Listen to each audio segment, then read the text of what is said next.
Welcome to the GunChallenge.com lobby chat.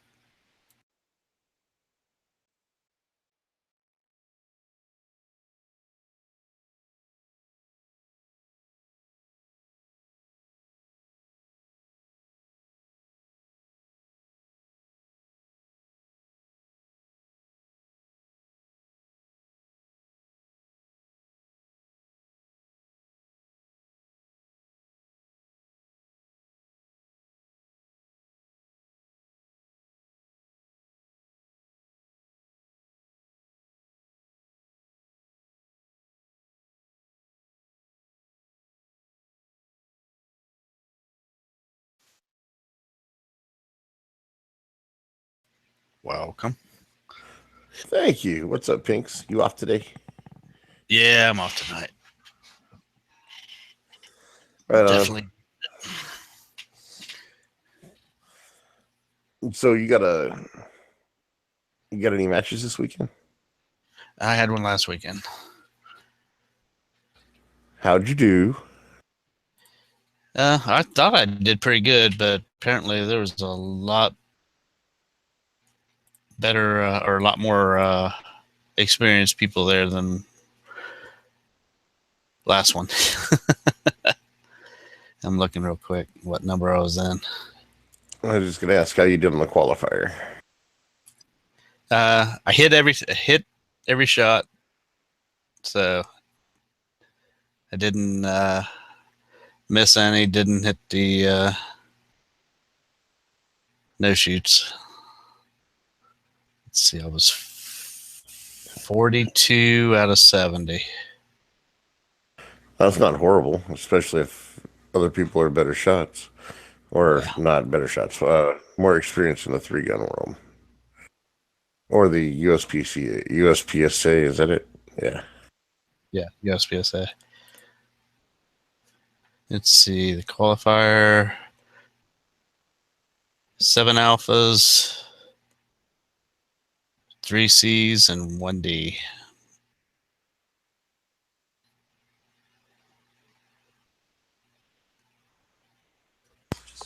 Hello. You got to get some Bravos. What's up, Moon? Oh, Keep getting all alphas, and that'd be okay.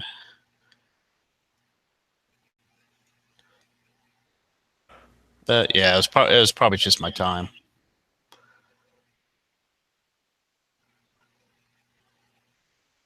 Well, you didn't get disqualified, and Yep.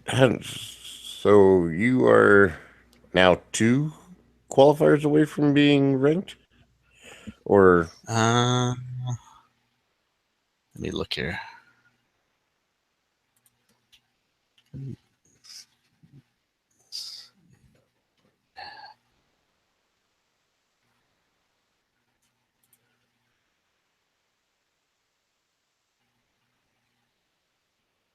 Logging on right now.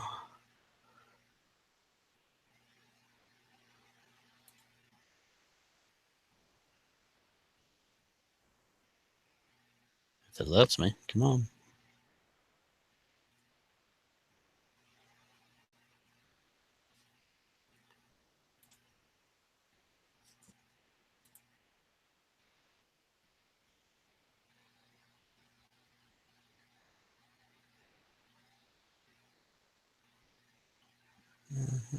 Let's see here. Detailed score.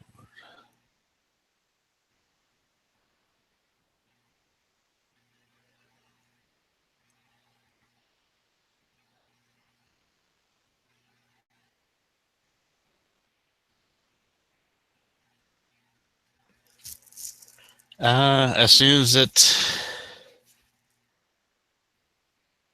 goes through this last, the scores from the last match, I'll be 2 away. So, all right, I'm almost there. And then you're gonna go change over to your FN long slide. I don't know. I mean, I kind of like the Rock Island. I mean, I might try the long slide out a couple times. you ever send that back? I did. They couldn't find anything wrong with it, and I think it's magazines. Oh, okay. Are you having some loading Have you issues? shot it? When's the last time you shot it? Shot it down at Atlanta because I took Okay. it to the range. Let Caleb shoot it and everything. Was it still jamming or whatnot? Yeah, hard to rect slide on a full mag. So downloaded a couple rounds. That's not gonna help you in a match. But the No. rail wiggle was normal when you take the safety out. Yeah, There should be like a spacer you can put in there. That's Yeah, not the no. safety. Well, you could probably make one. Yeah. You just don't want it to like go in safe by accident somehow. yeah. I don't know how it works in there.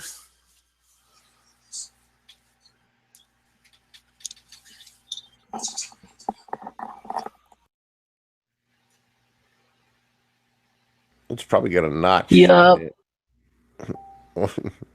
Yeah. How you feeling today, Knives? Pretty better.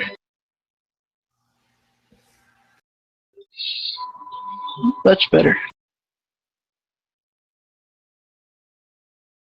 All I heard was I feel pretty. I feel so pretty right now. Yes. No. I just feel much better now. Right on.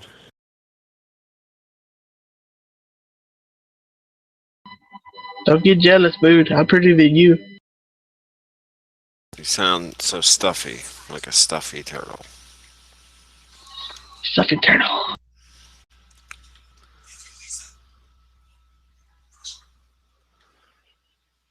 Yeah. Was that FN long slide a 9mm or a 40? Yeah, it's a 9mm. I wish I would have got a 40. What do you think of the 509? You're gonna get one of them? Yeah, if I got one of them, I'd have to get rid of some of the other guns. So Because I mean, I like the mag release on it. Definitely like it better than on some of the other ones. yeah, it's a modular gun, so Yeah, that's cool about all these army trial guns that are hitting the market.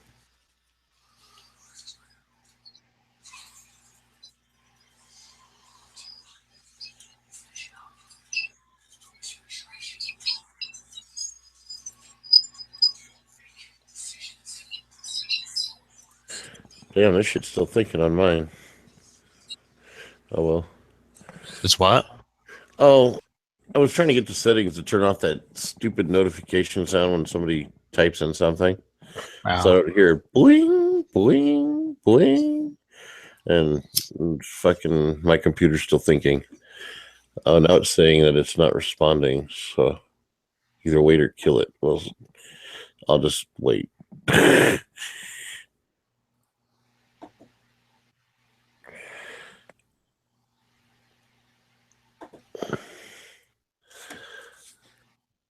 Am I still here? Did I freeze up? I froze up. Yep. Yeah. All You're right, here? good. You can hear? Yeah, Okay. I can hear you. Fucking computer. Screw it. Whatever. It works. I can sit here and talk. I was looking at the chat out there. And then what happened? I thought that's me. Yeah. I got a new router and everything, and it's still like the same shit, same garbage internet. Sound better than mine. I guess I gotta like threaten to switch to Verizon. Yeah, you got Verizon? No, I got Xfinity, Comcast. But it's like garbage. I don't know what's wrong with it. What the hell? It used to be fast as shit. Yeah, we got some shit called Spectrum.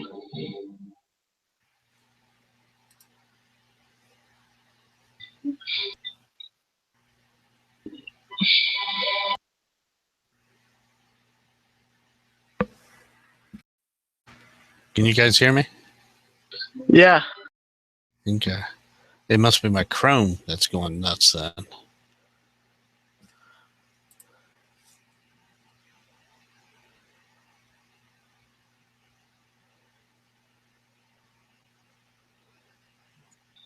That's what happened to Heavy. He probably had to reboot also. My Chrome was going nuts. I still got, I closed it out and well, shit, what the hell? Yeah, and that's a big time. There we go. Now, let me see if I can reopen it.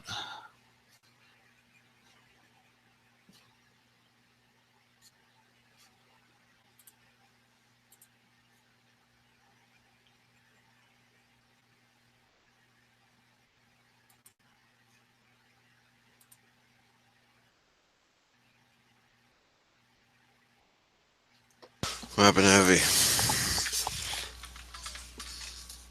You got NSA'd.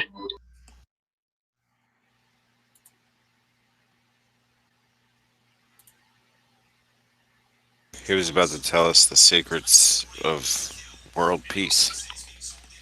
Of the XD. That and the lizard people.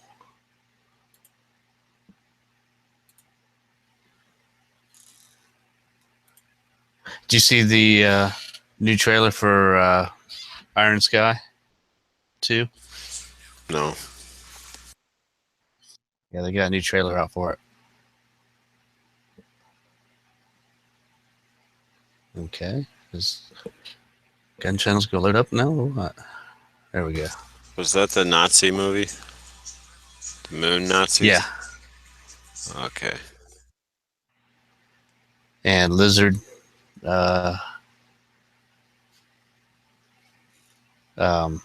Lizard Hitler. Lizard Hitler. Is he in a sequel? I never Yeah, he's in finished the first. He wasn't in the first one, but he's in the second one. Okay. I tried to watch it twice and I fell asleep.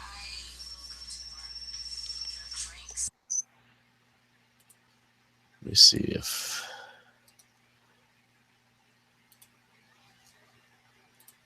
I should have it in my history.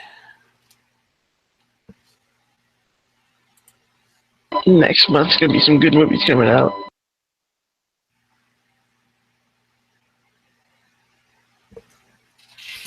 What's next month? Wonder Woman? Wonder Woman, Transformers, and what's that?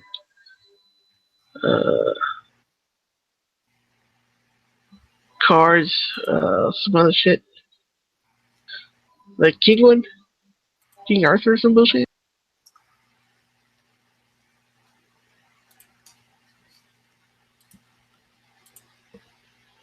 There's that trailer for Iron Sky 2. And for some reason, it's not posting in the lobby chat. What the hell? Do you know there's a conspiracy that Jessica Alba is a dude?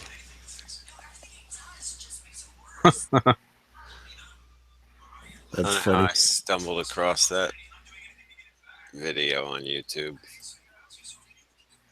I was like, get the fuck out of here.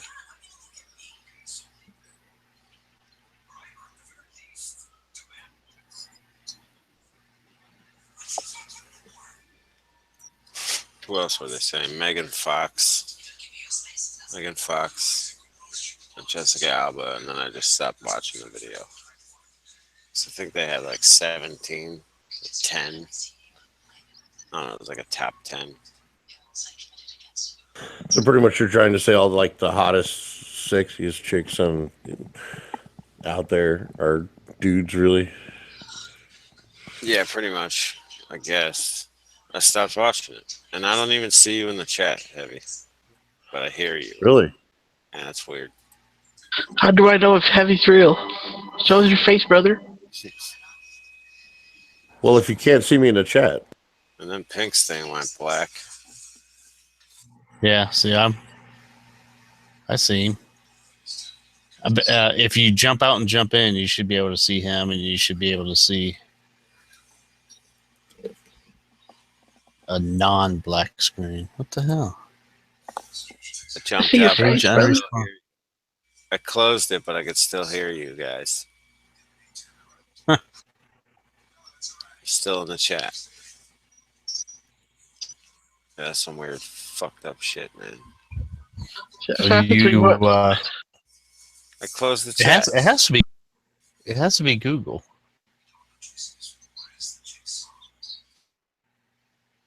Google's doing some weird shit right now. I noticed when I was in Matt's chat that there was what do you call it, the toolbar or toolbox? There was a toolbox thing. yeah, I saw that too.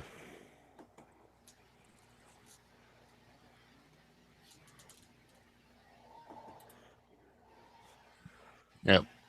Looks like he finally dropped out. I'm still here. No, I mean Moon. Oh, okay. He said he closed it and he could still hear it. Well, so the Iron Sky 2 looks pretty good. It looks like Yeah. it'll be fun. Never seen the first one. Oh, should you're go missing watch it. out. You're missing out. Yes, you are missing out. I will. I will. Just think of Nazis on the moon knives. That tells you. Shit. Is there Jews? I don't know. There might be. How long could you hear me until my voice went away? The whole time? Yeah. Yeah, until I asked you a question and you didn't answer. So That's weird. yeah, I'm telling you, it's Google, man. Something's they must be updating or something because they, like I said, Google's fucking really taxing, my system.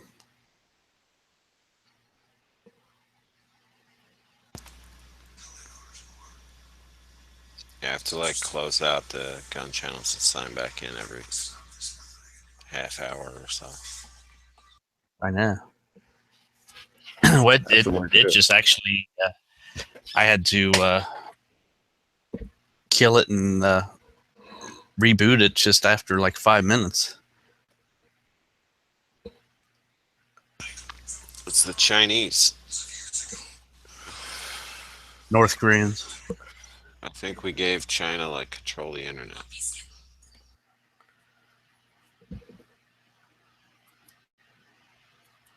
Let's see if that helps. Maybe somebody type something in out there and see if I get that stupid noise. See, I can't even get a cursor to pop up on the where I'm supposed to type. Man, I'll tell you what. It's like it's taking like minutes. You click on the chat room thing to get to settings, and it takes like serious minutes for it to pop up. And then click on settings, and it takes a while for that to pop up. Yeah. So I think it's Google. Maybe the servers are updating on gun channels too. They're probably just updating across the board. Well, I mean, if I'm on Google Chrome, so if they're updating the Google servers, then it's probably going to slow down my.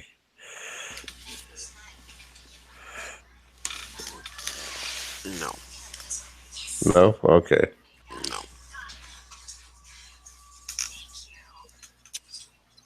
Yeah, we'll keep spinning up the top. Yep, mine too. I'll get a gun channels and Hangouts is not responding. Notice soon. I'll just stop it. I don't give a shit. I'm still getting that stupid ass noise anyway. Damn, I stopped the freaking refresh. Oh, there it goes.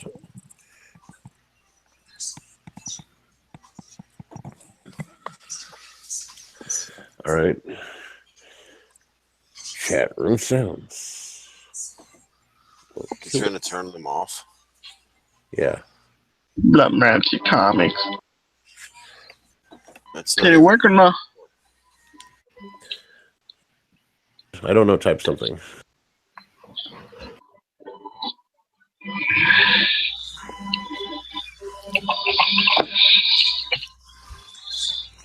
It sounds like a little Woohoo. droplet of water. Sounds like a droplet of water. Yeah, I know. But, you know, they use water torture, so you know.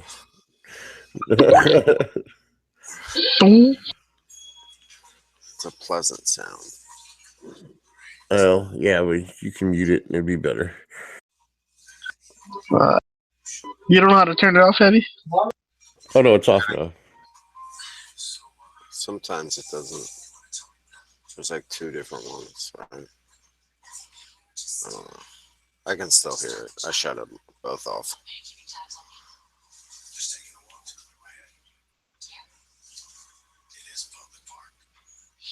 Shit is tripping out there, man. Shit is tripping out there. Need the weed. Don't be tripping. Needs a beer.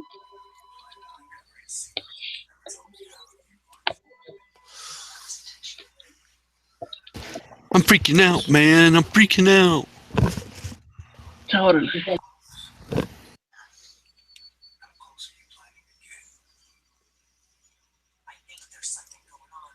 We got some nice storm clouds going on right now. Some nice cold breeze. You're getting what we had. Oh, I've been having it the last few days.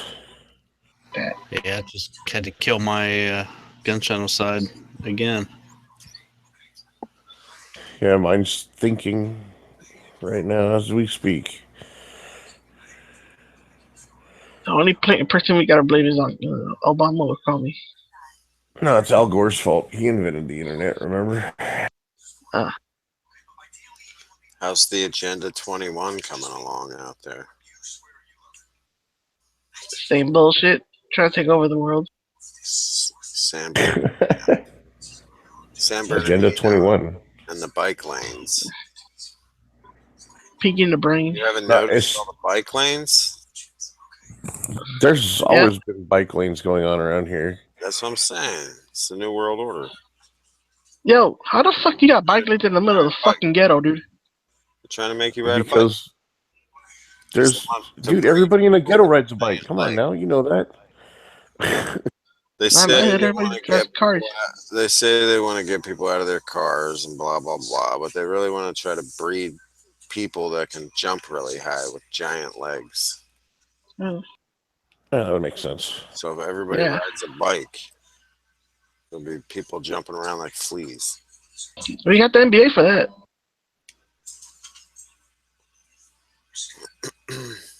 No, like This is their new Yes. World Order plan. we've got bicyclists everywhere. Shit, my cousin Coolio just jumped over the border, dude.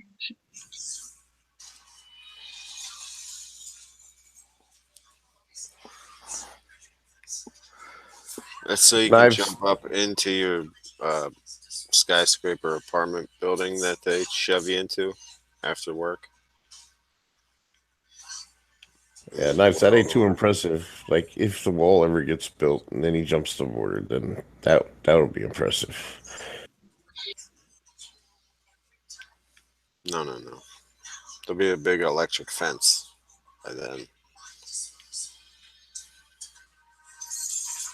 It's gonna You be know who like I have more respect for? Fucking North Koreans when they fucking cross that fucking little water. Fucking mines and everything. dude, there's a path. Isn't that Burma? Oh, Burma, yeah, has like a lot of landmines out there. I'm sure they probably blew most of them up by now. The path of the righteous man.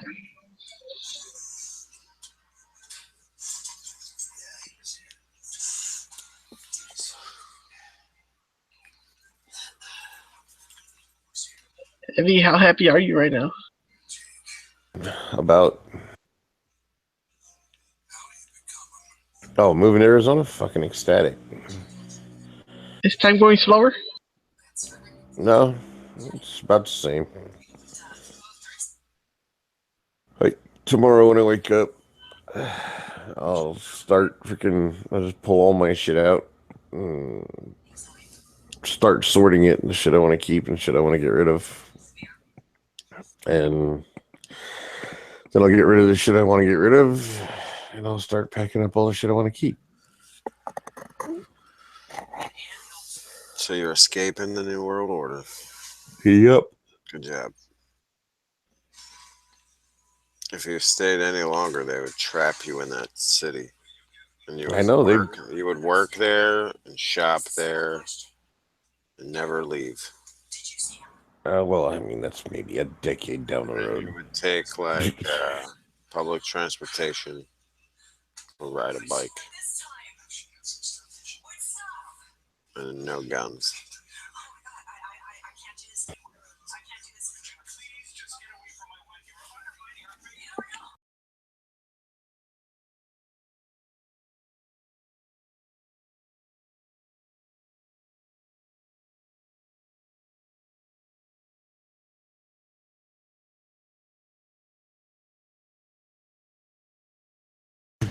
Did the chat lock up again, or?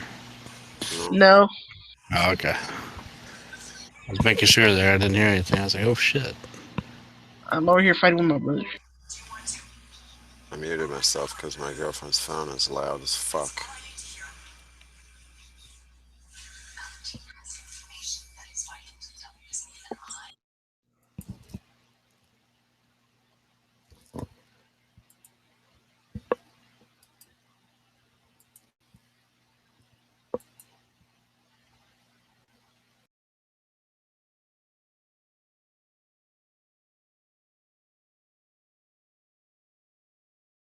My phone's not that loud. We have the same phone. It's not fair.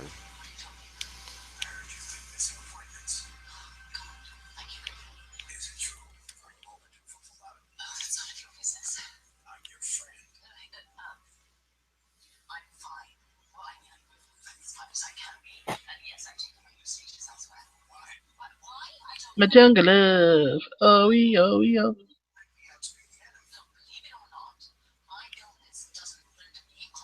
So, how about that top 5 list?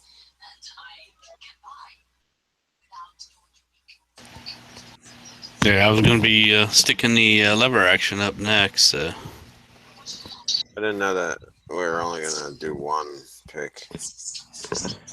Oh, really? Yeah. Yo, did Heavy drop out? No. Yep. Heavy did. His face is still up on my screen. His icon's not at the bottom.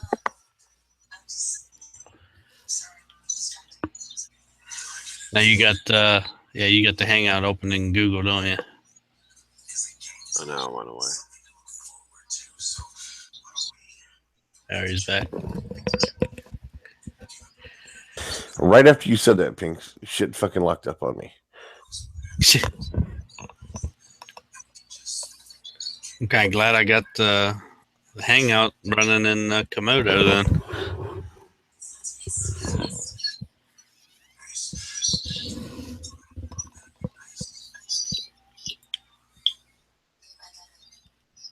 Komodo? Is that like a fucking... The dragon. I know that. Komodo dragon. So you got the chat inside of Komodo dragon? Yeah. This is kind of cool. Yeah. We thought they were all bad, but they're actually useful. And they're misunderstood, evidently, because they're allowing us to hang out inside them. Yeah. All up in there.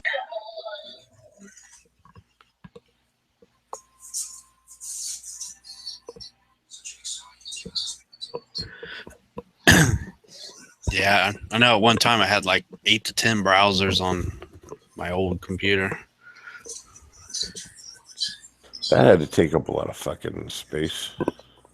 I can have 3 open, that's it.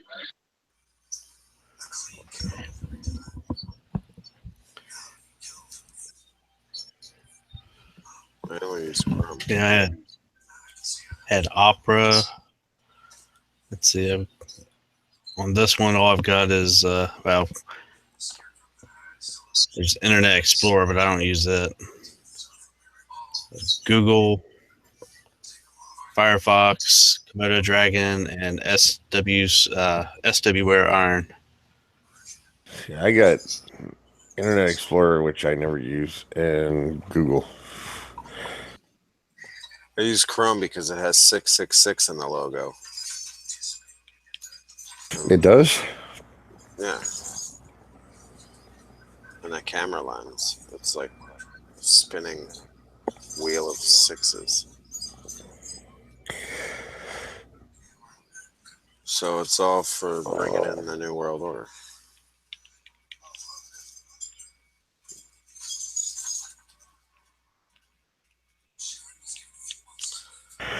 It's not a bunch of sixes. It's 3 different colors acting like shutters, and then a focal in the middle. Where's screen share? On the I'm looking at it now. It's on the little thing on the bottom. Yeah, I'm looking at it too. It's 3 sixes. I think you're just reading into that too much. No. They did that on purpose. Oh, okay. To bring about the Beelzebub.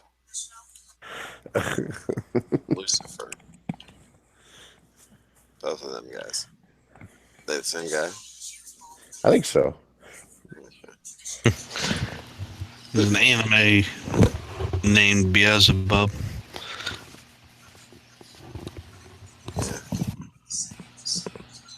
A Beelzebub.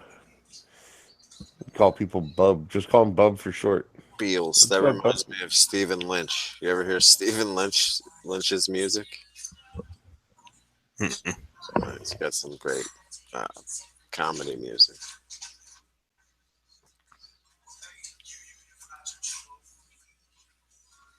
Special Olympics song. It's pretty good. I can't say I ever have heard of his stuff. Stephen Lynch. Just Google him sometime. You like it. What's up, Edge? What's up? Just like Adam Sandler music. What, Edge? Or the Stephen Lynch? Oh, okay. Zippity doo dah.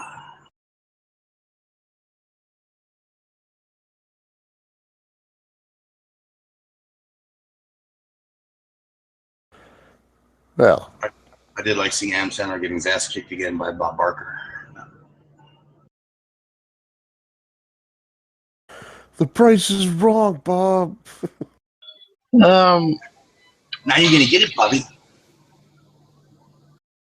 Happy Gilmore? No, they did this one where they're doing some like award ceremony, and they did like a little skit where they meet each other again, and like since Happy Gilmore, they go at it again, man.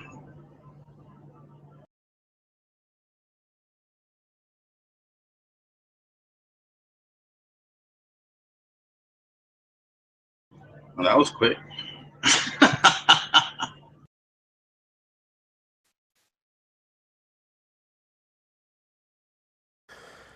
Where'd Moon go? And knives. Oh, they probably got dropped because of computer stuff. Yeah.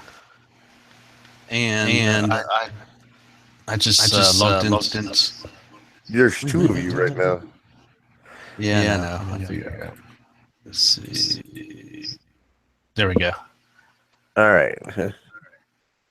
I logged into the Hangout on the Google side, and that's got the toolbox on it. Horse. There's no horse famous Mr. Ed.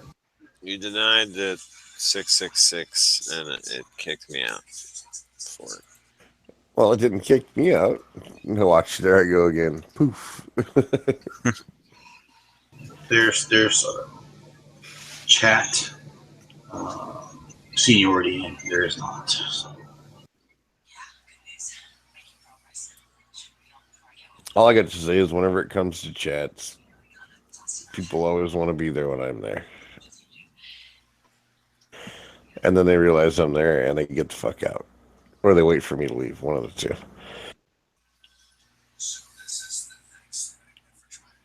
It just can't match my intellect. That's the problem. It just kills it. Oh yeah, I know. It's so hard to sync to a 0. Exactly. You're doing better than me. I had brains, but then he rolled out my ear.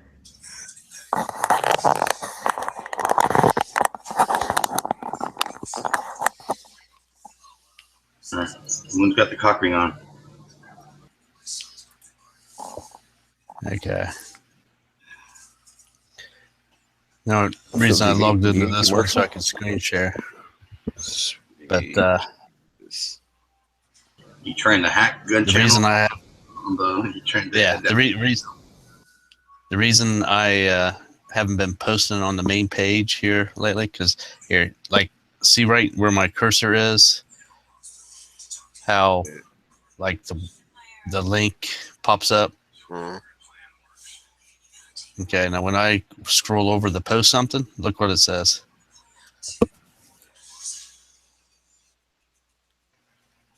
It says lobby. See, like, there's profile G-Webs, there's the poll. Scroll back up to there, and this is lobby.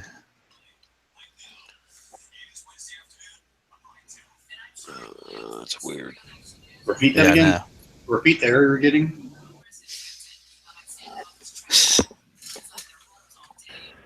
Actually, I don't even see his cursor moving personally, but Well, I see that you have. You don't This, see my screen share? yeah, I see that you have. I see your screen share, but all I see is like I do not see your cursor. Yeah, I see your page code. Oh. You have the page code for the website. It pops up right in through here. See where it says lobby? Yeah, it popped up on me once by accident. Well, I See, hate I it. can- There's a F key that pops it up too. Yeah, my cat stepped on it or something. But yeah, for some reason, and like whenever I click on it, boom, it takes me to the lobby page.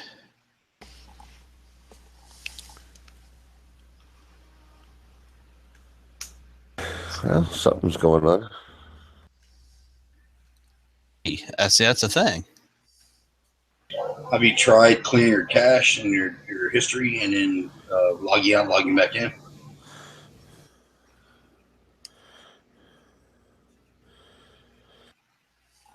And He also, just logged in. He and just also- logged in. He just logged in from another fucking browser. and also, I would try updating Chrome when you go to the little hashtag on the right. You go to About or Help, and it's about Google Chrome. If you don't have the auto update service enabled, it'll enable it. It'll refresh Chrome to the latest update. I'm pretty sure it's updated. Yeah, it is. It's a standard service that comes normally. No, it's updated. Very good. Oh wow! Where do you do this at? Just go to the little hashtag in the corner of your top right hand of the browser, right under the X, and click on Help about Chrome. It normally updates by itself if you have the service enabled, but I disable all the services that I don't want to update automatically. Right here. Can you see that, man? Where you pointing at? There's the little 3 dots. You Yeah. click on it, and you go down to help, and it says about Google Chrome. And then when you're done, it's going to relaunch. It's going to kick you out and bring you back in. It's going to say relaunch, and it's going to dump your feed and bring you back. Mine says it's up to date. Yeah. See, mine was, but there must be another update out there that.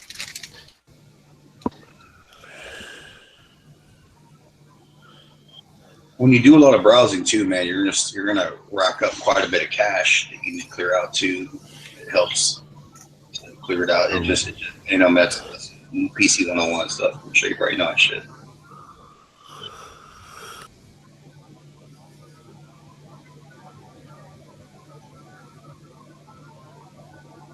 That was weird. I don't want to clear Can I my just caches tell- because then I have to reconnect to everything. Can I just Pain in tell the ass. Cortana to do it? You use like a tool like C Cleaner, and it won't erase your. It'll ask if you want to keep your passwords.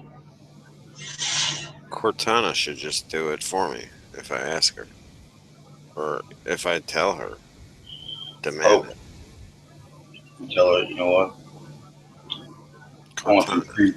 I want some cream pie action, right? Cash. You stupid bitch.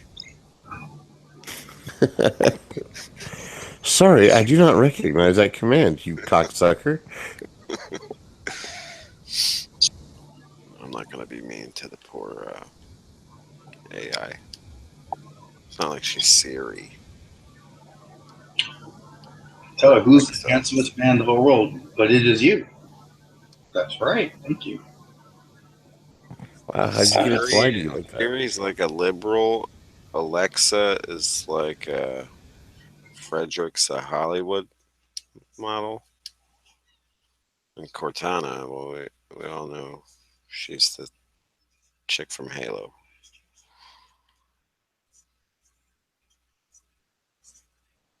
That would be much better than Siri. Siri is like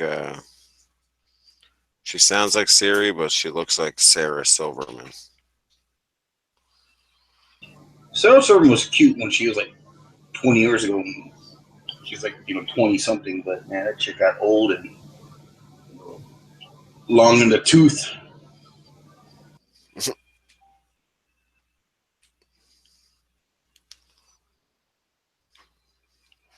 Go back to like something about Mary when she was in that one. Like, yeah, she's kind of cute.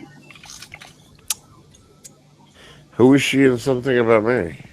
She was like one of her friends, and then when they're all commiserating, hanging out. You ever see Year of the Gun? No. Or Way of the Gun? Way of the Gun. Way of the Gun. Sorry. I have seen Way of the Gun, yes. Yeah, you remember she's in the beginning, right? Yeah, she was a chick, the loudmouth chick who got punched in the nose. Yeah, she's like, Well, better she shut started- that cunt's fucking face before I fuck start her head. I heard she stabbed some guy in the head with a pencil just because she felt like it. I believe it. Like they were hanging out. It's likely She wasn't expecting it. she's a militant Jewish chick, so.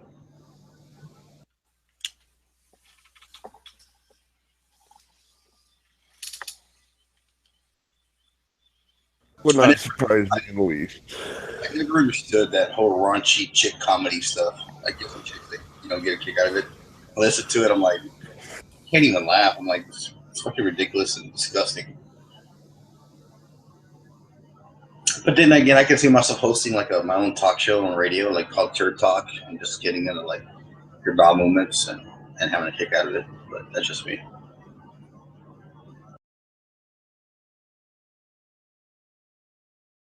You should try to do that. See if you see if you can get syndicated. Yeah, I could have been like, hey, dude, what was it? What would you pull last time? 3-flusher? Oh man, yeah, dude, fucking twins. Squeeze the commode clear, man. Nothing went through. Couldn't flush for a week.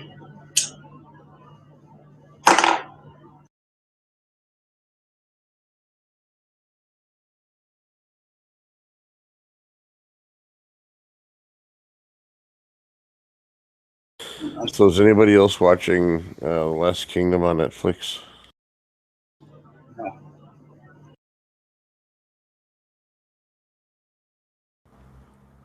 I guess judging by a lack of response, I've either frozen again or Nah. nobody's No. watching it. No. You should. It's really good. They're already What was the name of it? The Last Kingdom. Oh, It's about when the Danes fucking invaded England. They went through all the Saxons and all that shit, and They're on the second season now. It's pretty good.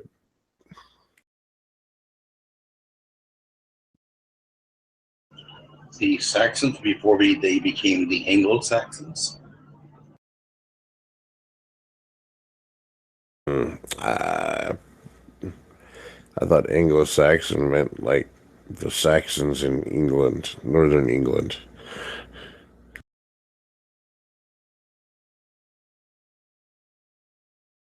But okay, cool, whatever. It's a good show. I like All in the Family myself.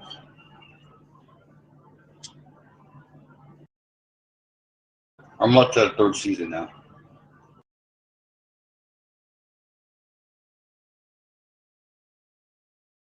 It's a militant white man named Archie Bunker, just tearing people a new asshole.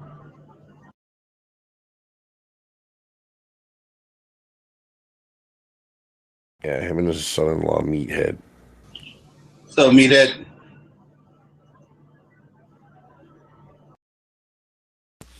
Rob Reiner. and I dip a little into Sanford and Son. You know.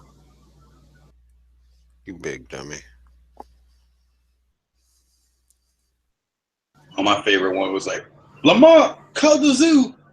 There's a skate girl on the porch. Fred, you fish-eyed fool. It's Aunt Esther.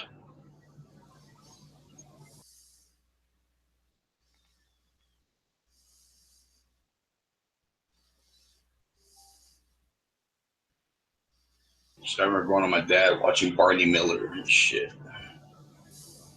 That Taxi. Hey, don't fuck with Barney Miller. That was a good show. Beretta. Don't fuck with Barney Miller. That was a good show. My dad used to watch it. I had to go stuck. It was like, yeah, go Tom and Jerry today, I guess. We're watching Barney Miller. Yeah. Or BJ and the Bear.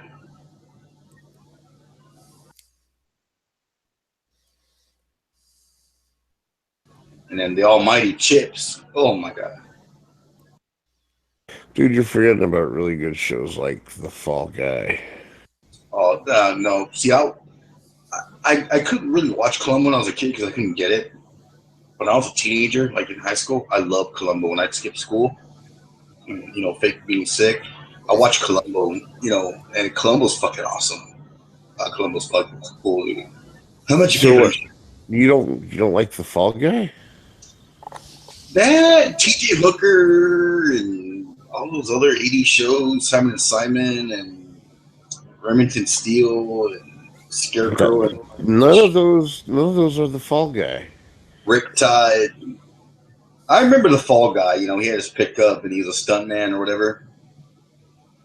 But yeah, I guess I was too young to really grab it. I was born in '76. I'm going to be 41.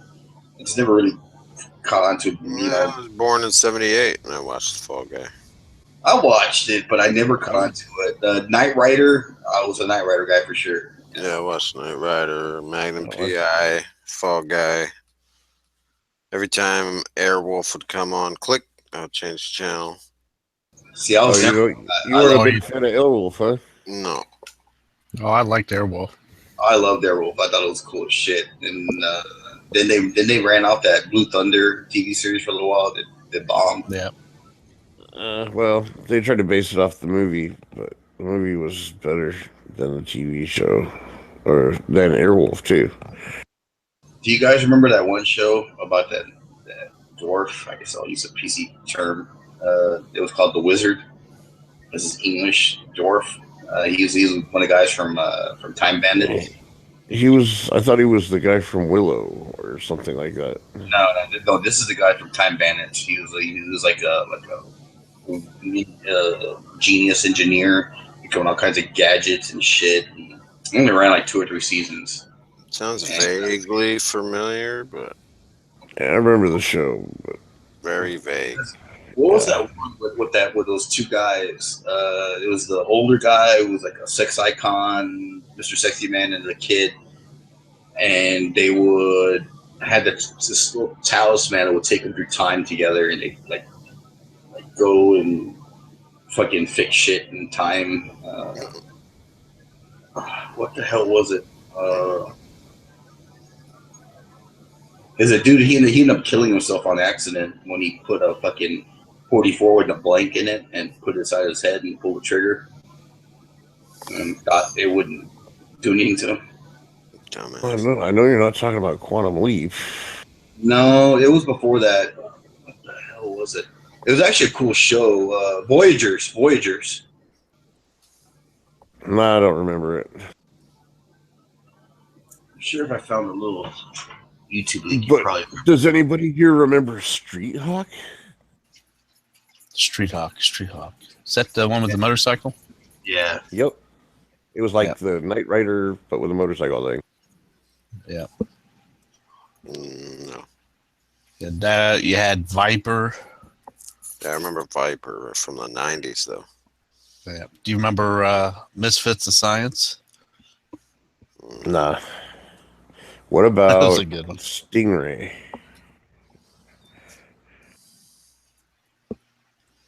The guy drove around in a 63 split window.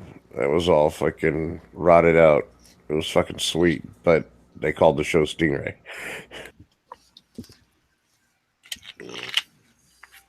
He was like a PI. It only had lasted a couple of seasons. It wasn't a I bad don't remember show. much besides like Columbo and Murder, She Wrote, and all those. I dropped a link there on that one show. I could never follow her. I mean, other shows have been the ones I used to have to watch with my sisters. I didn't watch Murder, She Wrote, but I like knew of it. Alice, One Day at a Time. Fucking Alice, dude, my friend's dad was in that show so many times as an extra. Oh yeah. Yeah, he was also in Airwolf as an extra. The other one, I couldn't. Man, my sisters would watch because they dominated TV. I had to watch fucking Little House on the Prairie, dude. I'm like, oh my god. The only thing that was worse than Little House on the Prairie is the Waltons. It made me depressed. Yeah, I fucking had to watch that shit all the fucking time too. Mom loved that shit. It was crap. But let's see. He had speaking roles, but anyway. Let's see. Yeah. Here's the Misfits of Science. Had Courtney Cox in it. See this guy. Well, that's back in her like Bruce Springsteen dancing I think that was age. pre Bruce Springsteen before she was 16. Yeah. He can shoot like electrical beams out of his hands. No. If it rained on him, it burned him because he was all electric. The black guy, if he touched the back of his a gland on the back of his neck, he would shrink, and I can't remember if he got tall or not. It's weird. Can't remember what she. I can't remember what she did. Click on that fucking picture to the left, right below the top row. This one. I can't see your cursor. First row, second row. I remember My right Secret Identity. Isn't that dude on the right? Wasn't he on like fucking 21 Jump Street or some shit? I don't know. Like he played Johnny Depp's partner or something. I'll find out. No, not that. I'm sure guy. it's. Let's see. No, nope, didn't have him. You remember don't my, remember. My Secret Identity? You remember that show? Give me a rundown on what it's about. Kid with superpowers. I think it was the kid from Stand By Me, the little chubby kid that turned into adult actor, not an adult film star actor, but like he grew up. The chubby kid in Stand By Me, he's like he slimmed down. Yeah, I think he was the guy in that show. He could like run fast and pick up fucking heavy shit. Did you click on that link I put in the terminal? No, what's that? Let's have one from Voyagers. The only Voyager TV show I remember is Star Trek Voyager, and I hated it. After New Generation and Deep Space Nine, that's about all I could do. I couldn't really muster anything else. Honestly, I lost it. Like, I'd watch a few episodes of Deep Space Nine, but other than that, that's where it ended. I remember this. Yeah. I remember this playing like reruns playing like maybe 15 years ago on some crazy channel, but I never heard of it before that. I used to watch it back in the day. I'd catch it. Because there were so many different shows. Remember Amazing Stories? Yeah. Remember Amazing Stories? What about The Greatest American Hero? Oh yeah, another classic. I wasn't the biggest Cosby fan guy, but it was a really hot show. The Greatest American Hero was in that movie, The House. Yeah. That was a pretty cool movie. Yeah, he was the owner of the house. He bought it. He bought the house and the house. I watched both of those, House 1 and House 2. The sequel was pretty stupid, though. It was. House 1 was pretty good, though. Yeah. Man, I like Greatest American Hero. That was a real good show. Yeah, it was. It was fucking best. The best theme song ever in the history of TV shows. Yeah. My dad always liked to go to Cracker Barrel and eat all the time. So we went there one time, and you know how they have the gift shop with DVDs and stuff like that out in the lobby. But they had a box set. It was the whole complete series of Greatest American Hero. Make sure I snag that up. Well, that's such your back. Are you telling me you didn't watch Sunny Spoon? Is that what you're trying to tell me? You mean Silver Spoons? No, Sunny Spoon. No. I remember Silver Spoon. I used to love that show too.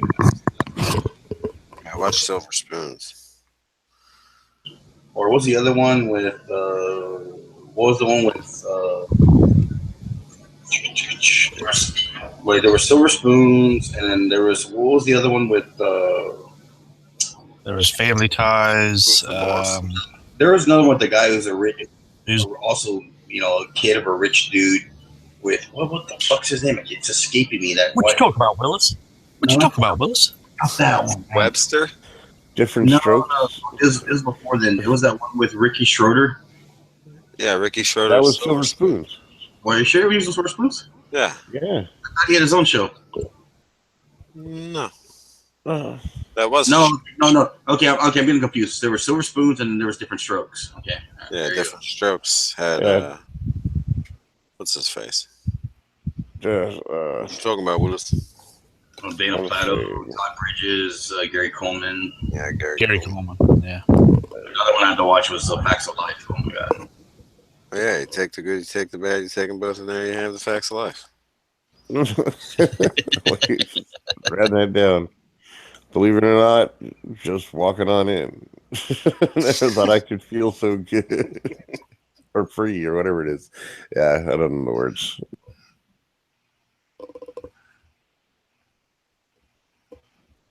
I used to watch my dad to me when I go to his house where I used to go more often when I pick up my daughter. Now she's older now, so he doesn't pick her up all the time from school. But when I go and he's watching Bonanza and fucking Gunsmoke, and it's funny that I was watching that scene as a kid. I'm watching Festus, and I'm like, reminds me of Bob Festus. Familiar with the character.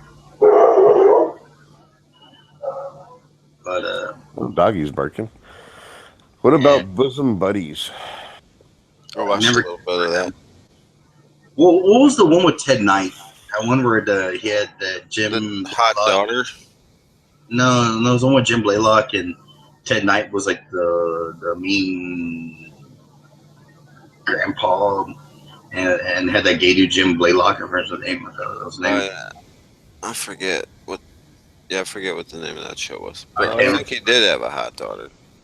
Ted Knight was in Mary Tyler Moore's show back in the day, and the only reason I know that Yeah, was but my he mom was watched in it all the another time. sitcom in the 80s. You're talking about Soap? No. So So no, it's the one where he's Billy like he's Crystal. the dad or grandpa, and Soap was fucking phenomenal too, by the way. Blaylock was like the comedy relief in that show or whatever. Like he's gay or just fruity, whatever you call it.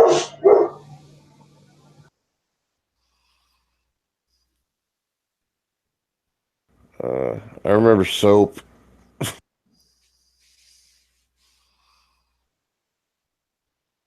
That was a funny ass show. I know one you're talking about, but Yeah, I can't I remember. think I know which one you're talking about too, but yeah, I can't think of the name. I mean, there's always Streets Company too. That's another one classic. My wife watches reruns all fucking day. That and fucking What's Happening. She watches reruns that shit all fucking day, dude. Freaking all right. Three's Company with Chrissy or without Chrissy? With Chrissy, man, all them titties pop out. With. Yeah, definitely. I think I it like turned to both. shit when they changed out when they got rid of Chrissy. well, Mr. Roper or Mr. Furley. Oh, they're both good. Yeah, They're they're both. Don Knotts is fucking hilarious in that show, but Mr. Roper and his wife were fucking comedy gold. Yeah, especially since she knew he wasn't gay. She was down. She was always trying to get down the stairs. Shut up, Stanley. Got WKRP in Cincinnati. Remember that one? Oh fuck yeah! That's Nessman, the news guy. With his, I remember the episode where they dropped pigs from the helicopter. yeah. I thought pigs could fly. Fucking that Les Nessman and his tape walls. A show that I could not watch, I couldn't follow because I was too young. Was Lonnie MASH. Anderson was on that. MASH was awesome, dude. Yeah, Kid, I changed the channel whenever that green net popped up. Oh, you didn't like MASH, huh? Nope. I just couldn't follow it. It was just too adult comedy. I for still me. ended up watching it like a lot. Like I've seen a lot of the episodes from just. I love the movie. I've seen them all, man. Man, how could you not like fucking Colonel Potter, fucking Klinger, and fucking Radar, and fucking Frank, Boring. Major, fucking Hot Lips Houlihan. I was like, "Where's the war? How long has this show been on?" Do you remember Night Court? Yeah, Yeah. Who doesn't remember Night Court? The Bull? Yep, Bull the Bailiff. Bull Shirley. Is that his last name? Something like that. Shannon. Yeah, Bull Shannon, that's it. Married with children. Now we're getting too new. Everybody knows you, so you need to go back in time. Great show, though, because Christina Applegate was fucking smoking hot in that show. Married with children's 80s. Yeah, I guess. Late. When they did the Christmas special with Sam Kinison, kind of like, what happened if you weren't alive? It was like they did like a combo that and Simpsons TV with Hansel Helper, Yeah, I remember. and then like the whole episode's like, what if you weren't in their lives? Al Bundy and like the kids coming off proper. That was fucking hilarious. The kids are all, hey father, what are we gonna have for Christmas dinner?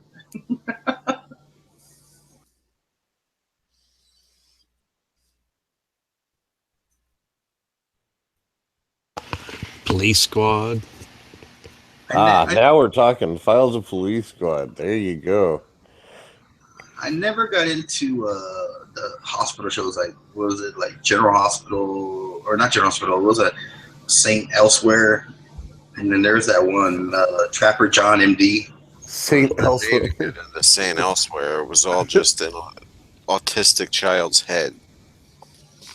I thought that was like St. Elmo's Fire or something like that. There's one called St. Elsewhere. Elmo's Fire, the movie, Yeah. the Rat Uh, Pack. And then they Rat Pack. I mean, Trapper John MD, where he lived in a camper, like a RV in the parking lot, where he's always, fucking dog.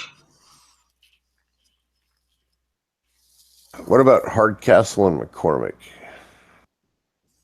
no. I never followed it, dude. But Okay. you might as well say Knots Landing. Knots Landing. Just the name of it, Hardcastle and McCormick. I was like, I can't watch this. Hardcastle and McCormick was a Castle. good show, dude. It was a fucking judge. It was a retired judge who had an ex-con working for him. They did a bunch of PI shit. Drove around in a badass fucking, I don't know what kind of car it was. It was probably a kit car, but it was fucking super sick. And yeah, it was kind of like a modern day version of Magnum PI. But, in some aspects, like, I liked Hardcastle better than I liked fucking, what's his name on Magnum PI? The British dude. Oh, I don't remember his real name, but Higgins. Higgins, yeah, Higgins. Yep. Dukes of Hazzard. Oh, come on now, yeah.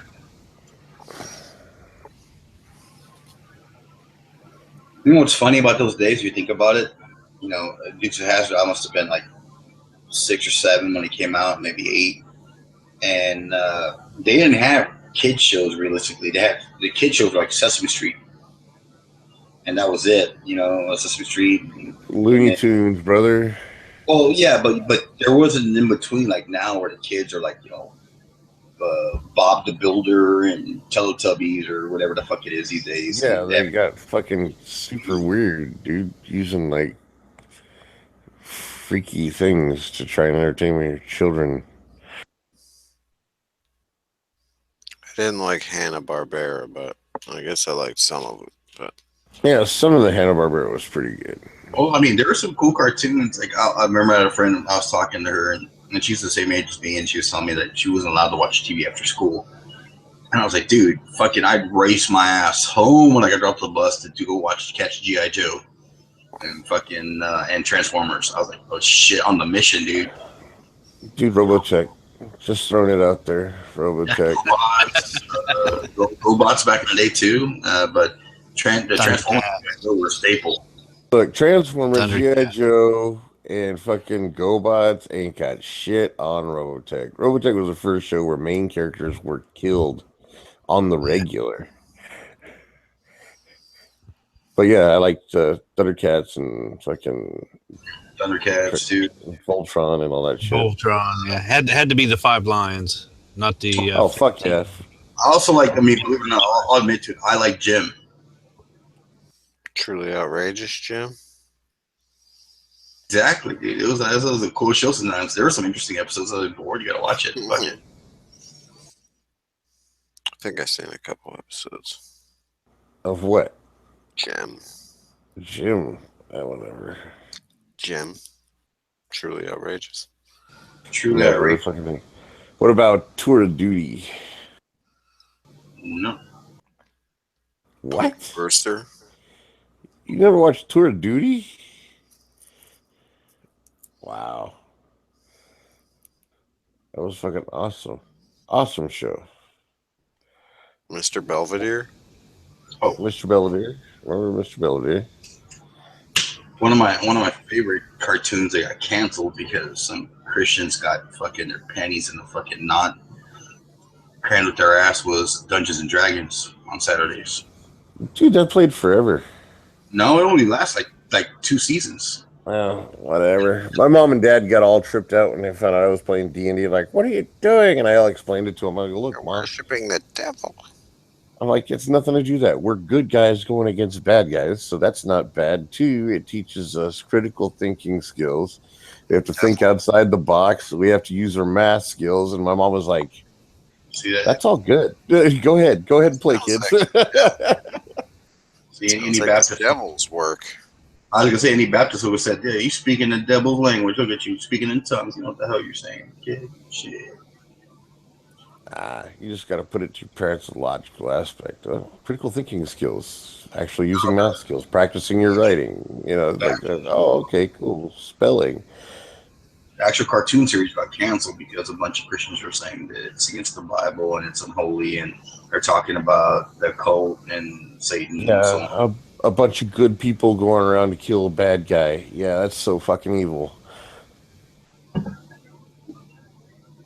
Well, if you're really trying to kill him, if you're really trying to kill like your friend because he's playing a bad guy, that's not good. I was like, you know what the coyote and the roadrunner do all day, right? Like, yeah, okay. Well, fucking blow each other up on a regular. But that's just fine and dandy. That's perfectly fine because your kids are not going to attempt to dump a boulder on some other kid's head that they hate or blow them up with dynamite.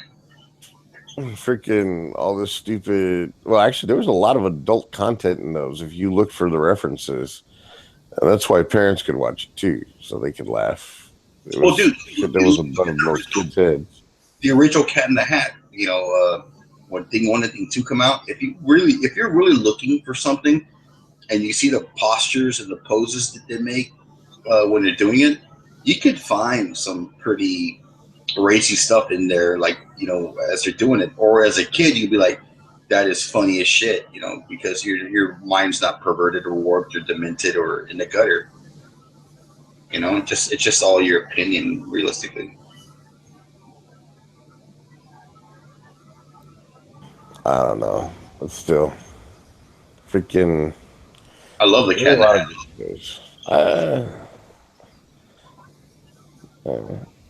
I don't know, maybe the Christmas special or some shit like that. See, one of my favorite stories about my daughter is the Starbelly. What were they called? The Starbelly Sneetches. You remember the Cat in the Hat story? They even made they made a little short movie about it, about the Starbelly Sneetches. You not familiar with that one? Anybody? No. Well, the Starbelly Sneetches were these Starbelly. They kind of like Big Bird, but without the big feathers. And what happened is the Starbelly, these Sneetches are on the beach, and this guy shows up with this machine. It's a Dr. Seuss story. So as this guy shows up, says, "Hey, all you guys are the same. How about you wanna, pay me some money, and I'll put this star on your belly, and you'll be different." So one guy goes through and says, "Shit," gives him like a buck or whatever it is, and all of a sudden he pops out the machine and he has a star on his belly. So he's a Starbelly Sneetch, and then he gets one, and they're like, "Hey, he looks cool. I want one." And then all of a sudden everybody starts lining up. All the other Starbelly Sneetches, or all the other Sneetches, start lining up to get the star put on their belly as well.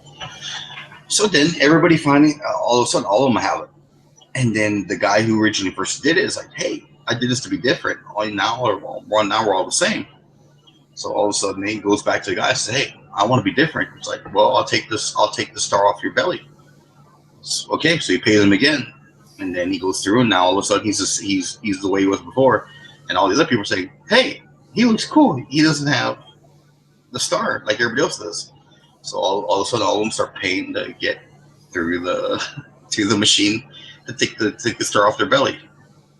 And then when I told my daughter's story, it's like, okay, this is kind of, and I'm probably gonna ruffle some feathers here, but that's what people, they get all tribal tats in the 90s. You remember the whole everybody's getting tribal tats if you're around that time, and so on. All these getting all sleeved up now and thinking you're cool as shit. And I'm like, yeah, remember that, because there's very few chicks now that are really lining up to get a tramp stamp anymore. Well, they're out there still. Oh, they're always those. That's because the millennial guys are getting them now. Oh shit! Freaking, I love these people. I used to see running these guys, and they're all trying to be all, they're all whatever, tattoos and fucking hoop rings or hoop ears and all that shit, and they're all trying to say they're nonconformists. And I said, look around, man. You all look alike. You're all conforming. Yeah. You're all non-conforming, so you're conforming to nonconform. Yeah, you're. And they just get all pissed off. They're like, "Fuck you, man." Seriously, man. I mean, I'm not against tattoos. If you want to do it, I think it out. You know, give it a good thought process and think about 20 years from now how I'm going to feel about this and so on. But when you sleeve yourself out and do that shit, you're like, oh, I want to be a lawyer, or I want to be, a businessman, I get an MBA in business and so on. You really think that's going to jive, dude, when it's fucking 110 degrees outside and you can't roll up your sleeves because it's inappropriate Actually, for. no, that's not a thing anymore, dude. More and more people are starting to have tattoos, so they're becoming more socially acceptable. It will not be long before face tattoos will be acceptable in business. Well, yeah, there always be that slight. There was a certain business environments that are not going to accept you because of that. Despite how popular it gets. Dude, most businesses are going to be all fucking millennial dressed, casual looking motherfuckers with tattoos and beards, and they're going to be running the shows. Because they're going to have the new edge on what everybody wants. They're going to have the fresh perspective. Like, you know what it was when I was 18, what they used to tell me, because I had long hair. I had one time I was down to my buttocks, and I let it grow for 5 years. And Butts plural. I mean, you had more than one butt. exactly. But I was told several times, I'm like, cut it all the way down on my shoulders. They're like, dude, we like you. One guy just told me, he was like, here's the deal, guy. I like you, and I want to hire you, but with that long hair, it even though you have it in a ponytail and you got all tied up and you know whatever, and you look clean, I can't put you to work because nobody will want to do business with you. It's just the way it is. yeah, that was back then. And Look at it now. That's why I got cartoon tattoos. You know, that's something everybody can enjoy. We got Pink Panther. I've got, you know, Tigger, Marvin, K9. But you can't whop out your pecker, you know, in an interview. Like, hey, look at this. Well, you can, and in some cases, you might get the job, depending on who's behind the desk. But you're gonna be the What you're interviewing for. what was that, Pink? I said depends on what you're interviewing for. I was gonna say your main grip on a porn set. Yeah, you got the job, guy.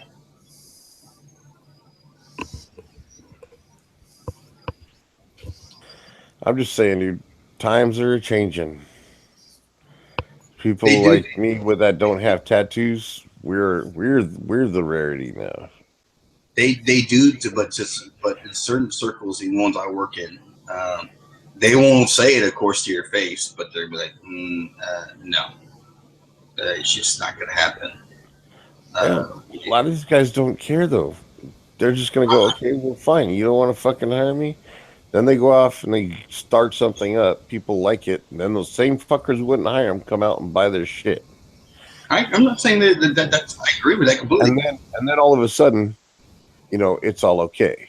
This is what's changing the philosophy. People are looking past the skin because it's an internet age now. Most shit's done over the internet.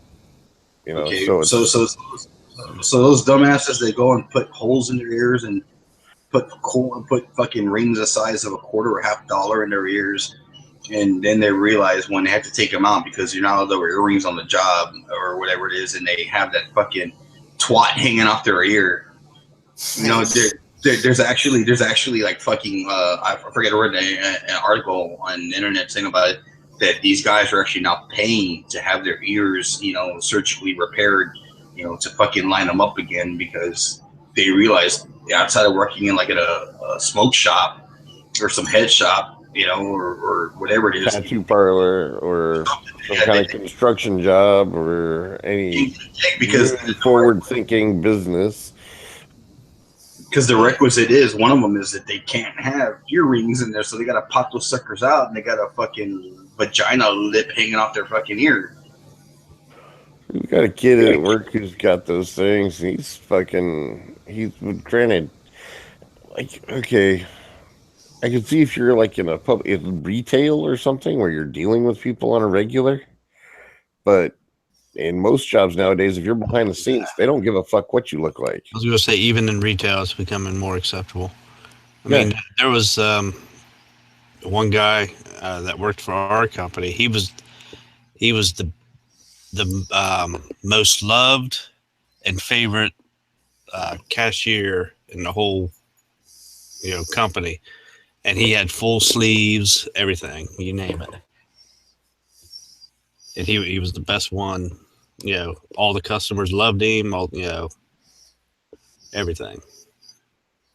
Well, again, I agree that things are changing for sure. I'm the old guy now, just fucking there, like, get off my lawn kind of guy, as far Dude, as my. I'm older than you, and I'm more of a get off my lawn than you are. Trust me, I'm a fucking grumpy old bastard. But my point what I was trying to make is that, man, just think of the shit you wore, 15 years ago, not 20 years ago, when you're in high school and middle school, and you're rolling up your jeans and dip, doing that old roll up where you roll up your jeans and twisted them in a little bit, and that looked cool. Or you're wearing fucking those certain shoes or boots that were cool at the time, and pairs of pants, all kinds of shit. Well, you can shed that shit, but when you fucking tag your body with some of that shit like that, and you're like, 20 years from now, and you're like, okay, yeah, this was kind of trendy back then. That's where my upbringing that my dad raised me to be really cautious was like, okay, and where are you now with this shit? It looked really cool. Like, try to look 190. The same thought process. I do not have any tattoos. I do not have any piercings. I'm fucking not that way. All right. I'm just saying, I was raised the same way you were, but I'm just saying times are a-changing. I have literally seen people with tattoos of shit on their forehead at fucking retail jobs, and fucking they're just doing their job, and nobody seems to give a fuck. I don't know. Maybe it's because I live in California, but still. Perhaps, but I thought every Marine had to get one tattoo. No Marine has to get any tattoos. If a Marine decides to get a tattoo, he gets a tattoo. See, my father has his Navy tat, which is like a devil pushing a mop with a flat top, flat hat on. And at the time, he thought it was a really great idea. That's the reason he kind of still listened to me. He's like, I got this tattoo when I was like 20-something years old, and since then he's tried like all the home remedies, the salt water, hot salt water, trying to get it to rub off. Of course, salt bullshit doesn't work. And he got it, and he finally learned to live with it. But that's one thing he always told me. This is one thing I thought was a great idea until I woke up. And it wasn't like, some chicks with big titties like on fucking, was it Kingpin? He makes that fucking tattoo of some chick with big tits on his back.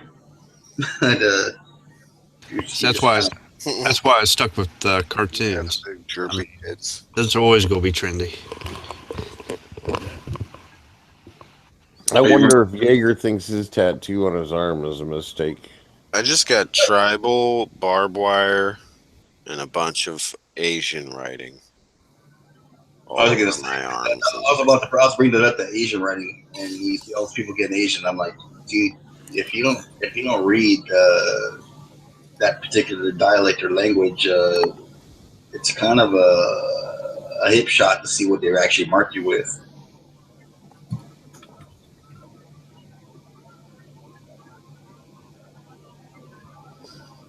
Well, yeah. Yeah, Like, sure reminds me of gay fried rice. No, it's gay fried rice. Gay fly rice? Yeah. No, I'm just saying, I don't have any tats. You know what's funny is when somebody, I'm tempted, but I've never gotten any. When you meet somebody that is certain you have a tat, they're like, I know you have a tattoo, you just want to show me. I'm like, no, I don't. Like that. I remember when I was like 19, I was working at Kmart in a photo lab in Laredo. And I still wore my biker jacket to work, and I always wore boots and jeans back in the day, and a hat. And this one chick was like, I know she had a real heavy Mexican draw. I said, I know you have a tattoo. I know you have a tattoo. Show me your tattoo. I'm like, I don't have a tattoo. Show me your tattoo. I know you have one. I'm like, I don't have a fucking tattoo, dude. It's like, I'll get one. I'll get one just to show you because, you're hot as shit. So, and it's going to be in a real hot place. I would have just got one of those little Cracker Jack tattoos, and, like, put that on my arm really quick and come out and say, all right, there you go. There's my tattoo. And it probably would have been something stupid like fucking a unicorn or something just to piss her off. I remember when I was listening to talk show radio because I don't stay hip with stuff, but I had some younger guys that work with me, and I used to manage a shop, computer shop, and where they're talking about they're always like telling me the new things, and I always be like old school. Hey, I'm raising the roof. They're like, no, you can't raise the roof, dude. The music has to come first. I'm like, oh, I'm not being hip. No. So one day I'm coming back from work and here this one talk show radio is talking about he took his daughters to the river to go tubing, and everybody's all sleeved out, and chested, and these kids are like not older than 20, maybe 23 years old, and they're all. And then he brings up the whole, hey, what's that tattoo they call small tobacco? And one of his co-is like, that's a tramp stamp. And I was like, oh, tramp stamp. And I was like, shit, I remember my sister has one of those. So I get back to work, and I'm like, hey, man, I learned a new word, bro. I was like, what is it? Tramp stamp. I was like, what's that? That's like the small tattoo on a small chick's back. And I talked to one of my coworkers, like, dude, my chick has one of those. I'm like, well, I didn't say I'm calling her a tramp, but it's nomenclature. It's just Dude, most of the girls I know that have them call them tramp stamps. Oh, yeah, look at my tramp stamp. Some of it's really nice work on top of really nice work, but still.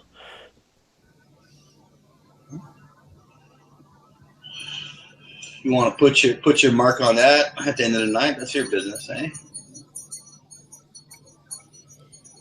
I ain't worried about putting my mark on anything, but yeah. You touch it up.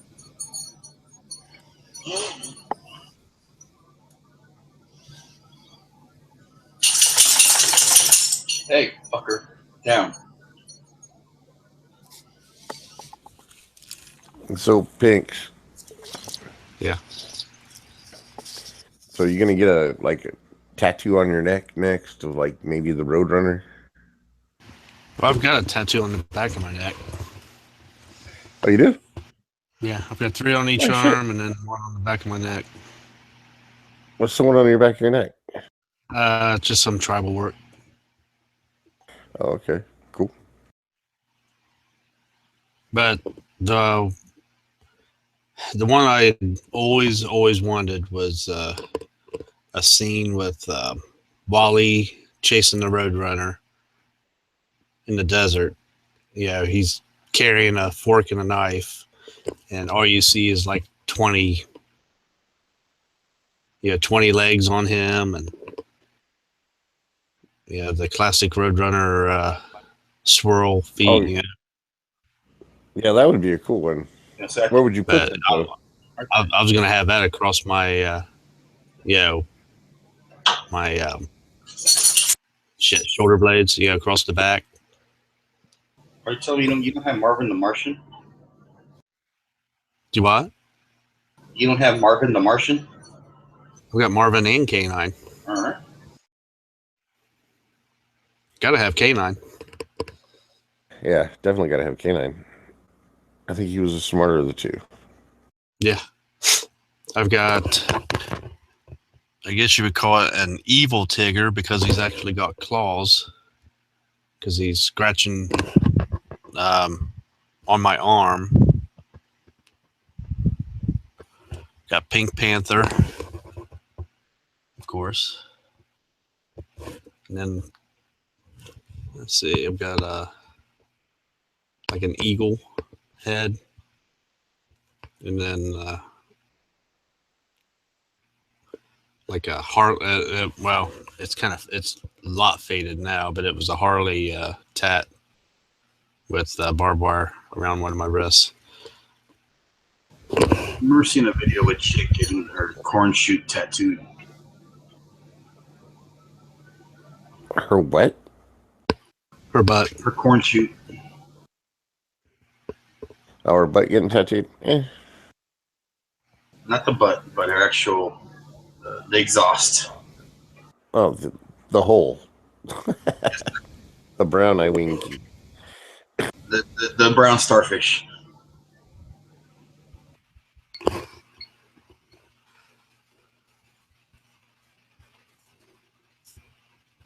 she's like a porn star or something like that. Dude, she was like fucking nagging me the whole time. I can't stand needles, so ugh. They still gotta. I still have to like psych myself every time I drop blood or anything. I'm like, okay, okay. Now I'm ready.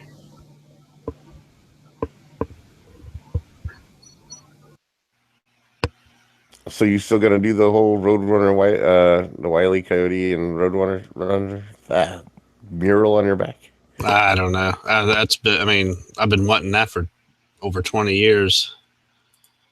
So what's stopping you from getting it? Yeah, I'm getting too old now, probably. Well, the good thing now is if you get it now, it won't be so saggy when you get older. Yeah. You want to get the Spurs Coyote. No, The he what? wants to get fucking Wile E. Coyote and fucking. Yeah, I'm getting Wile E. Spurs Coyote. Who gives a fuck about the Spurs? We're talking Looney Tunes, man. Are they in the playoffs? Yeah, they are. They beat my fucking goddamn Grizzlies. Fucking assholes. And dude, Are the Wizards still in there? I think so. Ginobili, Let me man. check. Dude, that was a fucking sick fucking play, man. He was on top of that dude even before he fucking went up to shoot, stripped him.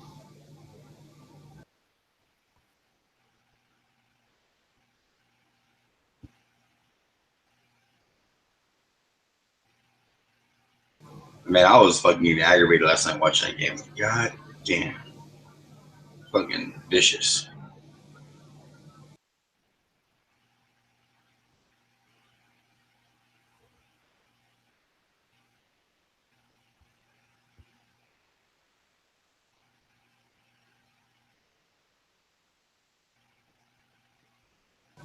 How's the weather over there in Pennsylvania, man? It's 55 degrees. Getting warm? Yeah, it was nice out today. Boston leads against the Celtics lead against the Wizards 3-2. The Celtics beat the Wizards 123 to 101 today. So they're going on to game 6. The Spurs are playing the Rockets. The Spurs beat the Rockets by 1, and it's a 3-2 series. So there's more. Chance, and whoever wins game 5 usually wins the series. Not always. 80% chance again. That's all I'm quoting. And that game was a no-biter, dude. I was getting so pissed off watching damn. the game. And I was like, Jesus Christ, you're fucking, people missing free throws and, and then Ginobili pulled, man, he fucking just conquered fucking Harden and that shit when he did that play at the very end of the game, man. I was like, oh, shit. And then on top of that, once he tripped him, the guy behind him, he's offset off fucking way like 4 feet behind the line. Drills the 3-pointer, but after the buzzer.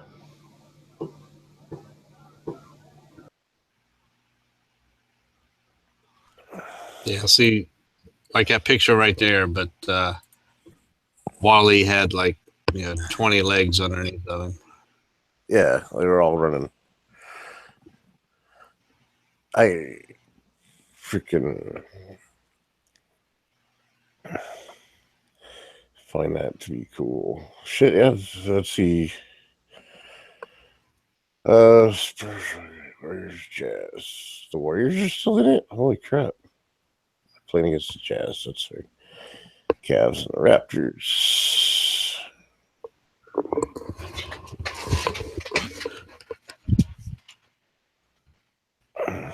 Let's see.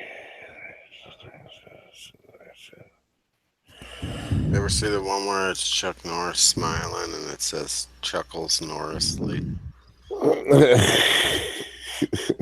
Parentheses. I cannot say that I've seen that one. That sounds funny, though.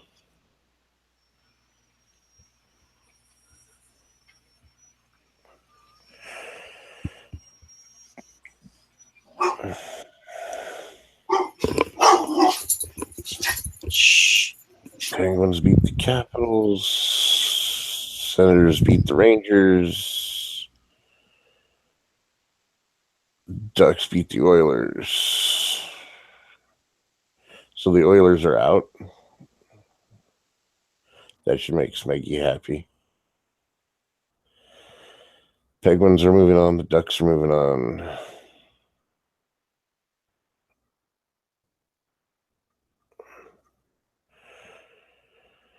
Predators got one more fucking... Oh, no. Predators beat out them. That's right. Predators have moved on. So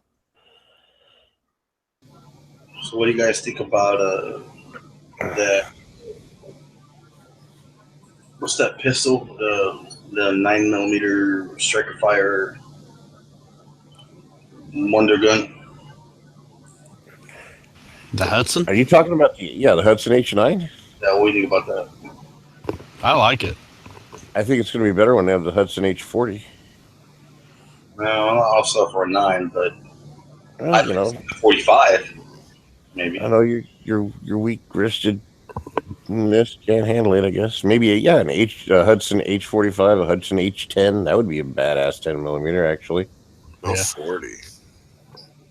Make 40. 40, definitely 40. 40, dude. Coach Trump would make 40 go away.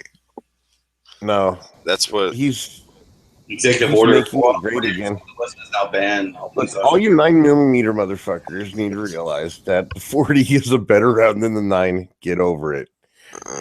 No. I could shoot 9mm all day and poke your eye out with it. The 40 you with the West. I'm like, all right, I kind of got you between 9 and the nose. I'm just saying, 40 is a better round. No. It's faster. It's heavier. So How's it it has faster? mass and speed. How's it faster? It's faster. How? It travels at a higher velocity. What's the velocity of a 40? What's the muzzle velocity of a 40? They're around 1,100 to 1,200 feet per second, depending 1100? depending on the round. I get 9mm that goes 1,300. That's all I'm saying. HST.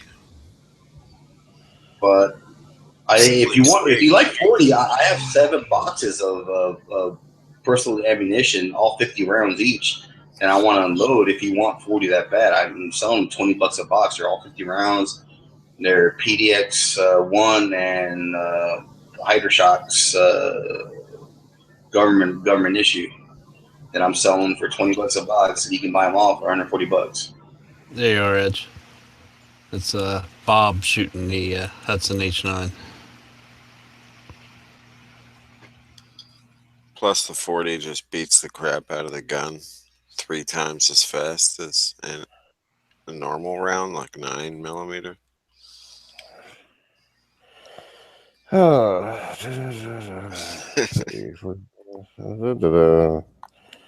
See, Bob must have had at least about a couple of tall orders before he went there. His hands were shaking.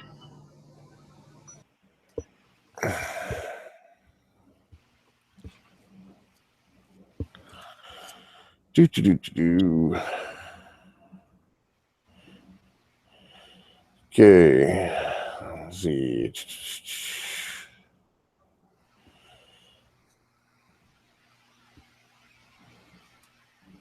Okay.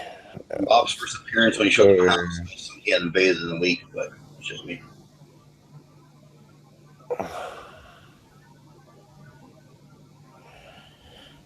No, that's 357 Magnum. I have 7 boxes of 40 Smith & Wesson defense ammunition, all 50 rounds, and I will dump them for $20 a box.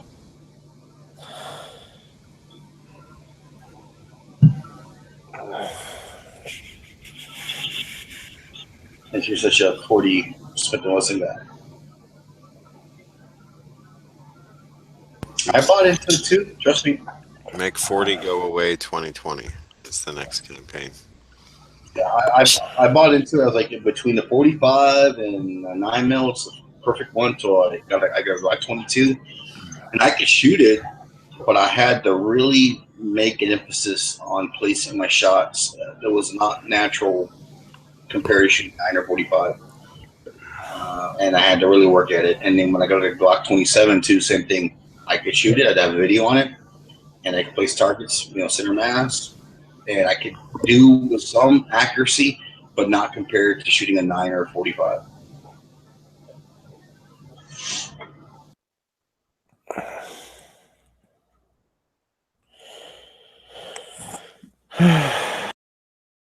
I gotta admit, there are a few more 9mm rounds that go faster than 40, but not many.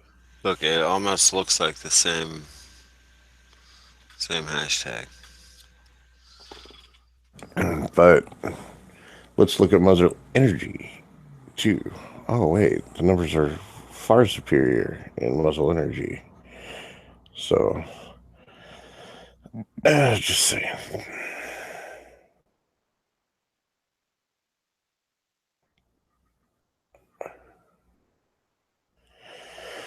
Anyway, I like the 40. Damn good round. Still better than 9mm. Beats it out every day of the week. In just about every aspect. So, it's just because you can't do follow-up shots with it. All I could say is shoot it more. Most people don't shoot 40 because it hurts their wrist. It's got too much snap, and they don't take the time to actually shoot and learn their gun. How many Leos I actually talked to that say that they would like actually something heavier than the 40 because it can bounce off windshields. Or don't actually with a plastic 45s. They try to say 45 freaking bounces off shit, and I can't say it doesn't bounce off some things, but it's still a great man stopper. I mean, it's designed differently, so I have a Glock 22. It's a 22 round mag that I still have, and 7 boxes of ammo. It's all you if you want it. Oh, cool! I'll give you my address. You can ship it to me. No, sir. No, sir. Can you sign one of your thongs? Well, you said it was mine if I wanted it. Okay, cool. Yes, for the right price, we can negotiate. Some of your. You didn't mention nothing about no fucking money in that last statement. Have you ever wondered why they haven't created any new ammunition like 11mm, 12mm? Probably because nobody would jump on it. Because they've already got everything covered. They've got girl rounds like 380, 32, and 9mm. Then they got man rounds like 40, 45 through 57 SIG, 10mm. Maybe I'll trade you if you send me one of those when you were in the Marines and you were in those Marine really high and tight shorts and you autograph them. I don't have any silkies anymore, man. I haven't worn those things in fucking forever. I mean, have you seen a picture of me? Does it look like I run? The Dalai Lama prayed that Nancy Pelosi would get rid of her negative attitude because they met with each other. That old bitch and Feinstein, I gotta go. I mean, dude, that was one of the worst. Even career politicians, dude. She's been in office for 20 years and done jack shit. She's a fucking old twat. I remember once someone asked her, one guy actually honestly asked her in an interview where she had it was an open mic interview where people can go up and ask her questions well, being that you're been in politics for X amount of years and nothing's really changed in so many years on your as you've been in office. Don't you think it's time maybe you step down and give some an opportunity to do something different? No way. And she called him out, young man. You don't know. You're not supposed to ask a lady her age, and it's very disrespectful the way you address me right now. Shut the fuck up, dude. Yeah, you nice dodge, cunt. Yeah, your plastic surgery go through this week or what? She's like, that's when you look at her and you go, look, I didn't mention your age. I said that you've been in service, you've been doing this job for so long and nothing's fucking changed. maybe somebody should come in and do something about it. What's your answer? You know, She's almost 80 years old, dude. And she's trying to push it. It's like, trying to look all like Joan Rivers. Trying to fucking. I like she's gonna nail a 20-year-old tomorrow. Yeah, she got these giant pearls on, standing next to Chuck Schumer. Right? They look like fucking anal beads around her neck. They probably are. That's why she's wearing them. They're her favorite Chuck Schumer anal beads. I wouldn't doubt it. She's like, give me a pull start, Chuck. And did you hear that supposedly that this is a rumor about 3 or 4 weeks ago that Hillary Clinton was talking about Chelsea, maybe running for office next time for president. Oh, whatever, dude. The Clintons are so hated, you'll never see Okay, another Clinton run for president. Yeah. It's funny. It's funny. Dude. They should run her. I mean, we should encourage stuff like this. Yes. Because seriously, the fucking everybody hates the Clintons. They're scared of them, but they hate them. And the only reason Hillary got so far is because of Bill. And now that Bill's going the way of the dodo, freaking Hillary's got no leg to stand on. Have you seen that Facebook meme about it's like Sammy Hagar is the same age as Bill Clinton, and they have like side by side their age? Like, yeah, I choose rock and roll over politics because he looks like a dead corpse, dude. He's like about a kilo over, and you see Sammy Hagar. I mean, I don't know if he's dyeing his hair or whatever, but he definitely looks a lot more vibrant and alive than Bill Clinton. He looks half his age. He looks half Bill Clinton's age. Bill Clinton looks like the Crypt Keeper. Yeah. I mean, not being, speaking for him or anything, but I know that the job that they're in kind of takes a toll on the man. So, President? What do you think? Yeah. What do you think Trump's gonna look like? I don't know. Trump's still going to look like Trump. Trump is just like a mold. I don't think he's changed the way he's looked in 20 years. I think he's just preserved. I think he's having like freaking what's that shit that they use for preserving dead bodies or after autopsies? Formaldehyde. Yeah, I got formaldehyde just being pumped through his veins. Bush Senior really like. Yeah. I don't know. Yeah, well, Bush Senior's, I just think that like Bill Clinton's the devil.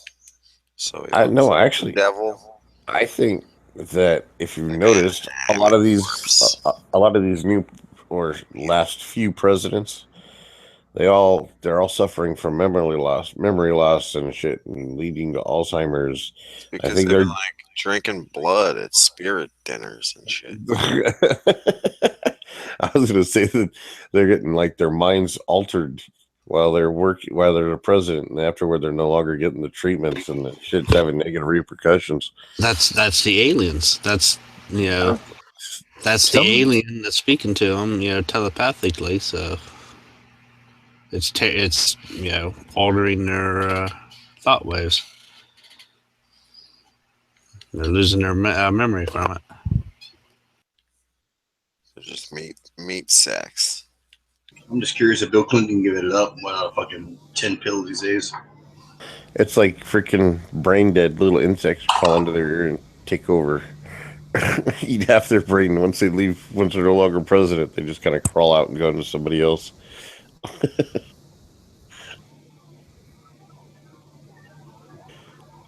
You guys do remember that show Brain Dead that just came out like last year, right? No? Never watch it. Oh, it's actually pretty fucking funny, dude. It's a political thing, but they just threw in the thing that these little insect aliens are crawling in people's ears and eating people's brains, taking them over.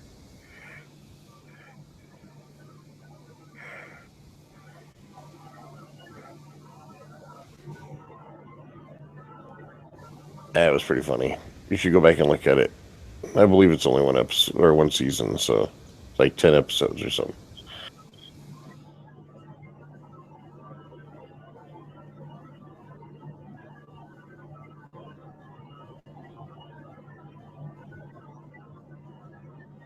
You guys really need to get with the now so you can understand what I'm talking about.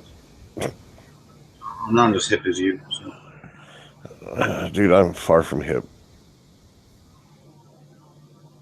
I don't even like the word hip. I've never liked the word hip. So the only time I ever thought the word hip was any good was when Dr. Evil said it in Austin Powers, and I thought it was funny. Or if there's a pair of them. G-Web said you were skinny. Hips are different. G-Web said no he- such thing.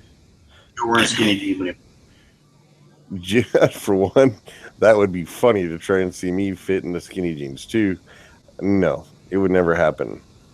I like to have like movement, being able to like move my legs and shit. I don't want to walk around like a chick in high heels and one of those super tight ass skirts. you had a hipster beard No, right now I have a goatee. with a Jewish fro. No, I'm balding on top. Well, I guess that would be a Jewish fro, right? But I don't have curly hair. Not that curly anyway.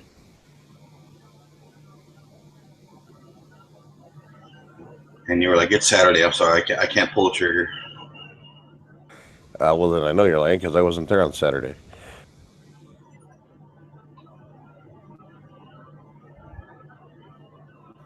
Gonna spread these rumors, get the facts straight. Here, I'll help you. We met up Thursday night in Mesa, Arizona. Pink's nose. He kind of. We were in his lobby talking to him.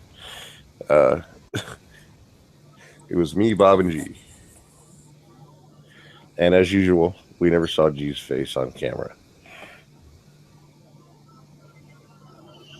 He actually And is. we were giving- His face is pretty like he was going to Vegas, and he turned on one of his cameras that he had like on his like little freaking his phone.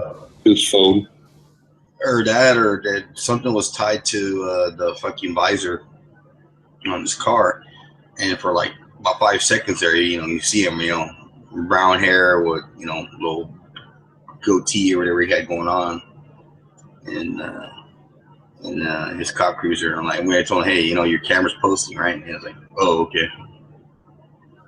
And which chat it is, I couldn't remember. And I bet you or he edited that. No, it's my chat. It was in my chat. I just couldn't remember. I couldn't tell you. Like I told people, you want to have fun? Yeah, give me the hits on my chats because you can go through it. I don't know which one it was at what given time. It was like a couple years ago. While there, he was going to Vegas frequently for a little bit there, if you remember.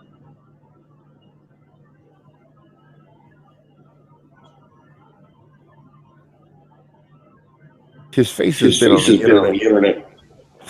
Jesus Christ. I'm getting all sorts of fucking feed. Yeah, you're getting it from that. You got a headset on? Obviously not. Edge. Yeah. Mute yourself. Thank you. They can eat shit. Thank you. Nah, we were getting feedback, brother. That's all. And it kind of, it's kind of annoying. Do you guys get feedback from me quite a bit? No, never. I got a fan right in the background that's cooling me off, so it should be that. It's echo edge. Like, if you're unmuted, then, like, when I speak, a few seconds later, I hear myself speaking as I'm trying to continue to speak, and it's like echo. Yeah, because that's the only drawback with this browser. It doesn't go through my headsets. It goes through my speakers. The sound does. I'm going to pull a Burt Reynolds and say, nah. Okay.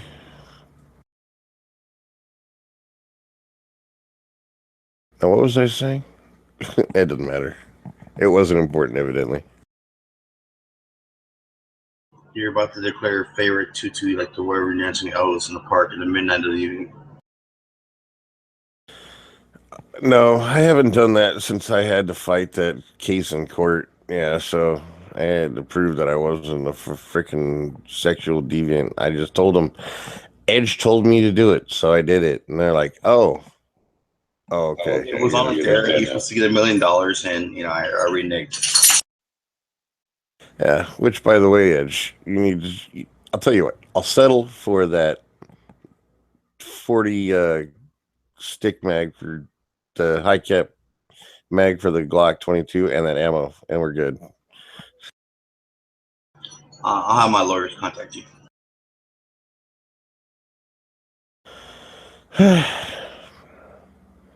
It has to be that way. We could set up for 1 round of 40 Smith & Wesson, and I think we're good. No, not when you owe me $1 million for the 2-2 thing. You just admitted it live on the air. It's documented forever. But that was a different dimension where that conversation took place, and the negotiation was in this dimension. So therefore, it is null and voided. No, it doesn't matter because we're both sentient beings from this dimension. So any verbal contract that was acknowledged is considered fully enforceable. That's your opinion in this dimension, sir. Well, okay, whatever. I'm not going to fight you over it. I just won't wear the tutu in the park again at midnight at whatever you said you wanted me to do. You're dancing with Elvis. Pink. Yeah. All right.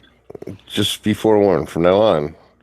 If ever Edge promises you money to dance in a tutu in the middle of the park at midnight, doing whatever else you want to do, Dancing with Elvis. say no. Just say no. He does not honor his contracts. That's all I'm saying.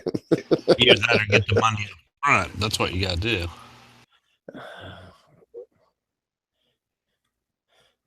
Yeah. I think that's true. And get it in cash too. Or no, gold. Real gold. Something you can verify. Diamonds. There you go. Yeah. He'll have a bunch of cubic zirconiums.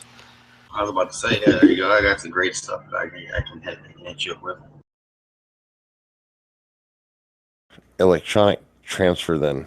And then as soon as it hits that one account, move it to like 16 other accounts through a weird variety of transfers. That way it's harder to be tracked and then go cash it. Got some Bitcoins we can work with. I'm not taking anything you've traded from HVS, so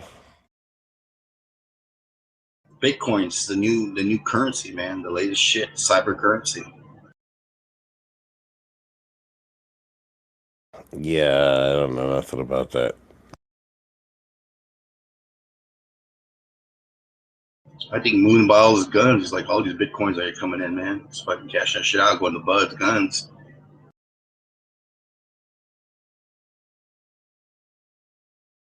Now, Moon actually owns Buds. He just doesn't like to brag about it. Right on. I don't know that shit. See what I mean? Deny, deny, deny. That's how you get away with it. Like I got Yankee Marsh in my pocket. I mean, how else do you think Moon gets all these awesome new guns before anybody else? I like this latest Instagram picture. That was pretty slick. I like your logo. It kind of just really melted into the pistol. I put it where it says made in the Czech Republic. You look cool.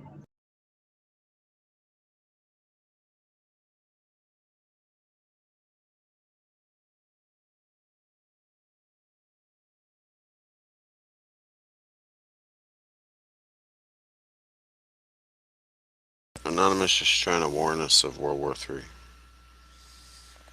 Really? I didn't see that video. I didn't. Did you guys see a picture Bruce Jenner's cat on Facebook? Yeah, it's a dog. Yeah.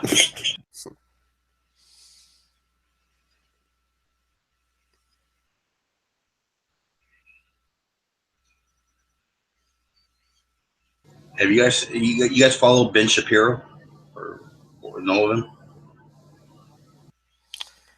Yeah, I see him sometimes. He was in this one discussion once with this group of people, and sure enough, there's this dude's like an ex like fucking shot put champion or something like that. Next to him is transgender, tranny, whatever you want to call him. And he's he's a very sharp, cut to the chase kind of guy, throat cutting kind of guy with his opinions and his facts.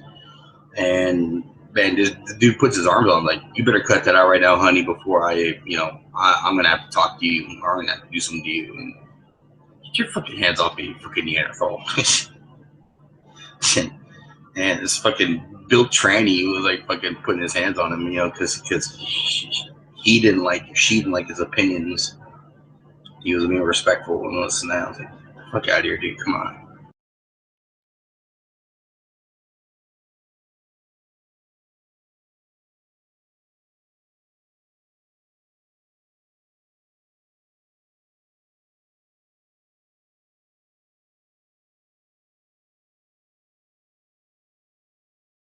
I liked him when he took on Pierce Morgan and tore him a new asshole.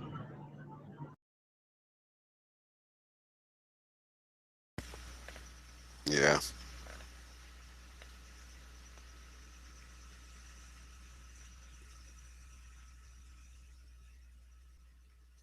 Hey, Pink. Yeah. Do you know Denise Speakman? Denise? Yeah, she's on Instagram. Be nice. People that could possibly replace Comey are Mike Rogers, Trey Gowdy, Mark Flip, Larry Thompson, Rudy Giuliani, I love to see Trey Gowdy do it, man. I don't know if he's going to give up his seat. Chris. Fuck. No, but Trey Gowdy looks like one that'd be interesting, but I don't know if he's going to give up his seat. What he does, as I think he's chairman of that committee that he's on. But Trey Gowdy would be fucking awesome, dude, and because he's relentless, and he's not a bully. People always want to paint him as a bully. He's not. He just doesn't sit there and go, okay, I'm not going to play political as usual game. I'm going to fucking drill you and call you out on your shit, and I don't care how upset you get.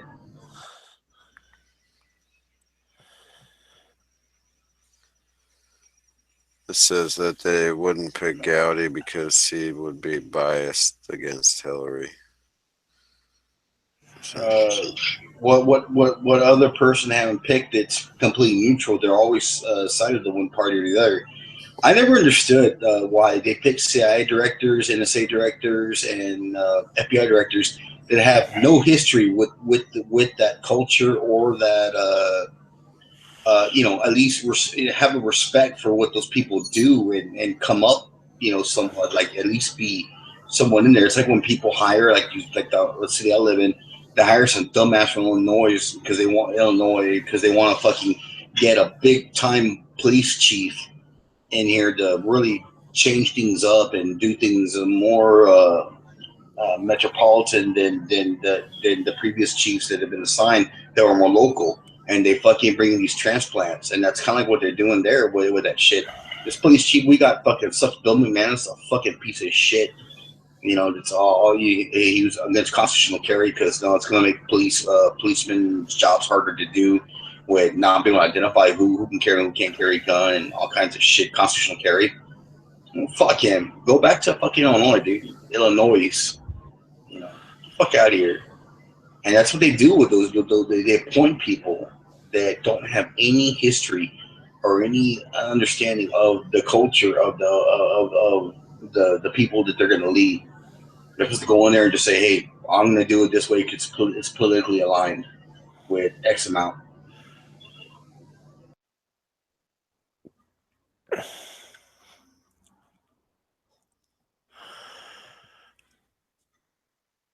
I mean, I can relate to heavy. I mean, when you were in the service, would you want some dudes politically appointed to lead your battalion or platoon or regiment?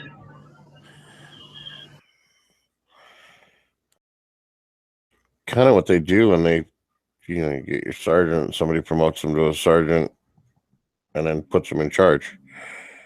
And it's kind of what they do with everybody. Yeah, but at least he's inclined with the and has experience with the culture that you were in. Mind you, if he has a different opinion, he wants to run with it, but at least he was inclusive to the background, the knowledge, and the training. He's just not some guy who's like, okay, now I'm in charge of the FBI. I've never been an agent ever in my life, and I'm the political branch of it, which is politicizing the whole fucking issue in the first place. Well, what's not political about it? He's appointed.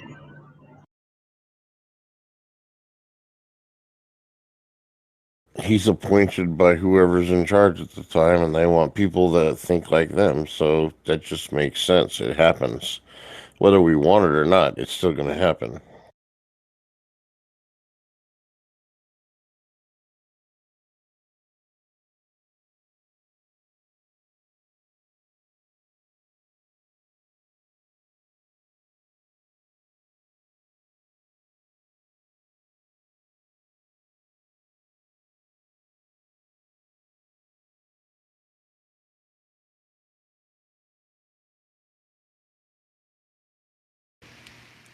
John says hi, Abby.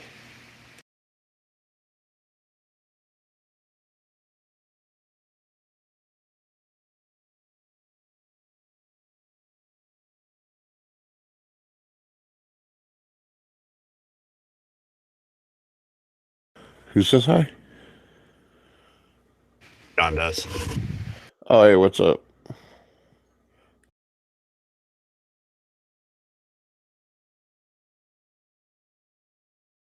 Is he over on the YouTube side? Or the, He's on Gunshot side. oh, crap. I closed out that page. I'll bring it back up.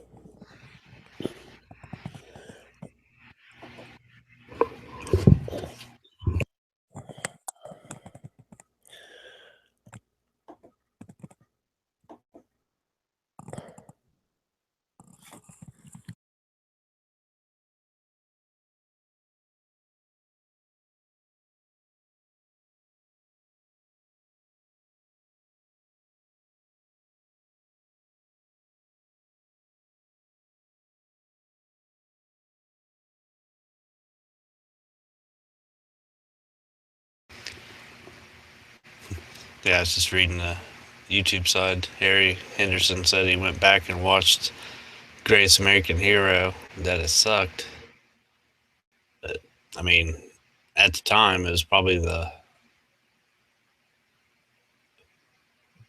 I'd say, best series that was ever out there. I just can't believe they canceled it. I mean, I wish they would have at least let him learn his powers before they canceled the show.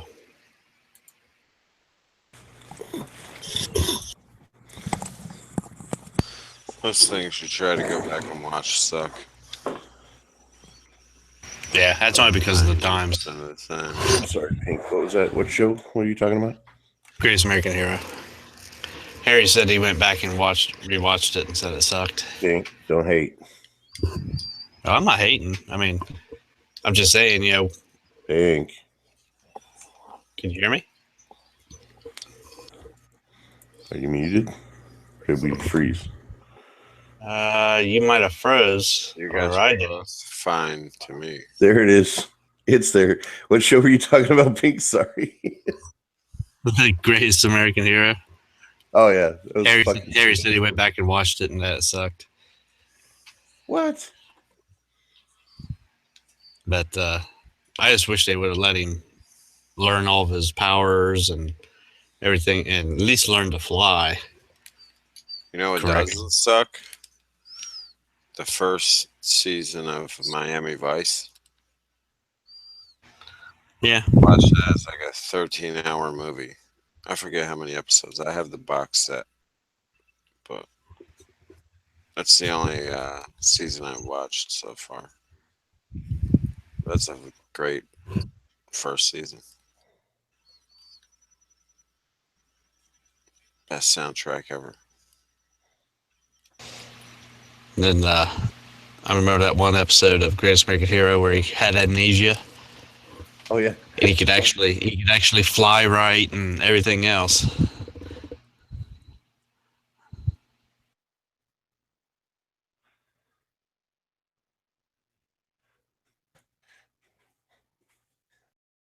That was part of the show, man. I mean, that was the whole thing. Like the fact that he couldn't fly. You know, he didn't know how to fly and couldn't land for shit and always crashing into something. Then he had that one episode where he was carrying like a helicopter pad landing light, and it actually balanced him out.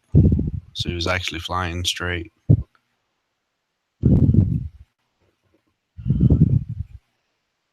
Yeah, I miss that show. That's a pretty good one. Oh man, what was the FBI agent's name?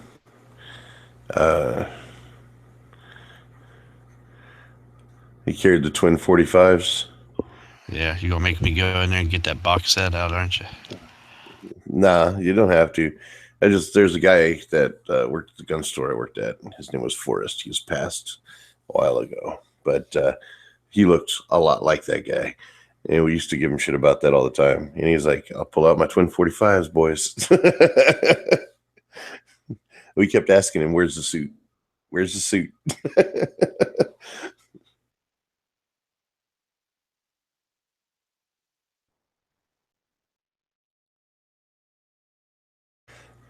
Pomade, you've never heard of the Greatest American Hero? What? Son, you need to go watch that shit. I'm sure you can find it someplace online. I think he's in his 20s, so it was probably before his Oh, time. well, yeah. Most likely. Believe it or not, I'm walking on air. Never thought I could feel so free.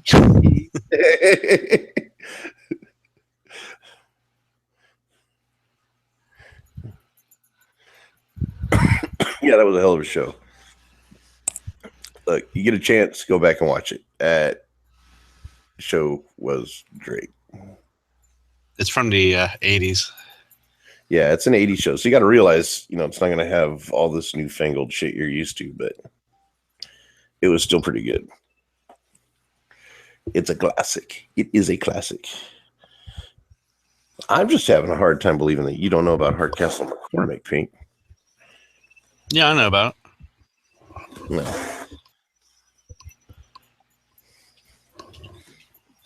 That was another good one. Oh, he says he's 32. Didn't Daisy have her own spinoff from Dukes of Hazzard? I think so. Because everybody wanted to see Where her she in those fucking moved to the Dukes. city. Yeah, She's driving something a 71 Roadrunner, I believe. and that show died fast. I think it only had like a couple episodes. Yeah.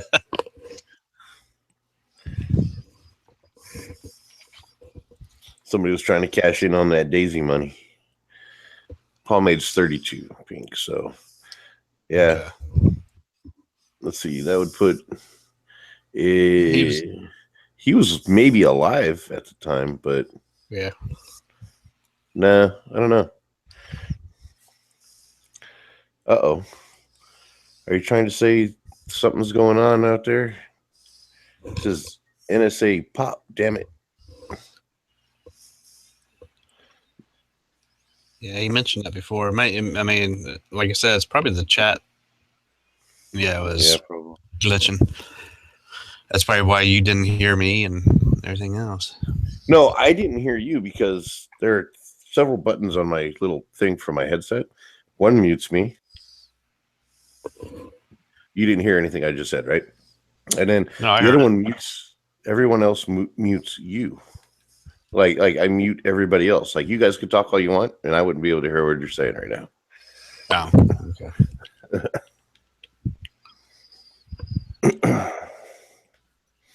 So that's what happened. I had leaned on the button and didn't realize it.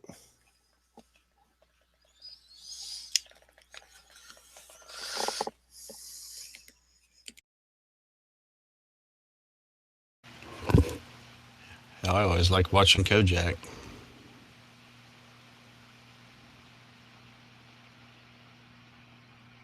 Yeah, Kojak was a good one too. Rockford Files. I always like those. That's the one I was thinking of. I could not, for some reason, I was trying to think of that show earlier, and I knew the show. I just couldn't think of the name. Yeah, he drove a Firebird. Yeah, it was like a 81, 82, something like that. yeah, something like that. Wasn't it brown? Yeah. Yeah. Yeah. See you, man. Later, Moon. Night, sleep tight. Don't let the bed bugs bite.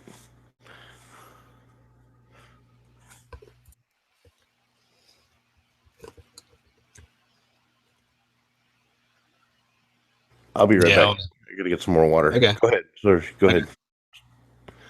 Oh, I was sitting there looking at the all the anime from the 80s. Oh, And Voltron was actually a spin-off from from an older Japanese anime. It was something God or Lion God or something like that. I'm trying to think of it. freaking Night Strike would know. Let's see. Yeah, all the good anime was spin-offs. So, well, Americanized anime anyway. Beast King Go Lion. That's it. Freaking That's they spun Voltron off of it, changed the plot and stuff. Speed Racer. My God, that's been around since 1967. yeah. What about Vampire Hunter D? That was a good one. That was a movie, not a show, but it was definitely cool. That or Golgo 13. All right, now I'm gonna go get water. I'll be right back. Hey man, I'll be here.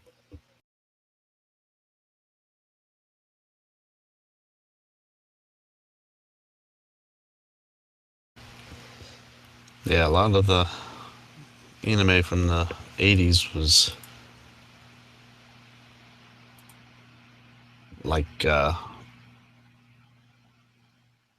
mecha anime.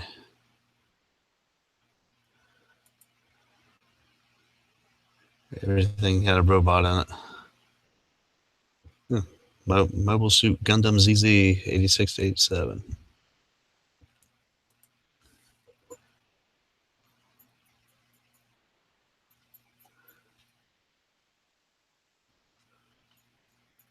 Ronin Warriors.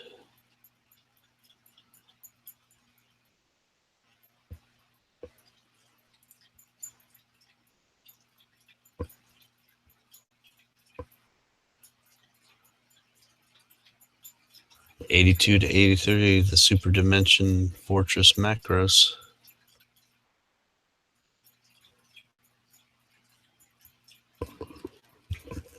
Which is thinking is going to be the of Robotech.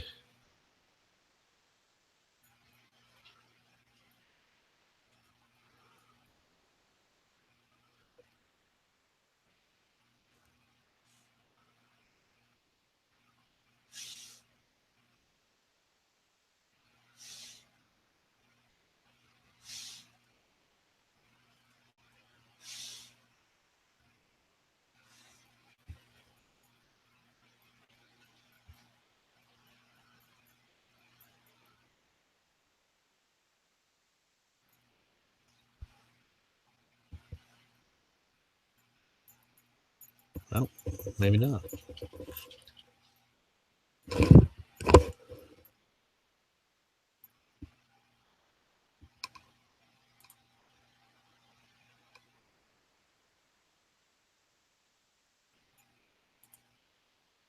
I'm back. Yep, welcome back. And I think my gun channels page just froze. I don't know. Last one I got, NSA needs to get laid. Stop messing with gun channels, NSA.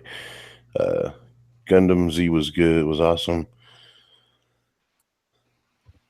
I'm going to watch on YouTube side. Having to keep refreshing this too much of a pain. So,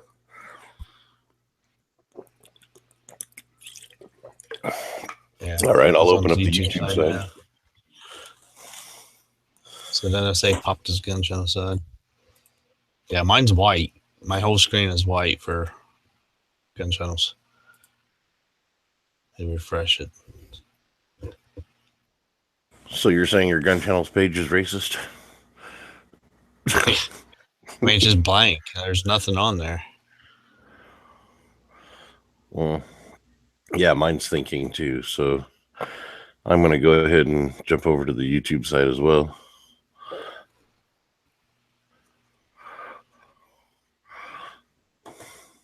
Yeah, so to refresh it and it's not doing anything.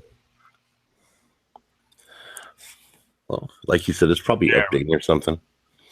Yeah, Pomade said Gundam Z was awesome. Yeah. Oh shit! Now it just lost it again. There it is. Everything's so damn slow. Yeah, Pomade said he's on his phone. That's what I do. He has the chat on one half of the phone and YouTube on the other half. You split the phone shit? Yeah. Yeah, here. I'm pretty sure my camera works in this browser. Yep. So let's see here. Yeah, I'm gonna get off of that. So I can open up the lobby here. Well, as soon as it refreshes. I don't even know how you split that. Well, I know on the 7, there's a button right here on the bottom left that lets you. I don't know what you. Shit, I better turn the brightness down. Why is it when somebody does at the Heavy B channel, it highlights it in orange? At the Heavy B channel. Yeah, on the YouTube side. Oh, I John don't know. goes, yay, at the Heavy B channel. And he's all giggity. But yeah, when I minimize, there's a button right here. Oh shit! You're not gonna be able to see it. Oh, you can see it on that one. It's kind of a double. Damn. Come on. Switch back. Oh shit! God damn it! It's got like a little double screen thing like that. Okay. But let me go to the Chrome and do it. But I can hit that, and it locks it into half. And then I hit the one for another app. Come on. Come on. Why does it keep switching that? Damn it. Because you're trying to show me something. Yeah. Let me just close everything and I'll start over. Okay. So open Chrome.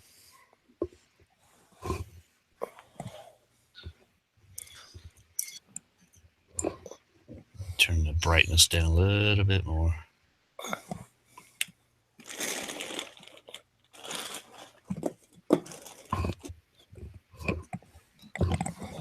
I'll hit that button.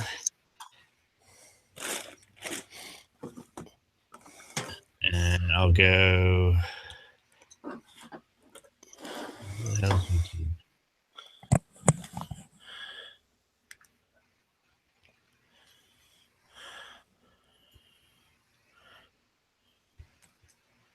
is, and boom, it'll have YouTube on the bottom half. That's crazy. What kind of phone do you have? It's the S7. See if mine will do that shit. Okay, going to Google Chrome.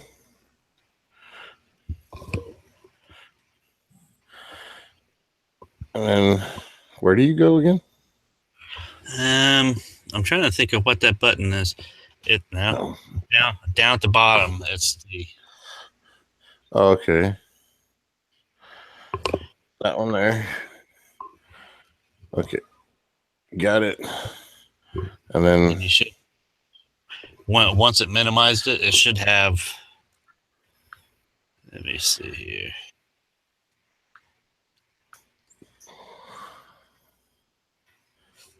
It should have that little minimized. no, I don't have that. I don't get that. Now I know my old Note. I used to sit there and because I had. Do you have split screen on your? What do you call it? Like your setting things? No, I don't. I have an old phone. It's not all fancy new tech shit. Let's see.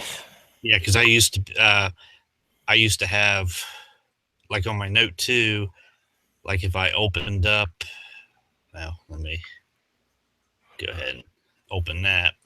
Yeah, all I got is Wi-Fi location sound, screen rotation, Bluetooth, Wi-Fi calling, airplane mode, do not disturb, flashlight, and U power saving.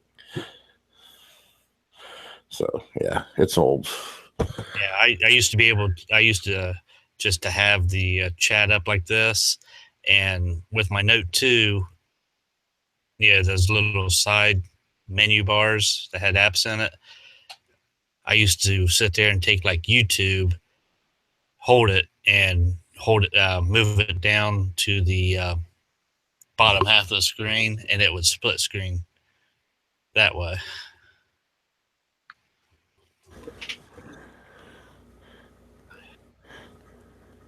But yeah, it makes it nice when you're at work. You can have the chat going and be listening to it and be watching the chat on the gun channel side. Wow.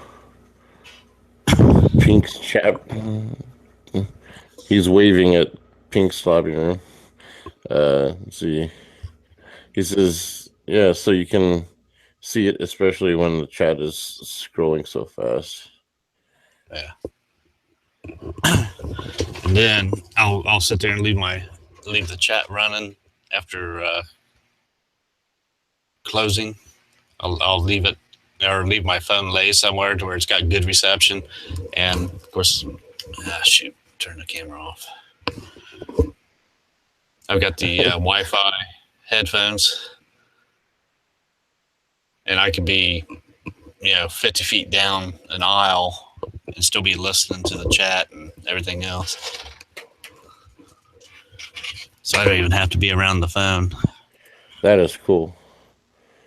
I should get some of those. They're nice. John says that I'm supposed to tell you to increase the chatter allotted time since he's the only one here. Do I know? I don't know what the chatter allotted time is. And he wants to see how many porn tabs you have going.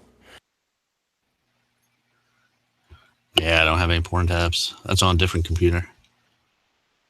That's a whole separate system. You got to separate your porn from your regular stuff. That way people don't find it on accident. Exactly. That's on my old laptop.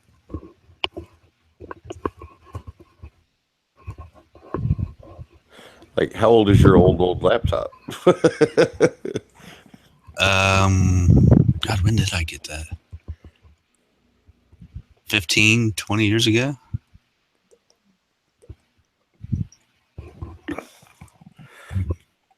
It's an old HP.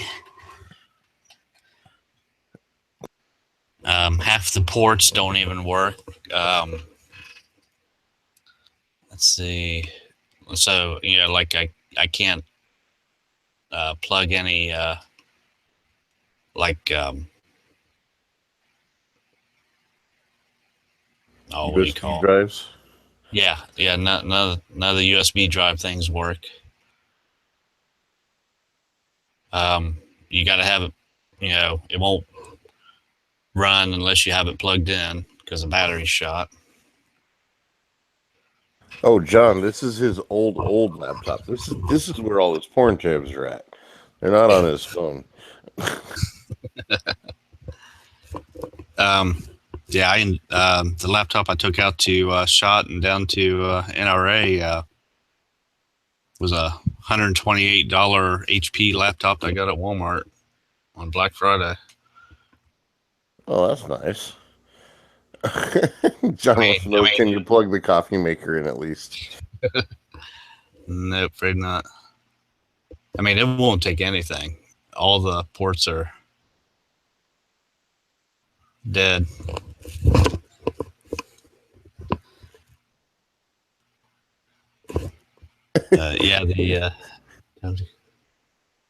He wants you to. He says, "Well, get out the laptop."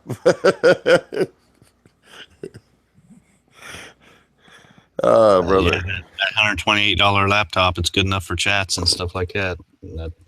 That's all I wanted it for. Well, I was thinking about getting like a Chromebook or something like that for doing chats and stuff like that, but I don't know.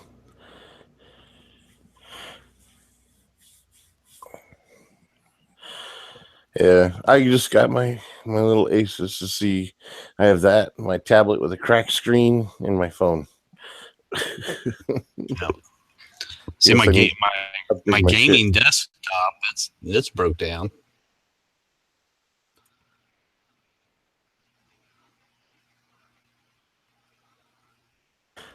Your gaming desktop broke down? Yeah, it blew. I mean, I can't leave it on. It blue screens constantly, so I need to take it somewhere and get it. Yeah, eventually get it worked on. But Well, that's what you get for playing Battleships for or World of Battleships or whatever it is for 85 hours straight. yeah, I haven't played that. I don't even have it downloaded.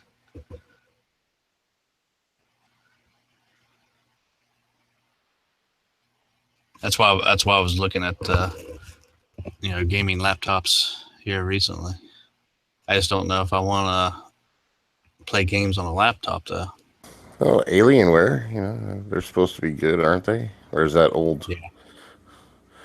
Yeah, they're still good, but there's other ones that are better.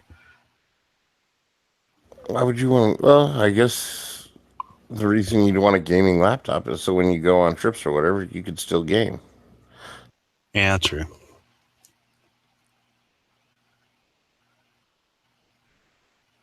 No, he's got a console. It's just broke right now.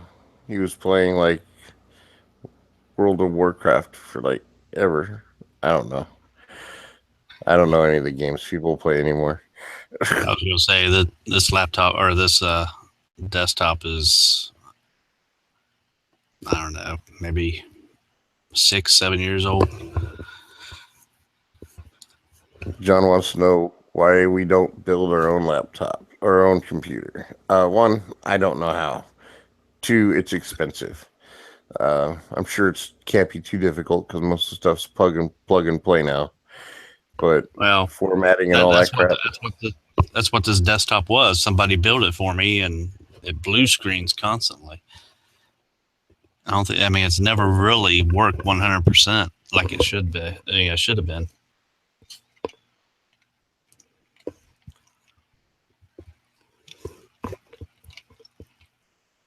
But I mean, I'd like to get one of those VR ready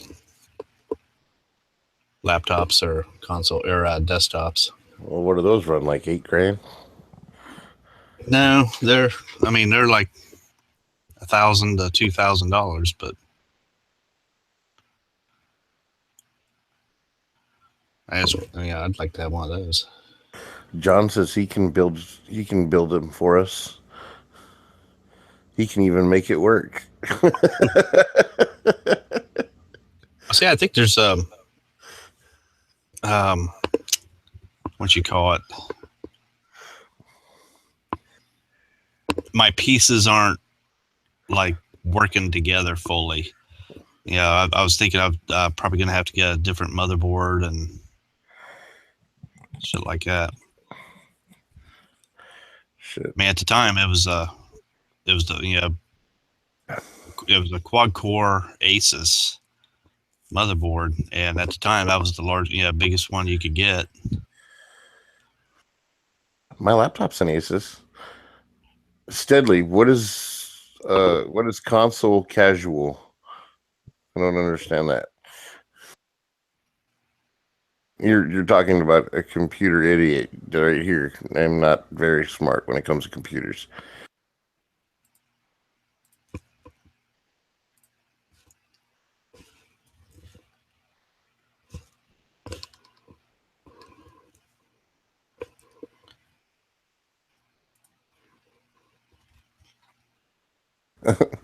John Z doesn't like Asus. He says Asus equals anus. Let's see if I can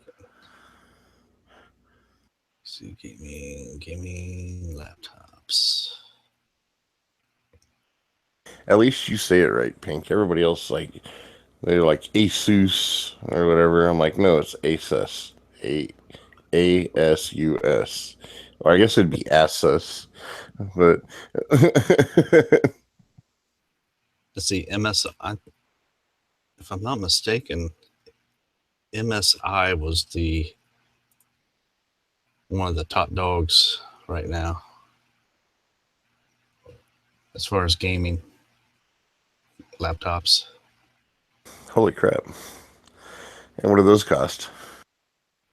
That's what I'm looking at right now. Oh, shit. Of course, that's an 18.4 inch monitor. That's $53.99. Damn. Okay. Steadily has described what console casual means. It's like gaming terms. PC gamers tend to be snooty or snotty, elitist, compared to poor peasant console casual gamers. Asus. Yes. I mean, see, they range from $1,021 all the way up to that $53.99. Holy crap. And I'm assuming that's not $53.99. So, Right. freaking, he says, yeah, gaming computers are crazy pricey. What is it? Just because of you need to have all the speed and to like freaking Speed, graphics, and then a way to memory. cool everything.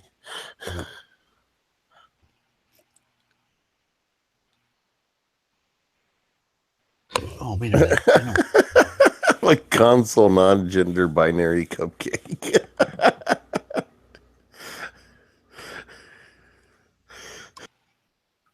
Oh, cool. Let me see if that posts. Nope, it didn't. Damn it. But it's still saved. Let me look back in on my phone. Are you still trying to make the gun channel side work?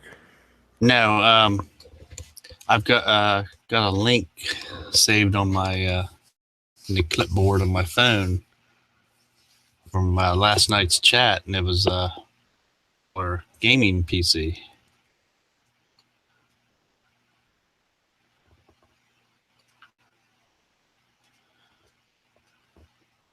G-Web said, there it is.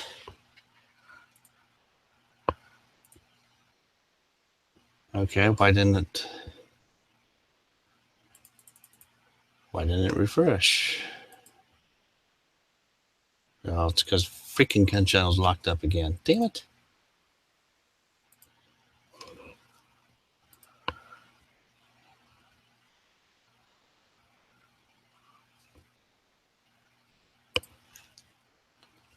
There it is. Okay. And just okay. There it is again. Did you see that link? No, hold on a second. Still over on the YouTube side.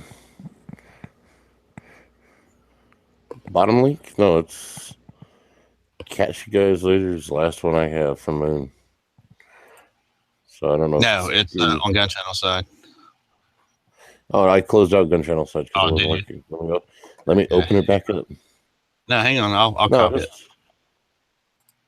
I'll give it to you. There. see.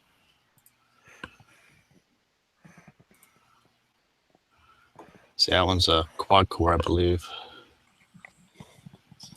Yeah, quad core. Ah, shit. Hold on a second here.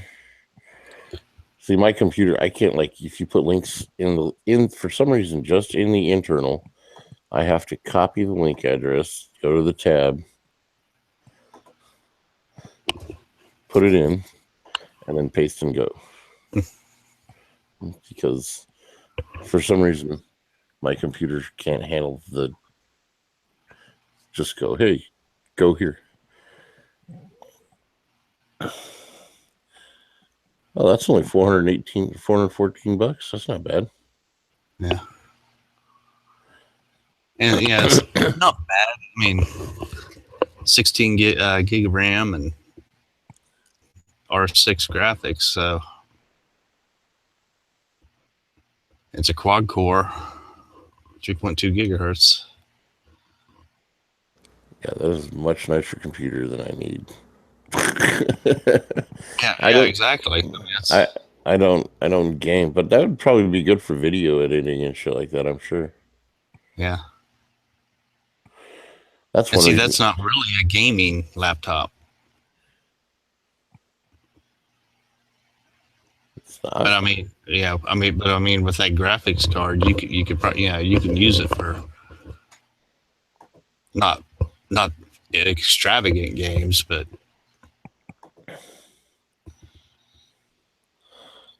Can I play Super Mario Kart on it? you should be able to. All right, that's all I care about. That or the old Kill Switch game. I love that game. Kill Switch was a badass game when it first came out.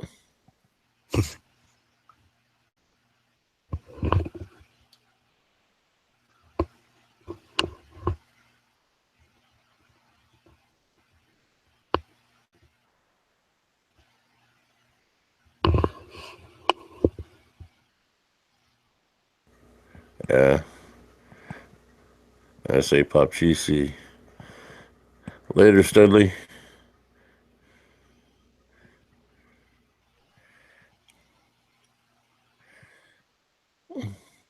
Oh, Z wanted to know, John wanted to know what the processor was on that one. Let's go back up. Let's see.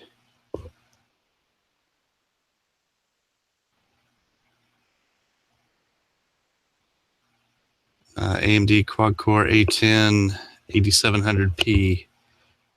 Let's see.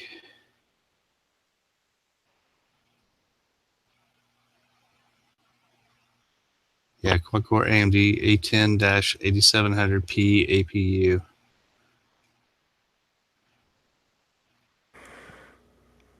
What does the A stand for in APU? Because APU in aircraft terms is alternate power plant unit, or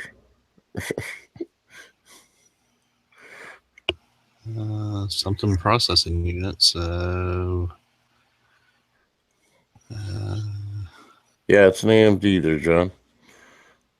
Is that good? AMD is just the one that competes with. What's it?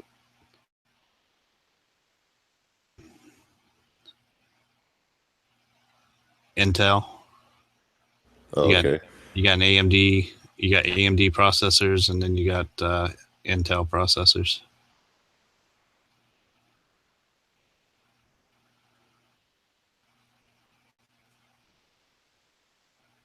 Yeah, it's what Pink was just saying. See, I don't know shit about this stuff. I mean, literally,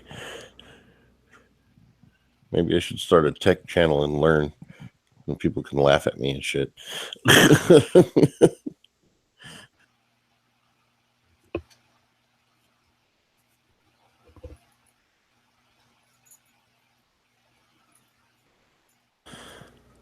Let's see. He wants to see. John says, I thought it was an Intel. So i5 or i7, is it a single or a double? Quad core. It's quad core. Oh, yeah. Okay, cool. So there you go, John. And thank you. I appreciate your faith in my ability to overcome my computer ignorance.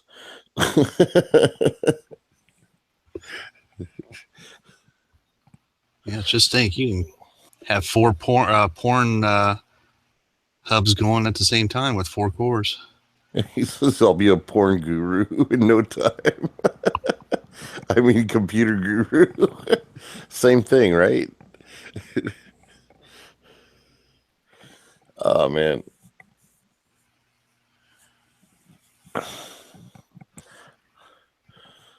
Oh, man. Yeah, Pomade bought one of these. G gave him the link.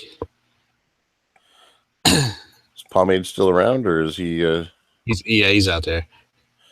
He said it should be arriving Saturday for him. Oh, he wants to know if there's one processor or 2 processors in the computer. I'm assuming it's just one. If they only list the one, they don't say a dual or something like that.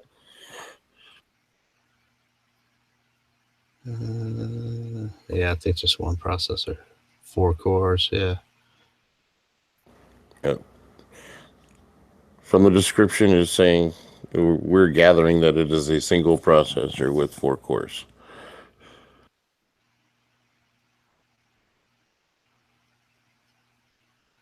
John says he'll build us computers. He won't even charge us. I'm assuming for the work. I mean, we'd have to buy the parts, I'm sure. But if you want to build me a free computer, I'll let you. Yeah, because I was for the past couple of weeks, I've been looking at desktops and stuff, and for $700, you can get one of those liquid cooled, motherboard,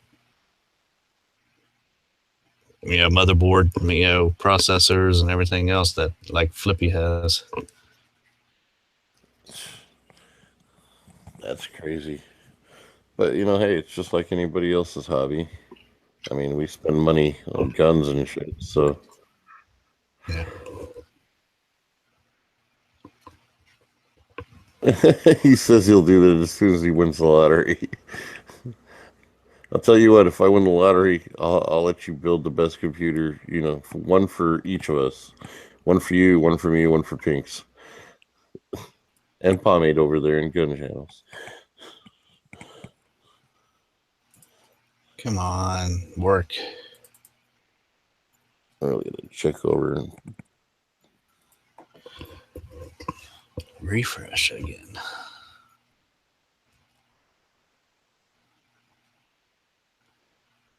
I'm trying to get Ron back for my show on Friday. We'll see what happens. Who? Ron, the guy from Scotland. Oh. Did you were you there for that one, or did you get to? Yeah. He's a cool dude. He's funny as hell. You said from Scotland? Yeah. He was on my last show, actually. I've been getting several people saying, you got to bring him back. That was probably when I was down in NRA? No, it was before Yeah. NRA, I think. Oh, was it? Okay. I think it was just before. Or maybe It was the Friday that everybody was going there or whatever. So maybe I don't know. Oh no, I was down there Thursday. Okay, yeah. That wasn't last week, was it? That was like 2 weeks ago, right? 2 weeks ago.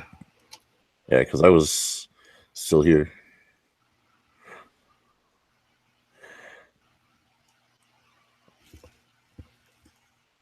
Yeah, XP. Man, I freaking loved XP. Freaking. Let's see. It's that old, yeah.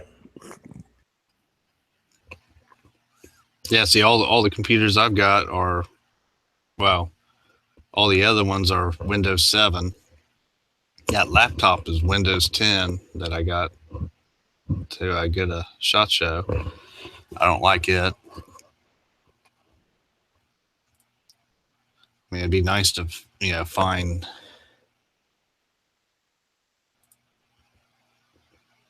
computers on for sale that where you can actually still get Windows 7.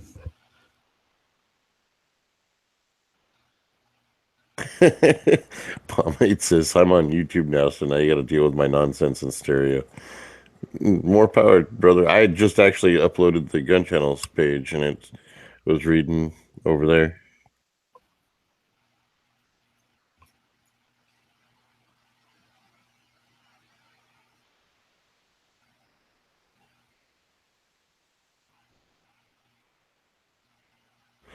Why would you want to give me a Mac? I would probably not know how to use it. If you won the lottery, just build me a computer that runs on a system I know. Which is probably part of my problem, is that I don't know too much about computers, so...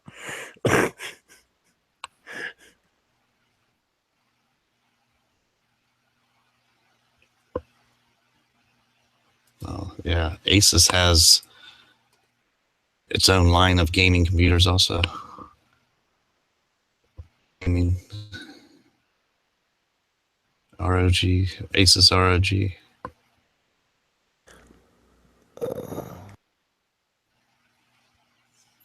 He would pay somebody to teach me.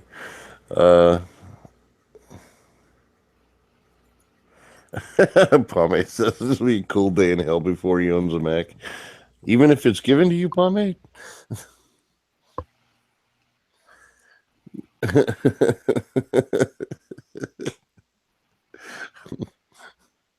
Freaking, all right, John, why do you think Aces sucks?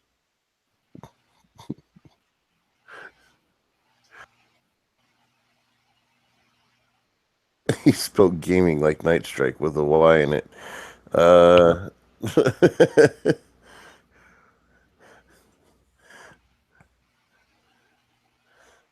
Oh, that's right. You're a Mac guy. That's why. Okay, never mind. Enough said.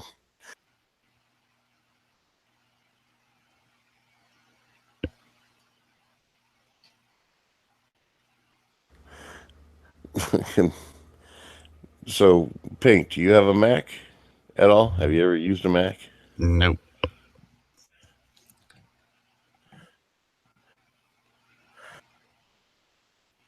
Nope, never have. Well, so you take the Mac and sell it to some hipster.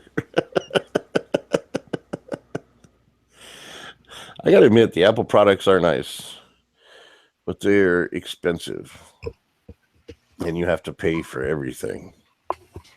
Like, whereas Google, you can get a bunch of free apps and shit.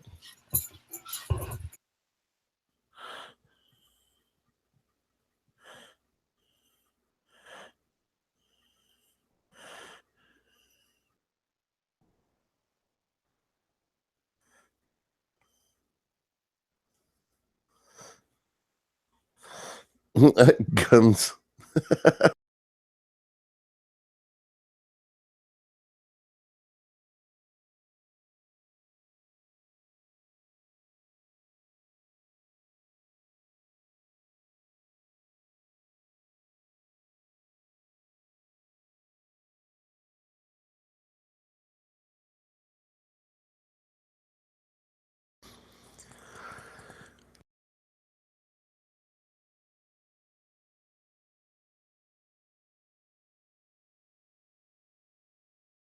Nice Star Wars reference there, John.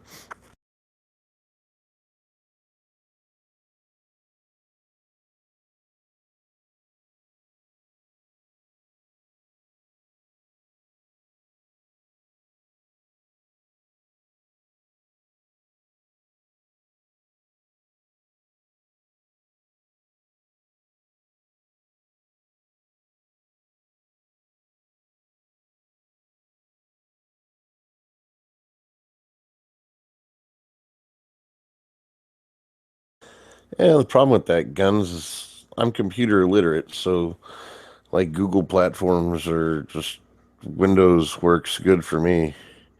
I just need to I guess maybe I don't know, update my knowledge base. Shit, I can barely program my freaking well, I hate to sound old, but my DVD player, not my VCR, uh, or the clock in my car, much less program a computer. Fines on the gun channel side talking about how old our computers are, asking if if we're a Linux or an Apple guy. But I think we've still got our Apple II. What was it? Apple IIe. Yeah, we had an Apple IIe. None And- taken, pomade.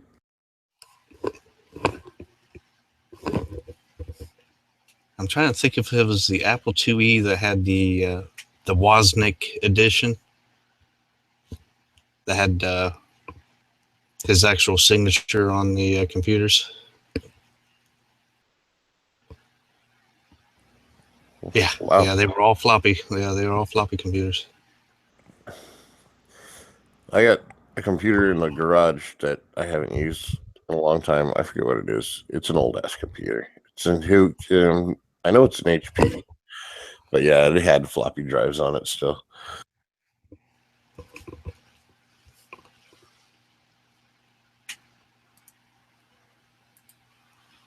Oh, and pomade. The reason I couldn't do the split screen on my phone is because I don't think my phone has that ability. It's old and it's cheap.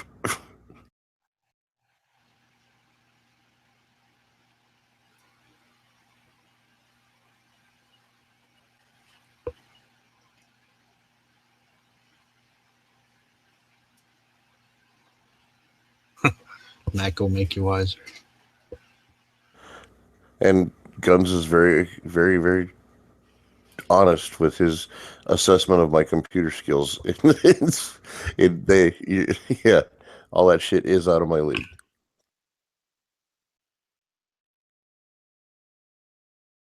Oh shit! It's freaking storming.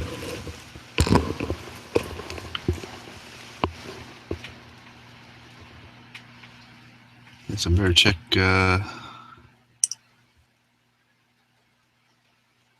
weather bug real quick. You better not have taken our rain. I'll be mad if you've taken our rain.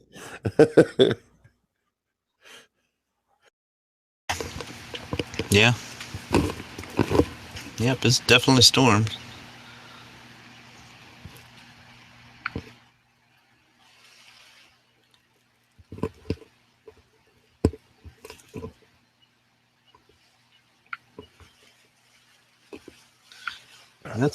That's a funky looking storm system too. Fucking zigzagging. Evidently, there's more on the way for you too.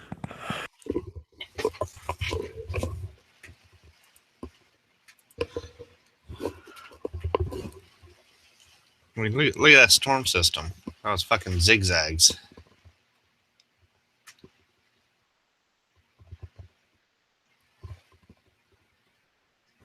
Wow, that is fucking weird. And then you back out even more and it fucking splits back in Oklahoma and Kansas.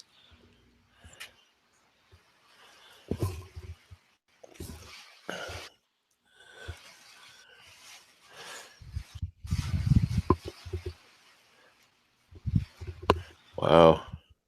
I gotta I think my roommate's on his way to Arkansas right now, so you might see some of that.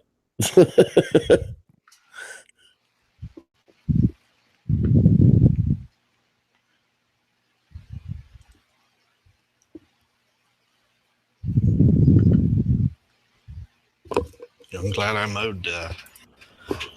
mowed today then. But did you wash your car? Nope. Freaking sucked too. My one riding mower that I've been using fucking broke the pulley system on the deck. I was lucky I bought a battery for my old riding mower and got it going and finished up. Now I went down to my mom's and was push mowing her yard. I'll be damned if the bolt didn't come out of the handle and damn handle broke on it. So I was having all kinds of bad luck on mowers today. That sucks. Freaking. Yesterday's pomade says we really need more rain. His pond yard was getting low. and John, it's going to take more than a week to teach me how to master a computer. I guarantee you that.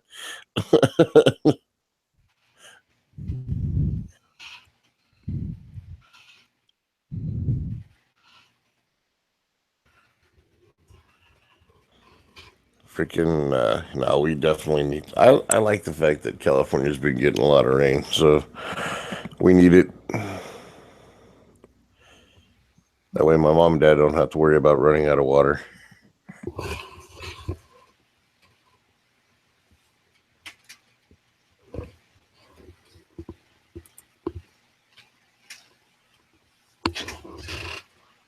Morning, gentlemen.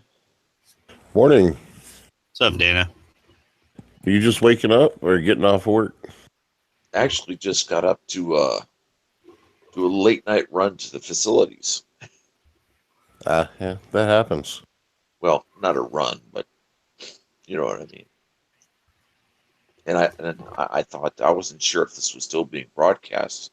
I thought, well, maybe I'll just get in there and listen, see what's happening.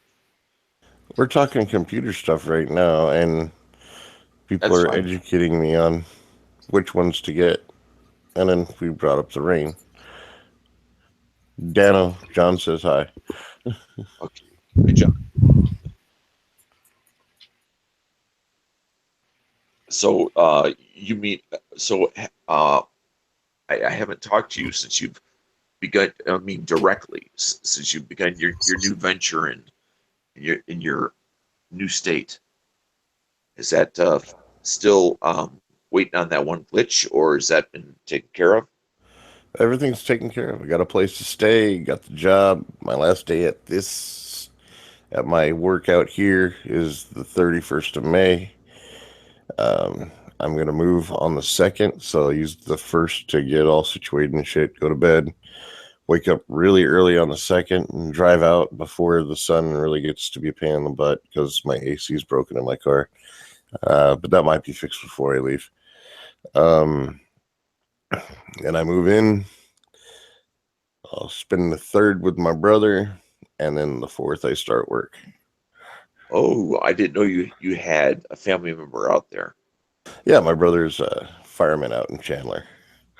Yeah, So- because one thing that's been weighing on my mind, and I wasn't sure if you had the same situation or not, is on the other end of the move, getting a couple of helpers. No, I'm just gonna take whatever fits into my car. Oh, okay. I'll just start out with new, like tomorrow when I get up. I'm just gonna pull all my crap out, and I'm gonna start 2 piles. What I'm gonna take, what I'm not gonna take, and then the shit I'm not gonna take, I'm either gonna throw away or give to Goodwill, and then most likely throw away because it'll be old and holy. Because that's why I throw it away. And then the stuff I'm gonna take, I'll configure it into a packable scenario, and go from there. Just keep the stuff I need to exist while I'm here until I leave, and then So are you going to like tow a small trailer or just literally just a car? just my car. Okay, yeah, then that resolves the whole find a couple of guys to give you a hand. Yeah, I mean, like I don't have like a 5-bedroom house worth of furniture and stuff. I'm just looking for, 1 bedroom, a bed, place to put, what do you call the stuff where you put your clothes in? Dresser. It's late. Couch, coffee table, end tables, um, and a kitchen table, and that's it. No TVs, nothing else. I got a 32-inch flat screen, my laptop, my tablet, my phone. That's all my electronics.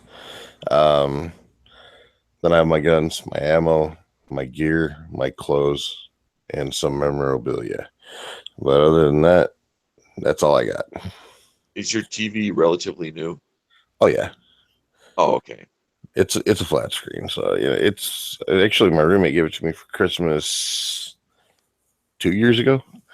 So I was just thinking that, if depending on how old it was, is taking it to a pawn shop, just simply sell it and then pick up a new one, since they're relatively speaking not terribly expensive.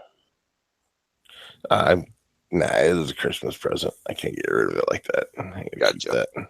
No, I understand. My roommate's actually one of my best friends, so no, but not a bad idea.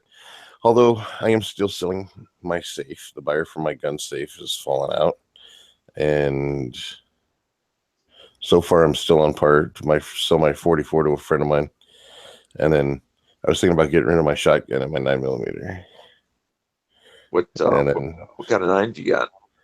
oh, it's an old Ruger P85. Oh, okay. Too bad Good Guy's not around. Maybe he'd want to start a series. He still might. Of course, he'd only be willing to give you $85 for it. Nah, I'm going. It comes with some stuff like ammo and magazines and stuff like that. And Oh no, I'm just saying he would only be willing to give you 85. oh, I'm sure that's all he would, but nah, that would be a no-go. I don't even know if I'll end up selling the 9. I might end up keeping that. I don't want to sell the shotgun because I really like it, but it is what it is. It's a safe queen right now. It just sits in the safe. It always gives you the option at some point later, if you want, getting the money out of it and using that for whatever it is that you need at the time. Oh yeah, I understand. Especially being so small, so portable, so car friendly, moving friendly. Oh yeah. Oh, I would be doing it for the money, for anything else, but I'm probably just gonna pass on that idea. I'll take them with me. The shotgun I have yesterday is not yesterday, pomade. It's an old Winchester 1300 Defender. I got a Hogue 4-end on it, a side saddle, and a sock, and a high-vis kind of clip-on front sight so you can see better, I guess, whatever. It works. It's a good little shotgun. Right.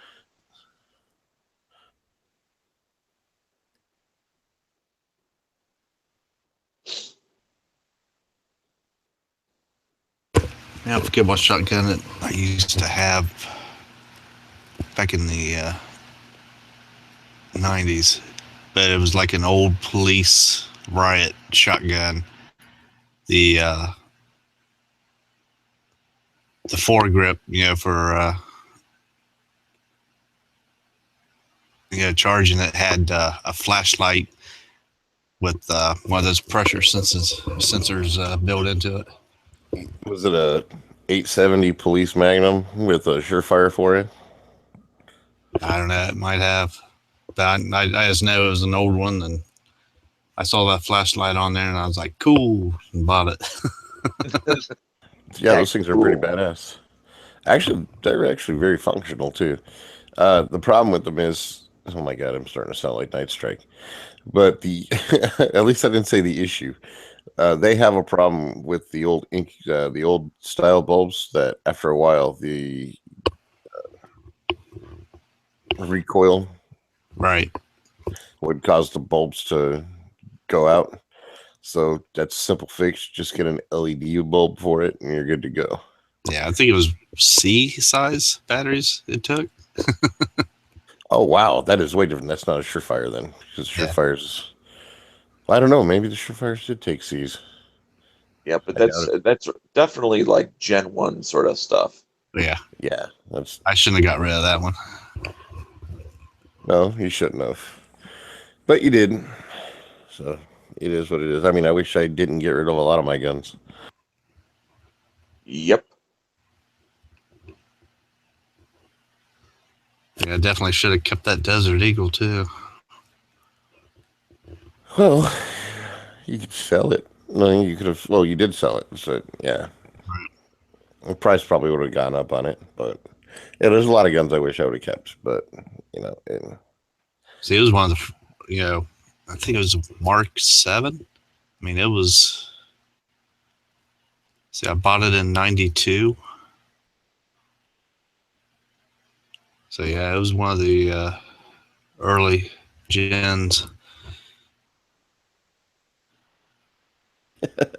yesterday, Bombin says in regard to good guy, then he'd make a badass PVC holster for that P85. Damn right. Damn right. So why isn't he around anymore? Did he just leave because of something? I don't know. Oh, hey, Dano. I haven't had a chance to ask you what you thought of your trip to tactical response. Well, I'll do the best I can for being in the middle of the night and exhausted and just waking up after about 3 hours of sleep. But it was excellent class. Very glad I went. Also glad that I did the exercises and stuff, since January to go, because of my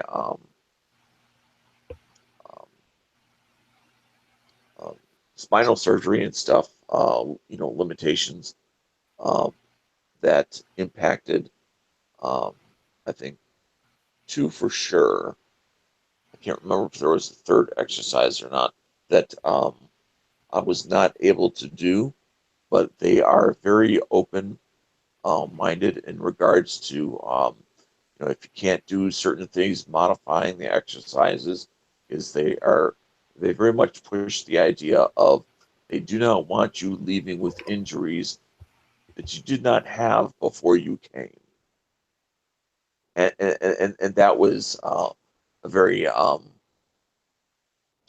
put my mind at ease as far as, because no one wants to be that guy, that either drops out or um, can't hang, at least somewhere in the middle, sort of a thing. And so, like as an example, when an exercise would start like flat on your back, sort of a thing. And it's not that I can't get flat on my back; it's gravity will do that for you. It's the ability of then getting in other positions and then eventually working your way up to a standing position in a safe way with others around. And it was that last one that I was not confident that I could do it in a safe manner. Um, and so what I did, I was able to go to one knee, or actually, well, the first exercise I went to two knees, and then started that way. Then went from two knees to one knees, and then went to a crouch, and then went to standing after that. Rather than flat on your back and roll to your side, and then go to a knee, and then onwards and upwards. So it just right kind of modified the beginning of it to make it fit. But they'll they'll modify it, as it needs to be for any, physical limitations that you have. Oh, that's very cool. I have a question. Okay, you took fighting pistol, right? Yes. All right. Did they do the thing where they kind of choke you out while you're shooting? I'm not sure what you mean by choke you out. Well, I've seen videos of them, like you're sitting there engaging the target while you're engaging the target, or you're preparing to engage the target. One of the good instructors come up and get you in a chokehold, and then they choke you until you, No. to give you that whole being able to simulate the whole sense of being able to continue the fight when you're going out. No. Oh, Nothing okay. even related to that. See, I didn't know if that was fighting pistol, if that was another class. It's probably another class. Probably. Might be from where you was watching Pornhub earlier. Hey, you're the one with the old laptop, buddy.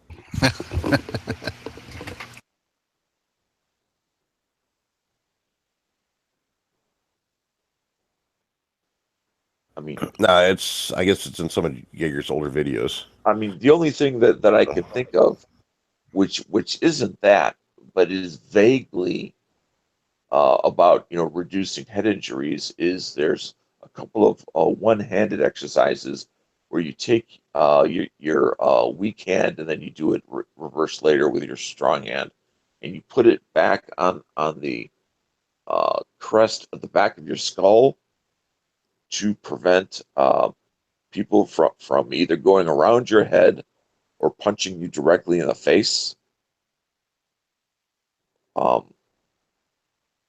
Is it so you would like maybe turn at a 10 to 15 degree angle, with your arm covering your face, but also in the direction of the attacker. Yeah, I can see that. That's actually not a bad idea. It's like a fighting guard. It would make sense. Right. And then fighting from different positions, firing from drawn, but the firearm is just at, like, the grip would be at your ribs, rather than pushed out. That's just one example. So you'd be using like the center line of your body, or going off kind of like extreme off the hip, actually pressing the gun into your body, like the hand, the grip into your, like up in your armpit, but like pointed slightly downward, so you're like because the assumption is that he's so close, the attacker, that you're probably kind of shooting towards what's referred to as the girdle, yeah. Which is the pelvic region of the hips. Okay, yeah.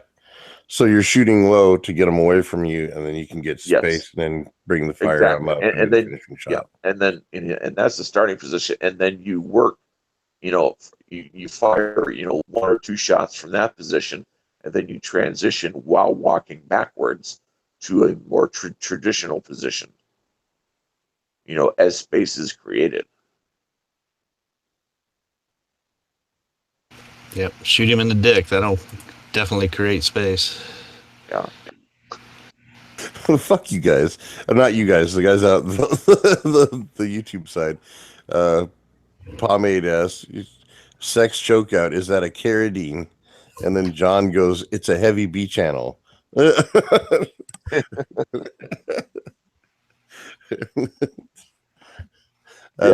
I forget funny about that. You mentioned it. Freaking. But No, I mean, it sounds you like a do- good class. I think a valid point is, the course, I'm sure, has changed since the beginning, as philosophy and what's repeatable from class to class to class is um um what I'm thinking of is learned by the instructors as they do, because they now have over 60,000 people who have fully completed the fighting pistol course. So when you have that large of a group of people who have successfully passed, you now have a strong base of things that work well in a repeatable fashion and things that may work but not repeatably. Okay. Because they only have you for 2 days and you have lecture both days. So, they have to go with what's repeatable and what works with every single group. Because like with our group, one comment that James made as he was doing the lecture for ours was that this is the only class that he can remember in a long, long time that there wasn't at least one female in the class. And we also didn't have anyone that literally couldn't, hit the broadside of a barn. Because, it is promoted as, you can take it as your first class. But, and Yeah, it's probably their entry-level prerequisite class to be able to advance to other ones. That's actually Right. fairly common in training scenarios or training schools.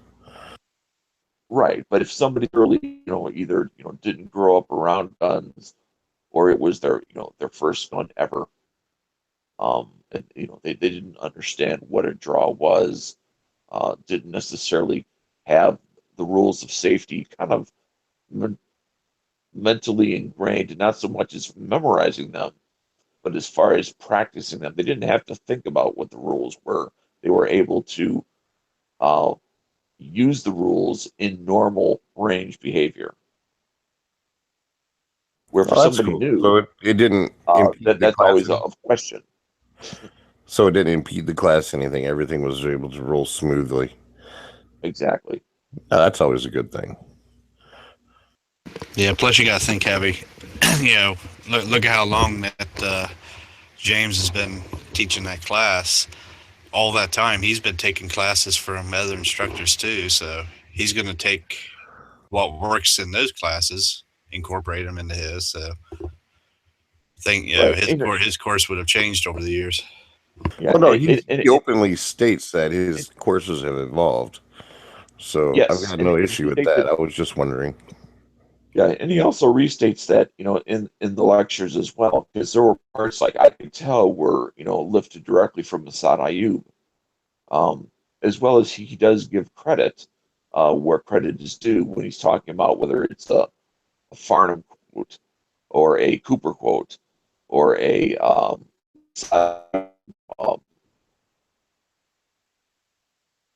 philosophy or something.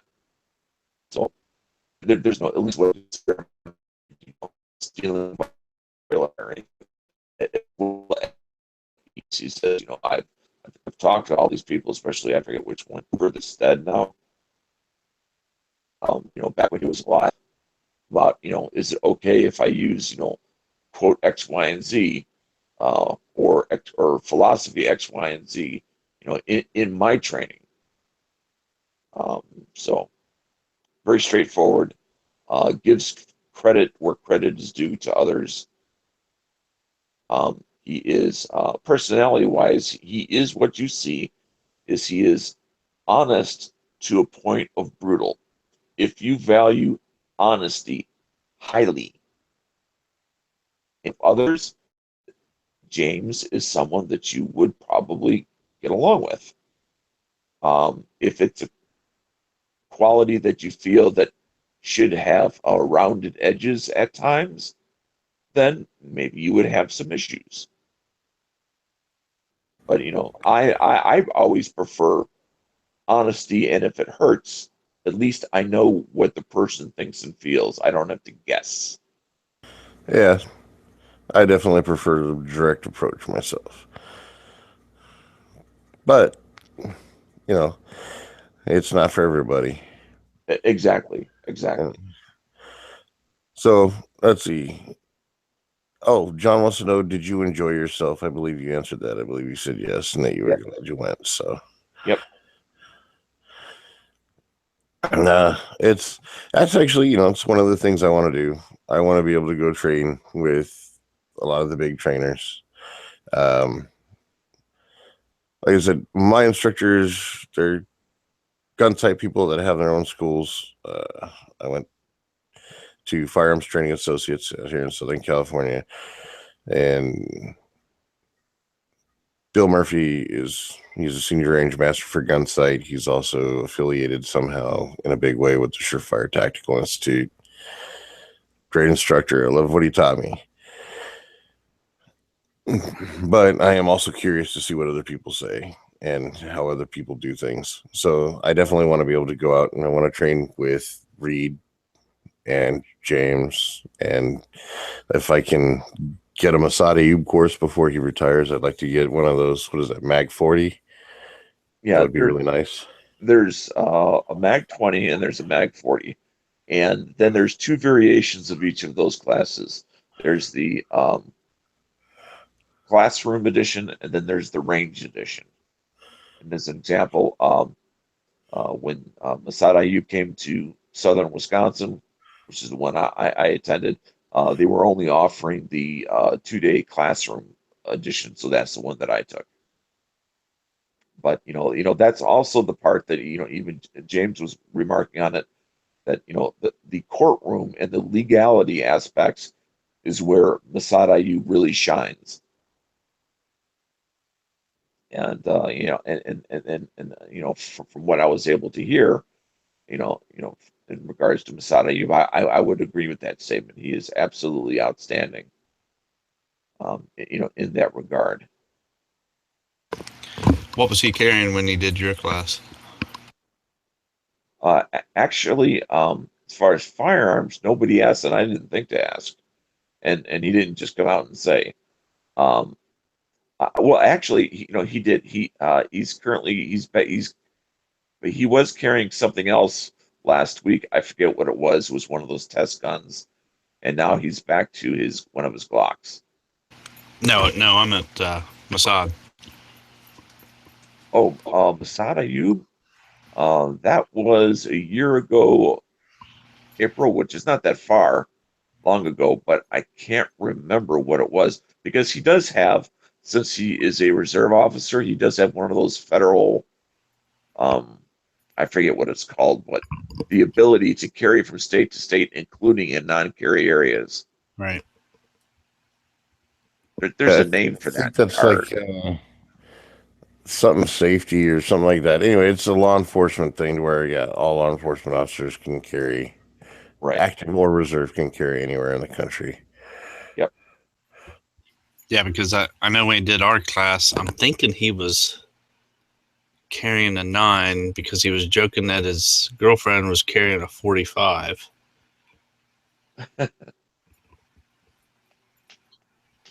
I'm pretty sure that's what it was.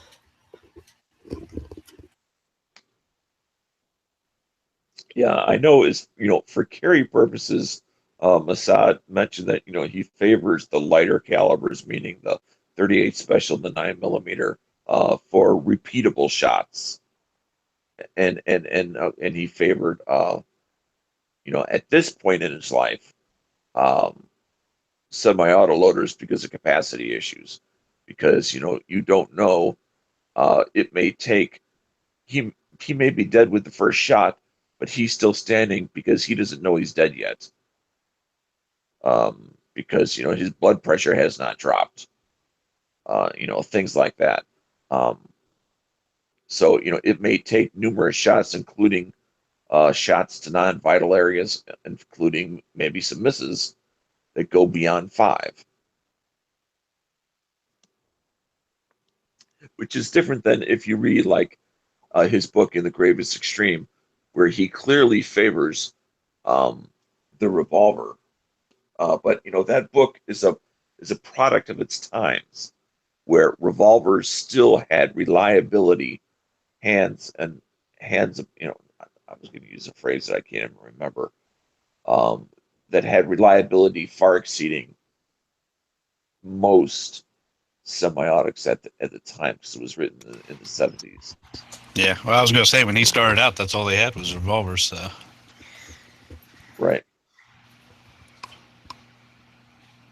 Well, with modern technology the way it is, there's the semi-automatic world has become the predominant firearm for self-defense. So,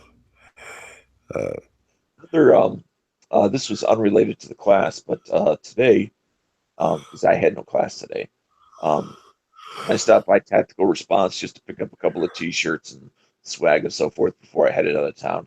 But I also wanted to, as long as I was so close, go ahead and stop by SOE just to check out the facility and say, hey, I drove 800, or excuse me, 500 and some miles. I might as well drive another 10 to at least check it out.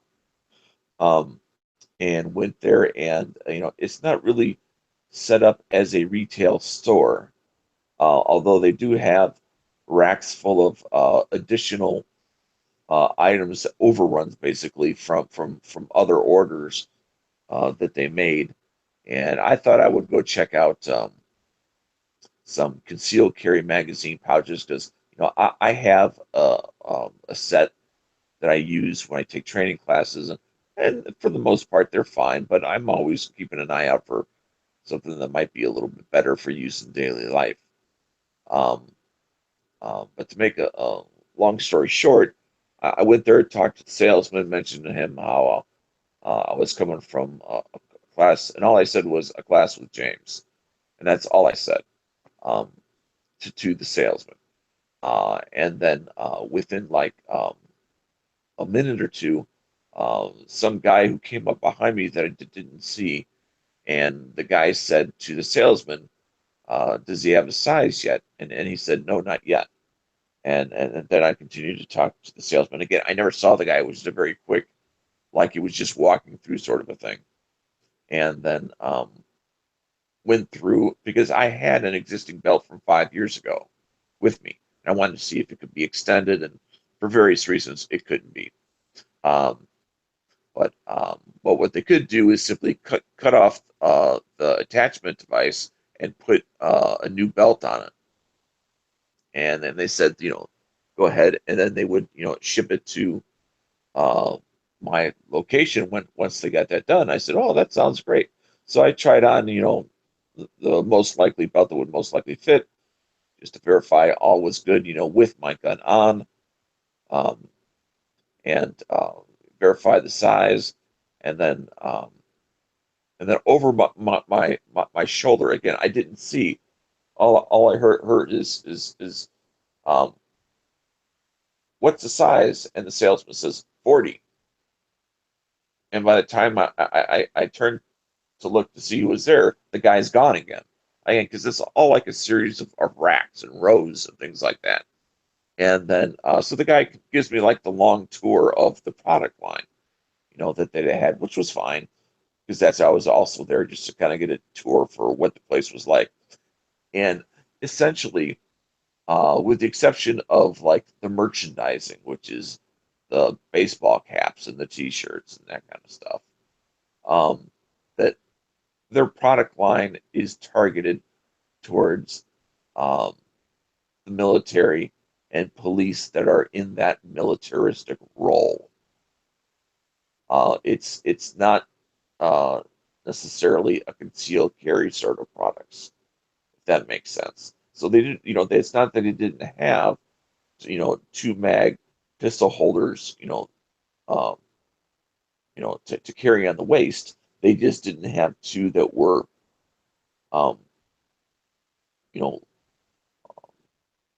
low visibility, not, or would at least match, not stand out. They were all camo, or something like that, which just screams gun. so you're saying it's more like duty related rather than Yes. private side? Actually, it's mostly military related, with some duty in there. Which is fine, if that happens to be a role. But if you're just, Joe concealed carry holder looking for a mag pouch, depending on if you're going to do handstands or not, because, I want ease of access of getting my magazine out of the pouch. I don't want to have to pull some Velcro, cover off of it, to get access to pulling it out. But that's just me. I mean, some people do. So, but anyway, And then I said, all right, well, thank you very much. Let me pay you for it, and I'll give you my address. So I give him the money, and as I'm giving the money, all of a sudden again, some guy just walks up behind me, and and he says, "Here's your belt," and I turn around and I'm thinking, why is he giving me my belt? And of course that's John Willis, I was and just gonna ask that. and That sounds like something he would do. and he had heard the word James and class and put two and two together. And he also heard the word team room because I had met the guy who was doing the medical class is staying at the team room tonight or last night, tonight, and tomorrow. And I had mentioned how oh yeah, the instructor for today's class was in the team room, and he had mentioned how he had stopped in, and you guys were able to redo a couple of his belts. So I was wondering if it would be possible to redo one of my belts. So putting some of the little pieces of information together, uh, um, it was clear that I had taken one of his classes. It's not clear I'm somebody because I'm nobody.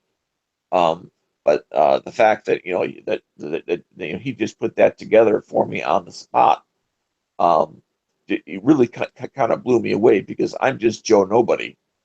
Um, and to give me that kind of service was just totally unexpected and blew me out of the water as far as customer service because he's one of those guys that for the little bit of YouTube exposure he has, you would think he was some butthole, and I think for the vast majority of people who are not buttholes, he's a nice guy too.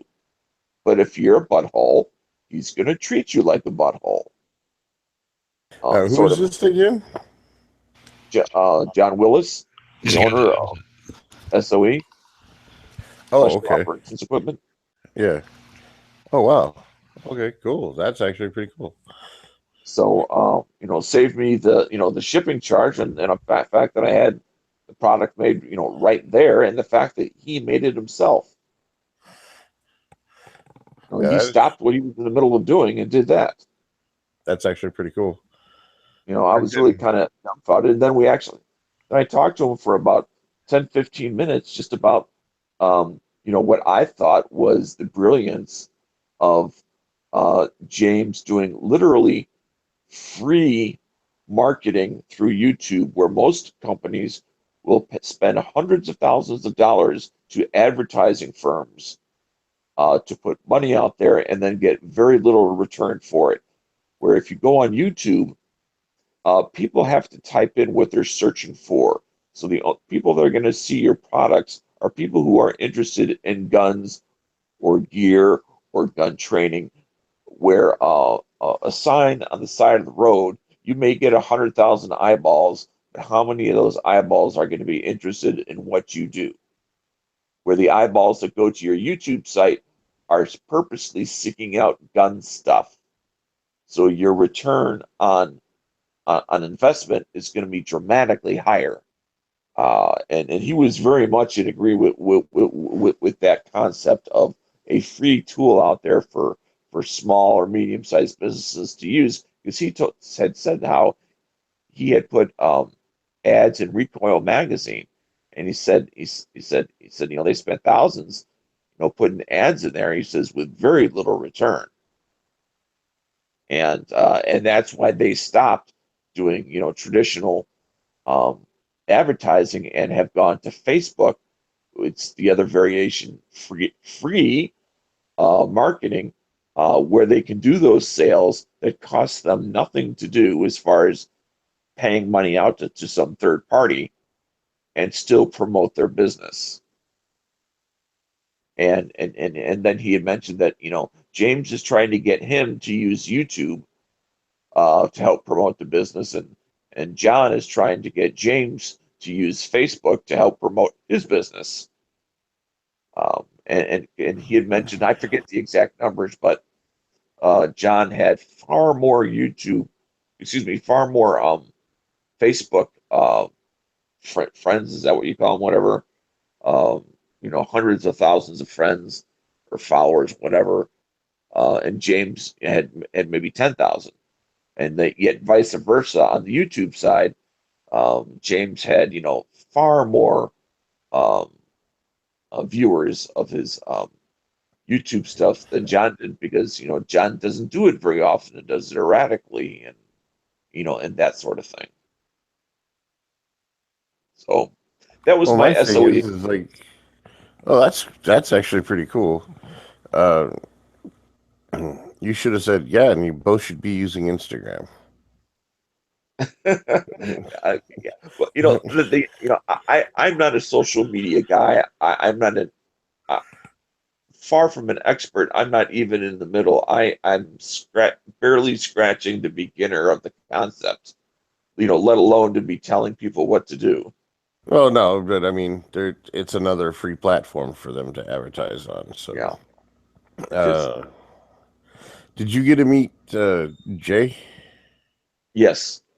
What's In he like? fact, I also got to wear his hearing protection, because on the very last exercise, my hearing protection, there's 4 points of contacts, two on one ear, two on the other, or on the muff, I should say. Well, the plastic that holds the metal wire that goes into it had literally just broken off mine on the very last exercise. I mean, it made it through almost 2 days. Now, this hearing protection I have, it's the, what's it called? Impact or whatever it is brand. It's a fairly common, inexpensive, $50 or less kind The of Howard Light electronic hearing. Impact Sports. Yes. That's exactly what they were. Those ones I have. And I've had them for several years, and they've always done well. But I didn't have any, and so he said, well, I got a spare part in my truck. You want me to get them? And I said, well, they'd already announced that was the last exercise of the day, and I said, well, I can just get through one exercise, with them. And he says, no, you better just wear these. So he takes the ones off of his head and gives them to me to wear. He says, I'll take care of mine. Don't worry about it. That's fucking cool. Yeah. And again, it was a lot of little things like that. That helped. When I say it was a great experience, that's the sort of things that I'm talking about. It's not just the big things; it's a lot of the little things. That is very cool. He's one of the main reasons I want to go to tactical response. James would be cool, but I don't know. I don't know if you've watched Jay's videos where he trains. Yeah, in fact, there was one that just came out, wasn't there, on the other guy's channel? The guy that used to be go by FX Hummel. He's a adjunct instructor at SOE. Yeah, if you go to SOE and about our instructors, this other guy's name, who used to be FX Hummel, his name is listed as adjunct, not professor, but instructor. His name is there. And in fact, they were both out there when we first, on day one, drove out to the range as a big cattle train sort of a thing. They were out on the overall, it's called the Birdsong Range, which is their largest range, which is just under 500 acres. We had passed them. They were on a pistol range filming something. I didn't know what they were filming, as we all kind of drove by. And of course, they stopped doing what they were doing because we were, of course, interfering with the audio just by driving by. So they were just waiting for us to pass. But there's one of the pistol bays contains a car that's had the windows shot out, and they use for the purposes of training. And they were filming something over in that area. So, I saw them from Jay and the other guy from 30 feet away, which is the distance of the car. And then later that same day, Jay was over with our group, because we had a fairly large group of just over 30 people. So what they did is they took our group and divided it into 2 parts, and you'd have, you know, group 1 and group 2, and kind of rotate back and forth. And it's also a way to make, you know, keep the class going while you're reloading magazines and doing stuff like that. Yeah, I've been in a few classes where you had to split the lines. So yeah. No, he's just fucking intense, you know. And I've heard him speak on some of James's videos too. And he's very well spoken. And plus he's a jarhead, so you know, that's another reason I want to meet him. You know, but, And let's see, then we also had Don Numbers, and had, the guy's name is eluding me, but it's the guy that shoots all the shotgun classes. Has a very Saddam Hussein sort of mustache. I don't know. I can't recall his name. And there is a brand new instructor that literally just started this week. So got to meet that guy. And the infamous Maryland. If you need anything outside of the lines, and like, you know, you want to go to the team room, but you want to get there the day before the class starts, or, you know, or something like that, that's the go-to person for anything and everything. All right on. She's you know, helps create the grease that keeps the place from that coordinates all the nitty-gritty details that must be done. You know, ordering ammo for people and stuff like that, and making sure it's there on time. Yeah, I'm definitely gonna have to go check the place out. They also have a service that I thought was kind of cool. I can't take advantage of it because of my orthopedic issue, but where either before your class or after your class, there is a service they have that, as long as you phone them either before your class starts, or even if your class is starting, you're at a break and you call them, they're still more likely to be able to help you out. And it's a fitness tuning program where if you want to go through your regular routine and learn how to modify your routine in a way to get improved results and or reduce the possibility of injury, and depending on what your workout is, possibly adding one or something to it to get better results for $50. They'll spend an hour and a half to 2 hours with you, going through whatever you need to do, including supplements and stuff like that. Or if you don't do supplements, that's fine. Then just do the exercise routines, you know, and it's all with dead weights. It's not machine related. But I thought that was a interesting aspect, because, you know, the past, at least as far as I remember, and it may be longer, Tactical Response has added on their philosophy of fighting strong, or I forget exactly how they put it, but that's become part of what they do there, in addition to gun fighting classes. These, you know, which is an important key word, the word fight, you know, as they use it philosophically, because they're not there to show you how to put a hole in a hole. That's not what they're interested in. They're interested in teaching you how to fight, not how to be a better marksman or a faster marksman or a better competitor in, you know, IPSC or any of the other organizations that do competition. They have zero interest, and granted, you know, there may be some skills that are that would fit into that realm, but that's not what they're focusing on at all. It's all about fighting and keeping your mind in the game and your eyes on the target. I was telling G-Webs off air after the Daily Show today one of the things about having your gun on the ground is using your it's not about you know treating it as a tool, although that may, if that's it, they're not telling us that's part of it.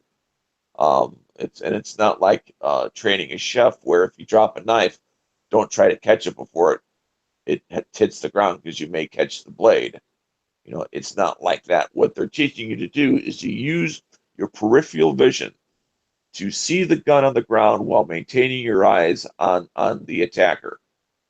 Put your foot partially on your gun because that's how you're going to track it. And with your eyes on your target, reaching down to the ground, grabbing that gun up from the ground, bringing it into action, and then firing. All with your eyes on the target the whole time. And but you can't do that if it's in your hand. It has to get to the ground sometimes. So whether you bring it up to a firing position and drop it, or whether you just put it on the ground, it's got to get there somehow. So, Yeah, it makes sense. So you did the whole drop your gun thing. And then is that what it was for? Like to teach you just to be willing to let go if you have to? And then from that point, is that where that drill started? Or well, the whole part of being willing to let go of it, if that's part of it, they never mentioned it. At least they didn't mention it in my class. It was if for some reason, let's say you go to grab your gun out of your holster and it slips out of your hand because if it gets caught on your garment, your cover garment or something. okay. Is don't lose focus of the threat, even while you're looking to get the tool to end the threat. Because the threat may change their behavior, which may mean you may need to change your behavior. But because you have part of your foot on your gun, you don't need to look at it to pick it up because you know exactly where it is. It's not under your one foot, it's under the other foot because you can feel it with your foot. That makes any sense? No, it makes perfect sense.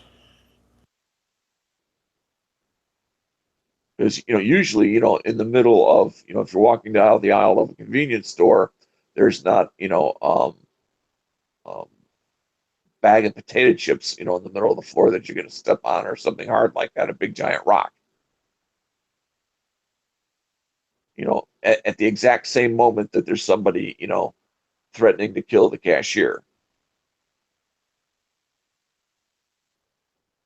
Well, if there is, you're in the wrong liquor store or convenience store. I'll tell you that. Yeah, well, but it happens to a lot of stores where it gets underreported because they don't want to scare away customers.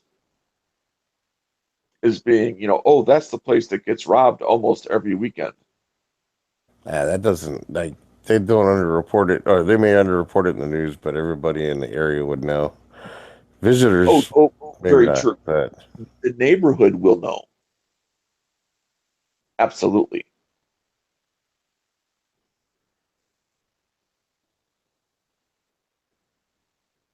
So I didn't mean to come in and dominate the conversation.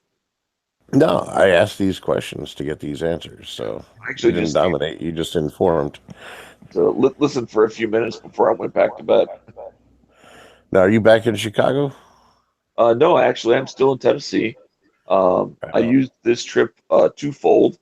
One was to obviously take the class. The other is there's some places I want to check out for possibly relocating myself in the next year or so. And no better time than literally now.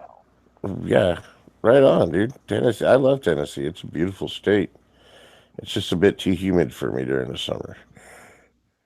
Yeah, there is that aspect. And I would just say, what have I seen so far that, or am aware of that is a negative? That's it.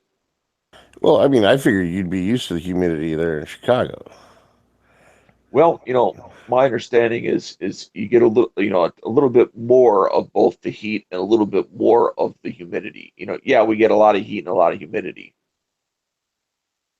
but come July and August, but it's a little bit more. And when it's already at 90%, 95% seems like a lot. Yeah, it does. And Freaking- when Plus, 100 plus when where we're 100 at on the globe, I mean, we get all 4 seasons in one day too. So well, yeah, especially in Michigan where you're at. no, I'm in Ohio. But, That yeah, Ohio weather. yeah, Gotta Ohio. love it. Yeah, You can go from 80 to 40 in 2 days. yeah. I got a brother that lives just outside of Cleveland, so although I haven't lived it, I've heard much about it. Yep, air conditioning in the daytime, heater at night. Yep. So, by this, weekend, I'm not sure exactly when I'll be back home, but because, once I, cross from Kentucky to Illinois, there's no reason for me to stop. Just Illinois is like taking Kentucky or Tennessee and then turning them upright. They're very long east-west. I'm very long north-south. Well, isn't there something in Terre Haute? I thought there was some. Well, I'm not in Indiana. I'm in Illinois. Well, I mean, on your way back. Yeah, I'm literally, if you draw a line straight down the center of Illinois, that goes straight to Camden.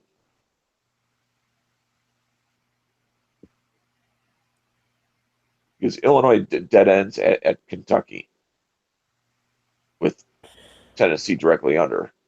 Yeah, we just run down and then was that the 24, I-24 through like. I forget what the designator is, but there's an area, a large geographical area called Land Between the Lakes, in western Tennessee and western Kentucky, and it actually forms the Tennessee River, which goes down and is the border between Alabama and Mississippi as it goes south.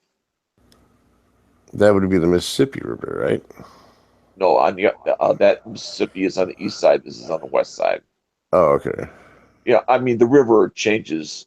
It's east-west. It doesn't come literally in a straight line. But I'm just using general directions, not GPS bomb coordinates. So, like, what areas are you looking at? Like, are you Well, closer to like today I spent in Paris, Tennessee, and I got a few things yet I need to do in the morning before I actually leave town. Stop at a real estate agent, get some local information there, and then I'm heading up to Murray, Kentucky, which is just over the border from Tennessee. Then going to do the same sort of thing up there. And then after that, barring any new information, and I'll probably stay in Murray overnight, because then it gives me more time as well as I can take my time going through the town. Because I ask every person that I meet 1 or 2 questions if they're willing to, if they have a minute or two for me to ask them. And I have not met so many friendly people, that from total strangers to cashiers, to a stock boy or girl or a waitress or whatever have you, that if I say, do you mind if I ask you a general question? Do you have a moment? And I'll start off like that. And I've never had anybody say, no, I don't. Just hurry about their business, including strangers who have no reason not to say that. And then I would ask them something, generally, which is that it's not a right or wrong thing. It's if you could take your friends and family and move them to to any town or city within 100 miles of here, where might that be?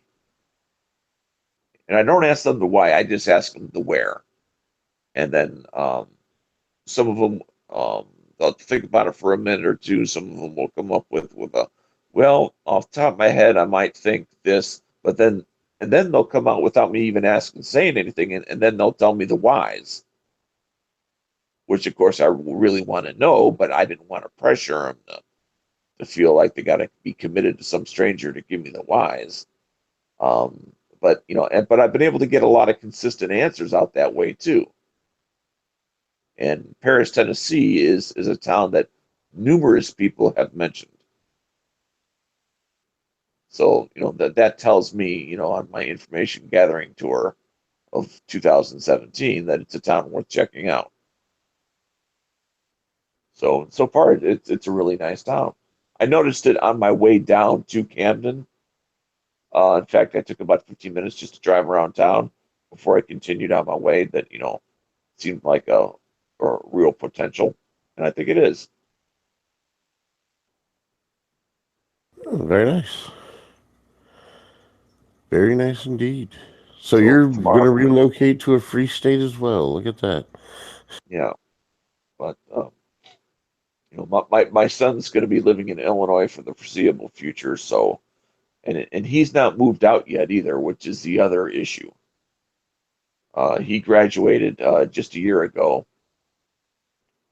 and so something tells me deep inside that because he pays half of the rent, because I made that a condition that I would give him the gift of 6 months of free food, free car insurance, free rent, free utilities, free cable, free everything. But after 6 months, he had to pay his own auto insurance. Excuse me, let me back up. He's always paid his own auto insurance, but he would also have to pay rent after 6 months, which he's been doing. But it's a lot. He has a certain degree of, I'm 20 something and I feel lazy. That he would probably not move for a while longer unless I was looking at moving out as well.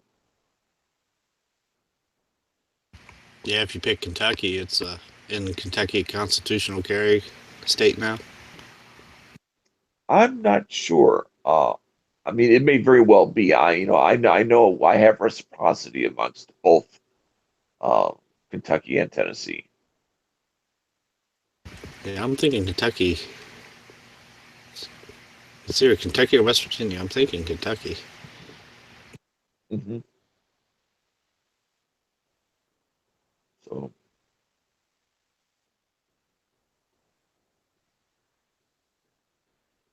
Oh, right on. I've talked about my voice out at this point, so I'm going to go ahead and check out. So you guys have a good evening. Yep, have a good one.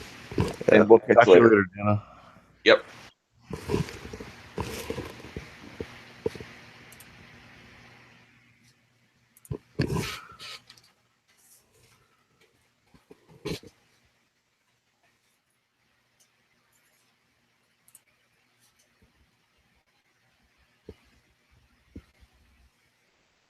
Well, that was kind of cool to get a first-hand accounting.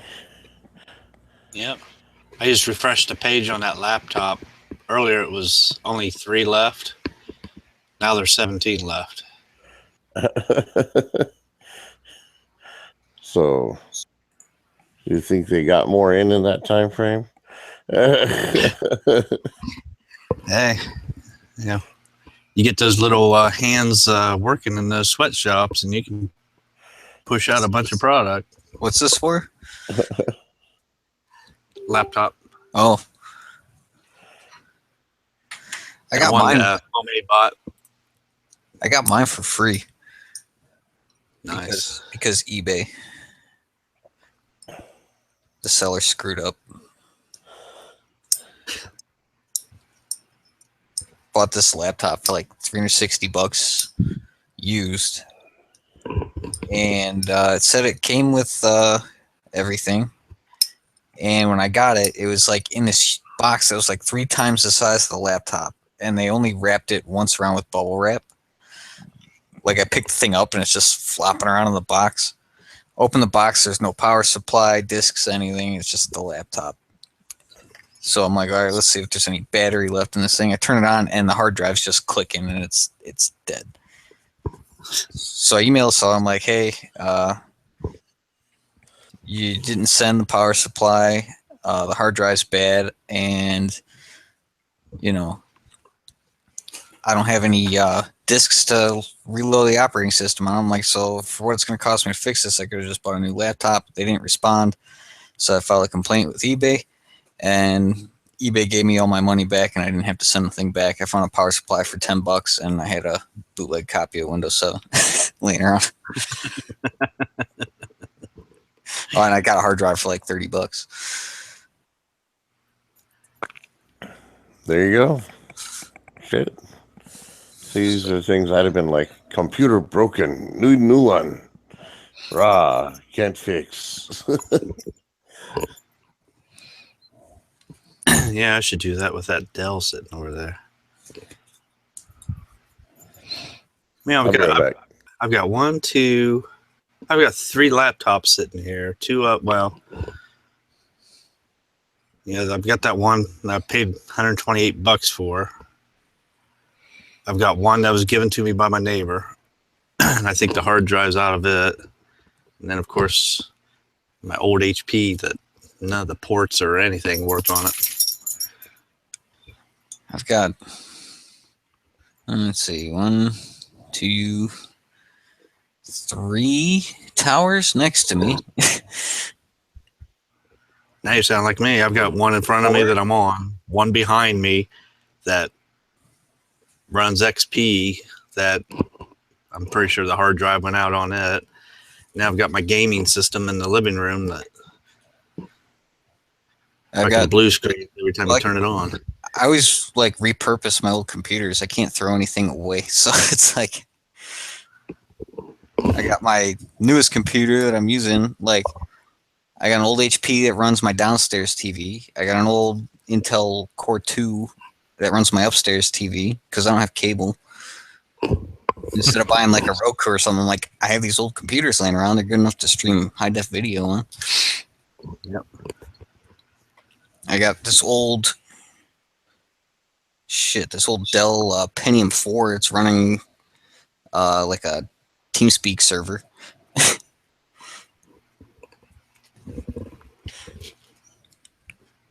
I've got that laptop, which usually just sits in the barn.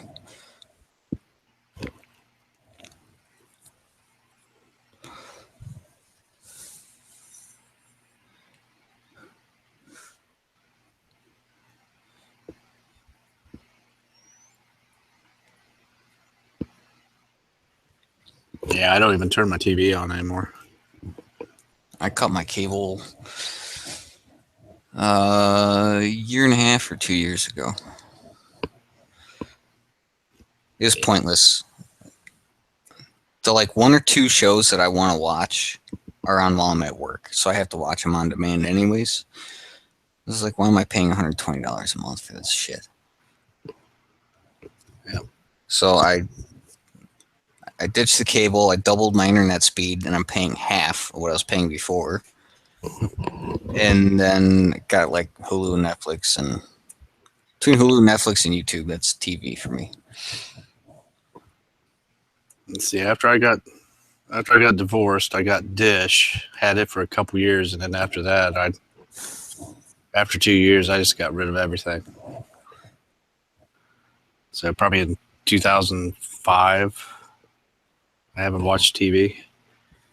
I don't miss it at all either. No. I'll go to my folks' house and I'll pick up the remote and I'll go through like, my folks like 100 and some channels and it's like, this is all garbage. Like, yep.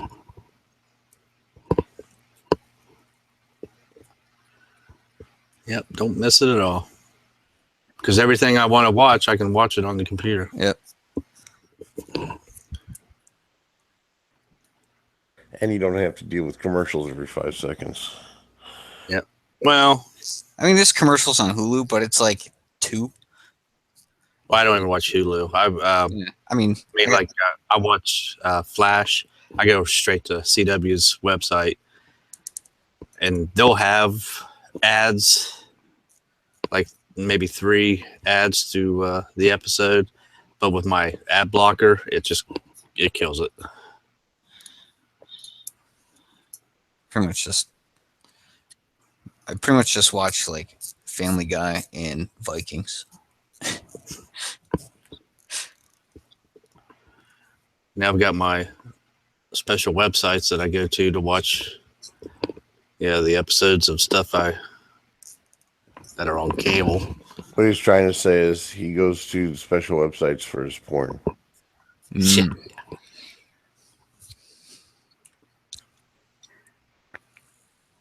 Like when I was watching Legion and stuff like that.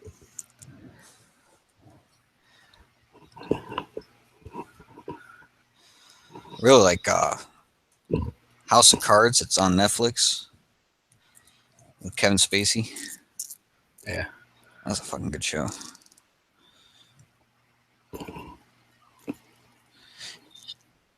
Plays a Never crooked got to Democrat.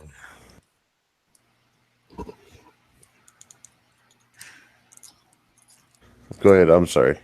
I just said he plays a crooked Democrat. I was going to say, all you had to do was say he plays a Democrat. It's like saying the same thing. Yeah, we would have got it.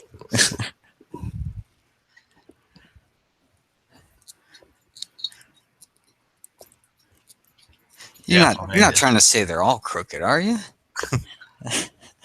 Yeah, Pomade. It's the same website I watch my movies on.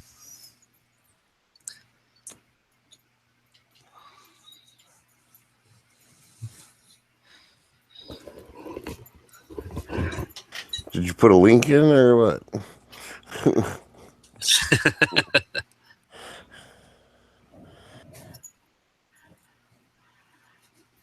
Yeah, I've got 2 or 3 of them saved. If one doesn't, one will.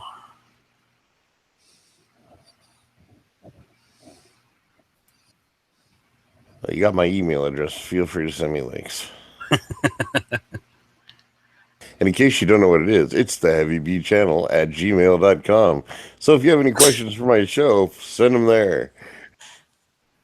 Shameless plug time. Wait.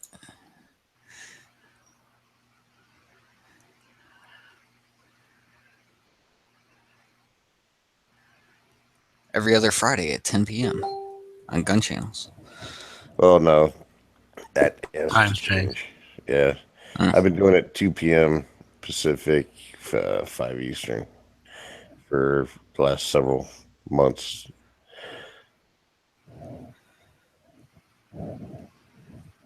It's too early. It's the time frame I have available for me, sir. I would do it later, back at the whole 7:10, but 7 Pacific, 10 Eastern, but it's just too late. I got a lot of things I do, people that want to see me, things like that. So I kicked it down, and I haven't been able to keep it consistent for a while. It's like 2 weeks, and I'll miss a week, I'll miss a show, and then I'll do 2 back to back, and then I don't know how some of you guys find the time, honestly. it's really not that hard. I mean, just set up, do an hour, 2 hours, and then you're done. I mean, G's on this thing all day. It's like, well, this is his business, so True. you know, he has an excuse. Plus, he knows how to do all this multitasking things, you know, like do actual work while doing gun channels at the same time. That's far beyond my concept of reality.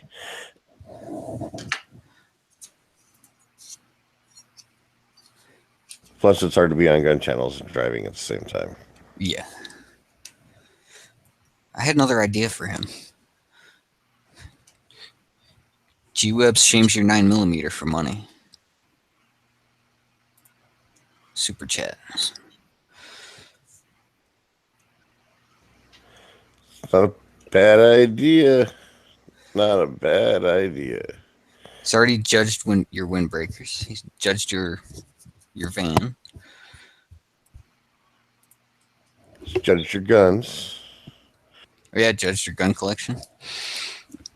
Now you So can now he needs just to judge your 9mm. Or actually make it. shame we'll your judge your 9mm. Yeah, shame your we'll shame your EDC caliber for money.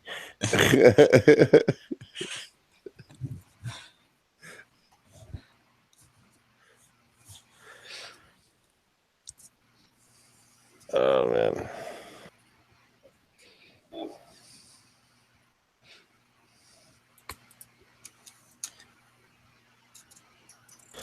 Well guys, I'm gonna bail.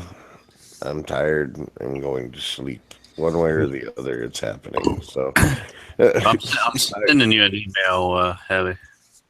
oh, right on. You don't want your Just, ChatNap badge? I already have it. Oh, there you go. I've snored on air, so yeah. I've earned it. I'm a multiple award chat napper. You just gotta watch out for pop-ups. Oh, right on. Cool. All right, guys. All right, man. You guys gonna be Pink? You gonna be around Friday? I guess it would be 4:00 your time. You're 2 hours ahead of me, right? 3. 3. It's 12:48 here, so it's 3:48 there. Yep. Oh, okay. So you're gonna be around 5 p.m. Friday? I should. I'll get a hold of you if I'm around. All right, cool. I'll send you a freaking link anyway on Gun Channels. So Okay. that's how I do it. Yeah, the whole email thing. It's just some people don't check their emails, and generally when people are on, they get invited. So, all right, guys. I will There it talk is. to you later. Have a good one. Yep. See you, man.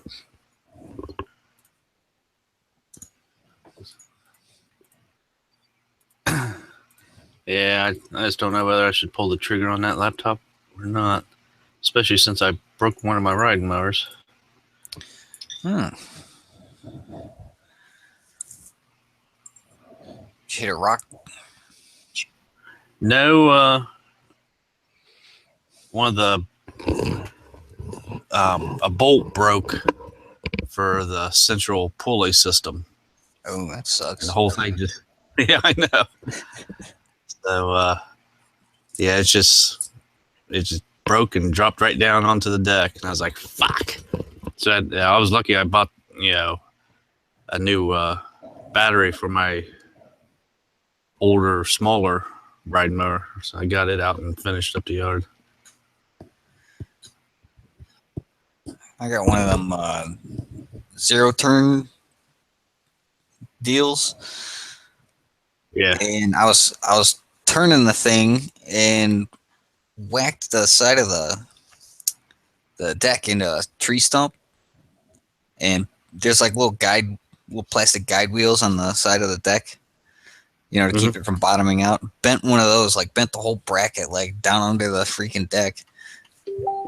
So I just cut the thing off.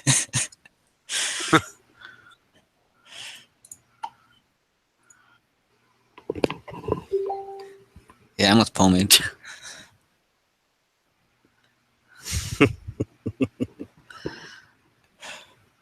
Yeah, but I gotta. Why start now? Yeah, I was gonna say I gotta keep the yard mode too.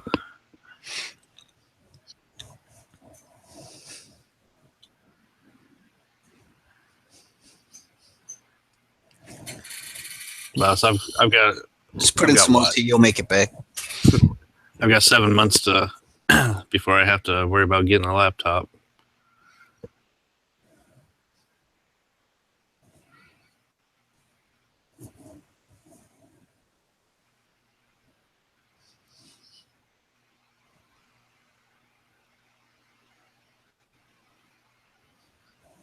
I'd almost rather use the money and get a upgraded desktop.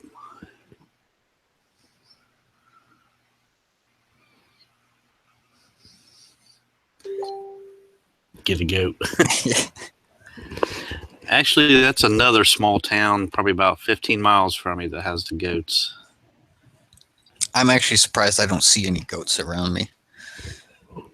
We got cows and horses everywhere. Yeah, because this one town, about 15 miles from me, there's one family in there that actually raises goats, and they actually have them inside the house and everything else. The little mom and pop shop I used to work at, I mean, I was one of 5 employees there, and my boss had some obsession with like animals. Mhm. So he had like 5 goats, a donkey, this big white goose. He had 2 silver foxes, and a wallaby at the shop. And I show up one day and I turn my machine on and get it, warmed up. My boss comes out of the office. He goes, "Hey, before you get started, one of the goats died last night. I need you and Mike to go out back and throw it in the dumpster." I'm like, "What the fuck are you talking about?" Just throw it in the dumpster. I'm like, "Is that legal?" It's like, fine. I'm like, "You don't pay me enough for this shit." I go back there with the other dude, and it's like, I call the horns.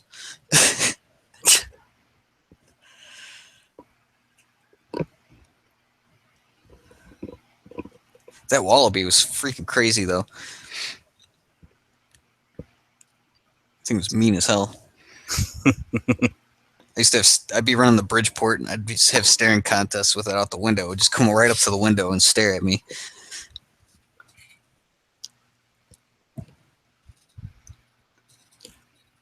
Yeah, I know there's a house out the road here outside of town that has the llamas. I remember there was a farm north of where I used to go to school. They raised the donkeys for like the donkey ball. Mm-hmm. So there was donkeys all over the place up there. Yeah, there's freaking animals everywhere around here.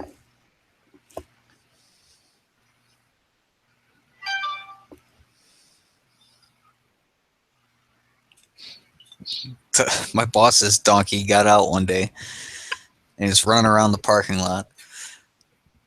And my boss is chasing it, and he's trying to like grab the thing around the neck and like pull it back towards the fence. Donkey's just not budging. And there's this old Croatian guy that used to rent space in our shop, and he ran his own business out of it. And he immigrated here when he was like 21, and he was like 63 when I left there. So, but he had a lot of experience with donkeys. And he comes up to me, he's like, "That's not how you get donkey back over a fence. I'll show you how you get donkey back over a fence." And he just grabs a broom handle and walks outside, and he goes, "Hey, donkey," and just cracks this thing right on the ass, and it just takes off running. It jumps over the fence and goes in the freaking barn.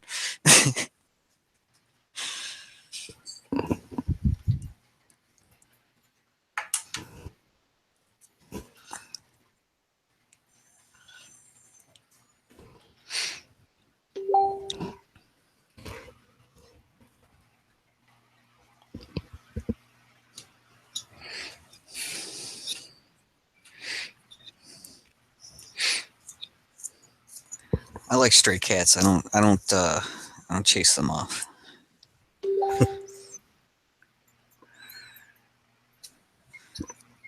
Yeah. I'd rather have stray cats on my property than mice in my house. Yeah. Now my daughter's cat down at my mom's house, my dogs don't mind it, probably because it's indoor cat, and they wanted to play with it and everything else. But yeah, there's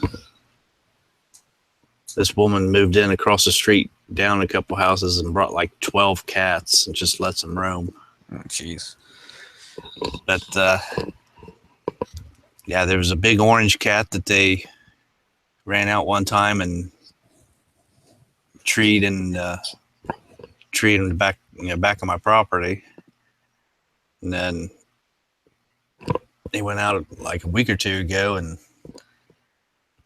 her white cat was in the yard, and they ended up catching it before it got over the fence.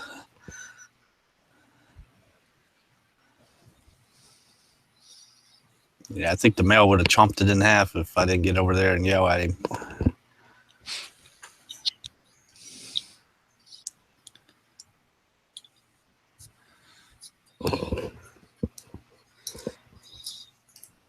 Some of the strays are pretty tough. Yeah, I know. This guy my Yep. dad was buddies with had guy had like 16 acres. And when he bought his house, there's a cat that just lived in a doghouse on the property. And he never fed it or anything. That cat was there for, another like 8-9 years. And he had this big black lab, and that black lab tried to mess with that cat one day, and that cat just tore that dog up.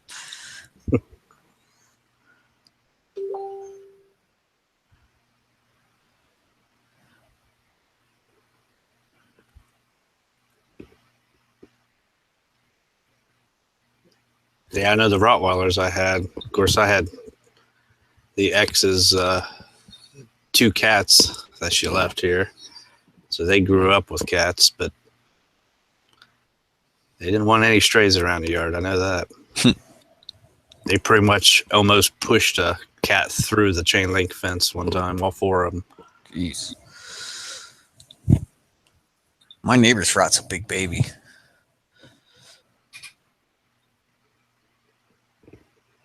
Yeah, and then I know there was one cat that I had put outside to be an outside cat, and every time the dogs would go out, they would chase the cat around the house, face to ass, in one single file. Well, then after a couple minutes, here come all 4 dogs being chased by the cat. So I've got yeah, I've got a cat, and my ex had to have it when I bought the house, and then when I kicked her out, she left the cat. But I rescued another cat out of the sewer in front of my work. It was in there for 3 days. Little kitten. And I brought it home to, find it another home. And this thing would chase my cat all over the damn house. And my cat is like, she's like 7. She's getting older. And she gets tired of running real quick. So like this kitten would be chasing my cat all over the house, and then finally my cat would just turn around and just knock this thing halfway across the room. She's not having it.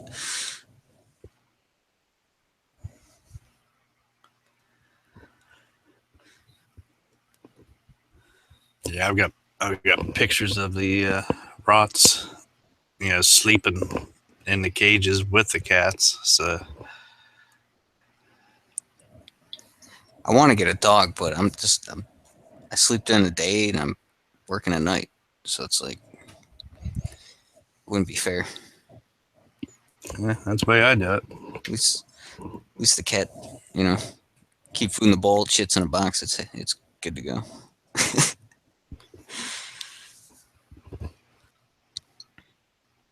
It's like if I get a big dog, like, am I supposed to like wear the thing out at 3 o'clock in the morning?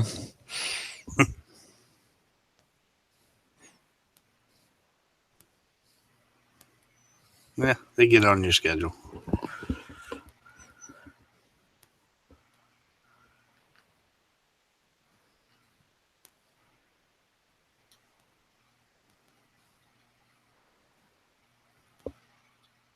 right now, I'm sure they want me in there sleeping with them.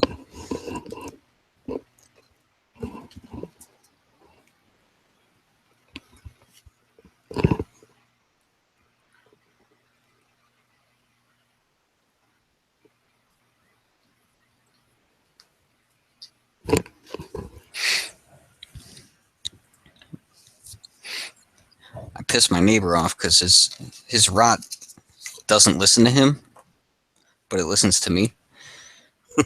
And it drives him nuts because he didn't train the dog. He screams at it.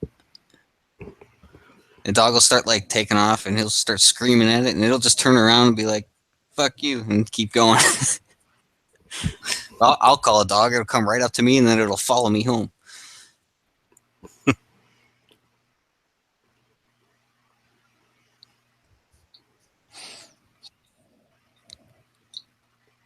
Follow me right in the house the one day.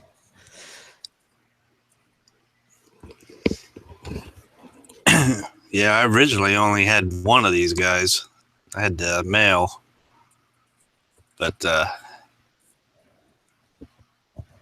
would always pet the female whenever she was outside.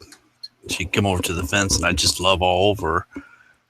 Well, I was out there messing with the mower one day, and I heard the neighbor yelling, and here the female was halfway over the fence trying to climb over the fence. They eventually gave me his sister too.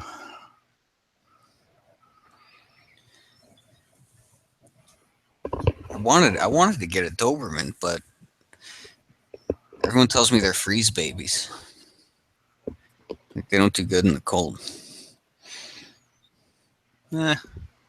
I know plenty of people up here that have Dobermans.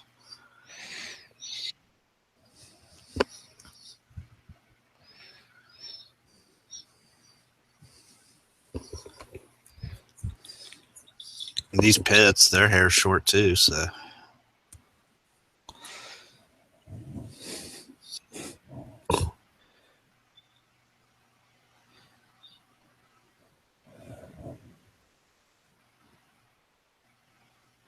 I had a buddy that had a Greyhound. It was a rescued race dog. And the thing couldn't sit down. Like it could only stand up or it could lay down. So it would just come up next to you and lean against you. Because it couldn't sit. And then my buddy's dad's is like leaning against his leg. He's like, watch this. And he'd just take a step over and the dog would fall over.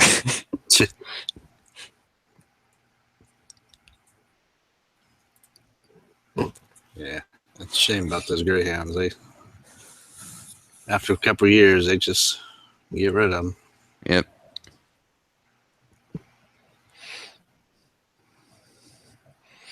Well, their joints are bad, Yeah.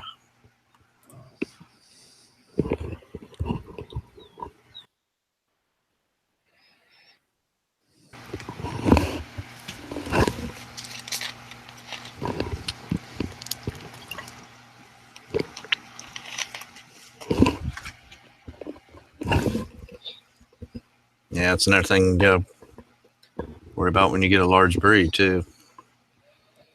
Joints, hips.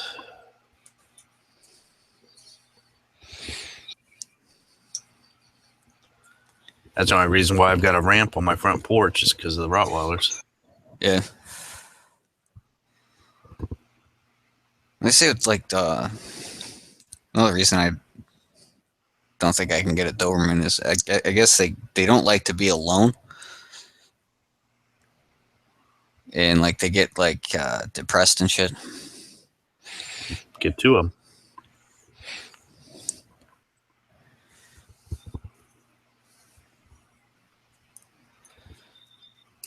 Yep, get to them.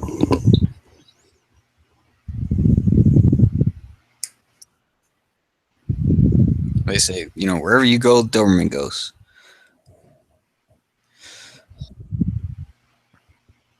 Those dogs will just follow you wherever you go.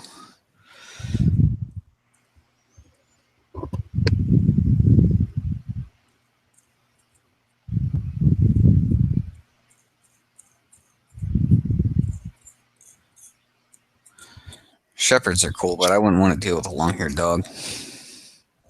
Yeah.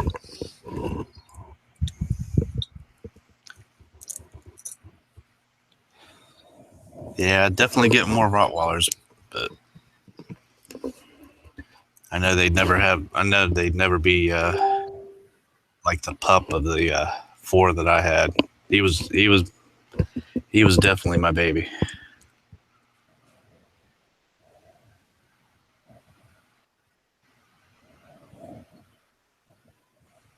See the 2 middle ones.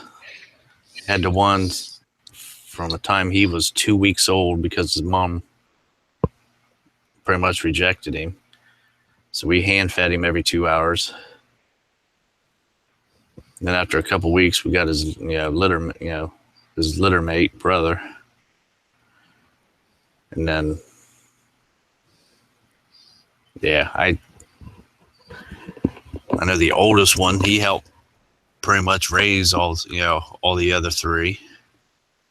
He was one of the best dogs you could ever have. And then the pup, he was my shadow.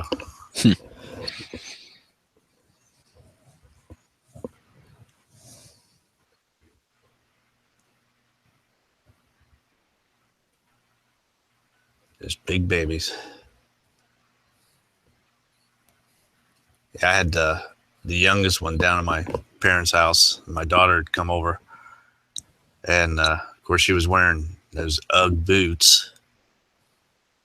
But she didn't want him, around her because he was drooling. Didn't want drool on her boots. So I told him to go lay across the room. Well, he laid down. He stayed laying. He just crawled on his side, just inched his way right back over to her.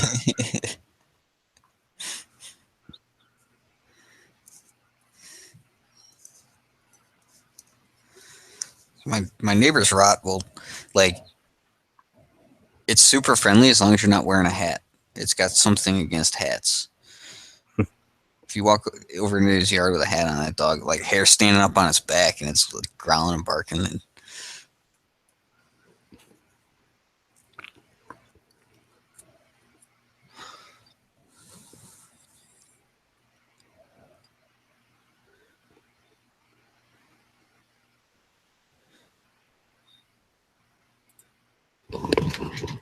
the dog. Every time I walk through the brush into my neighbor's yard, the dog charges me. But then as soon as it gets to me, it's all smiles.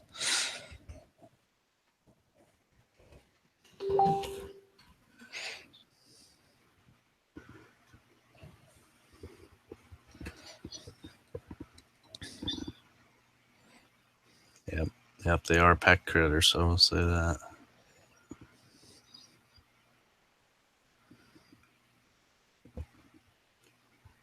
Yeah, I used to, because I, pretty much put them in crates whenever I'd go to work or something. Where, every time I would come home, the male or the oldest, he never went in a cage. And every time I would come home, the youngest would always be out of his cage. Like, how in the hell did he get out? So this one day I put them all in their cages and went to the door and opened it and shut it like I was leaving. Next thing I know, I can hear him back in there just slamming the door with his paws. I hear bang, door flies open, and here he is just jogging down the hallway, all happy and smiles, and he sees me and just kind of locks his front paws, puts on the brakes, and ever since then I left him out too. Busted. Yep. Damn little shit.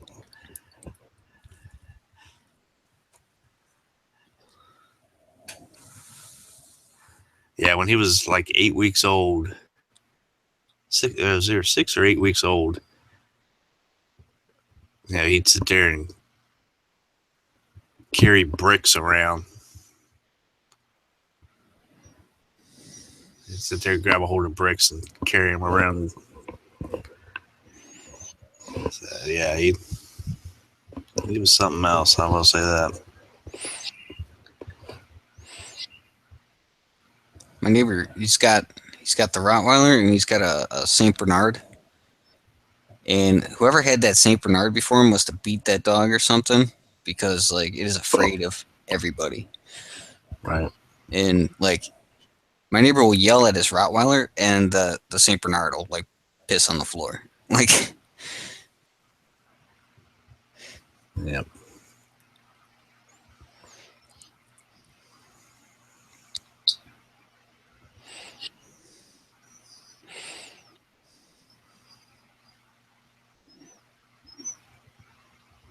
That's one thing that never had to really do, be overly corrected with these rods. Rots are pretty smart. Yeah. My neighbor would always laugh. She'd sit there and laugh at me because I'd hold up like a little 2-inch twig, and I'd sit there and point it at them, and they would like cower down and take off, because I'd tell them to get around front or something like that. I was laughing. My neighbor will like he'll go like grab some like tall weeds in the yard and start shaking them, and he'll start screaming, and that rod will come charging across the yard and rip the weeds out of the ground and shake the shit out of them.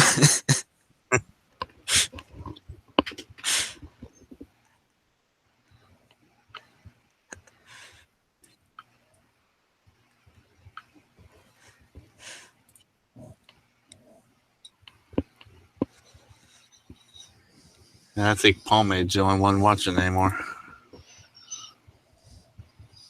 It's just us three on gun channels. Yeah.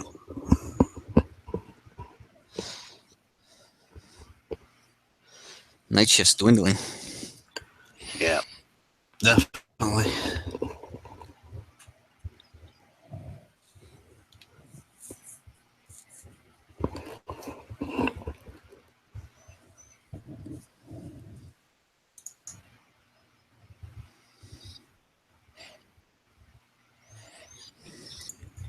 Yeah, I'm surprised G wasn't on.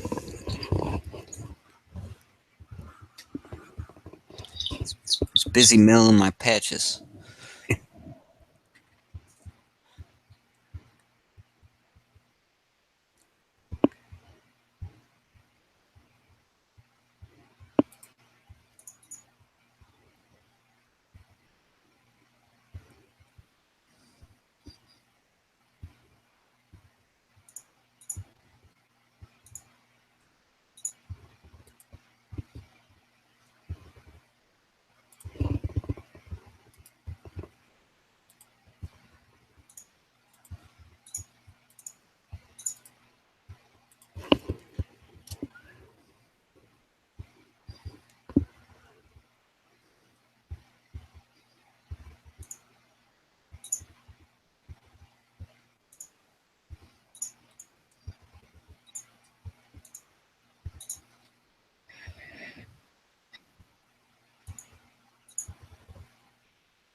Urenco, NDM 86, SVD, Dragunov, pre-ban. I'll take one. $76.99. Considering what Dragunovs have been selling for, that's not that bad. Yeah, More than I can pay.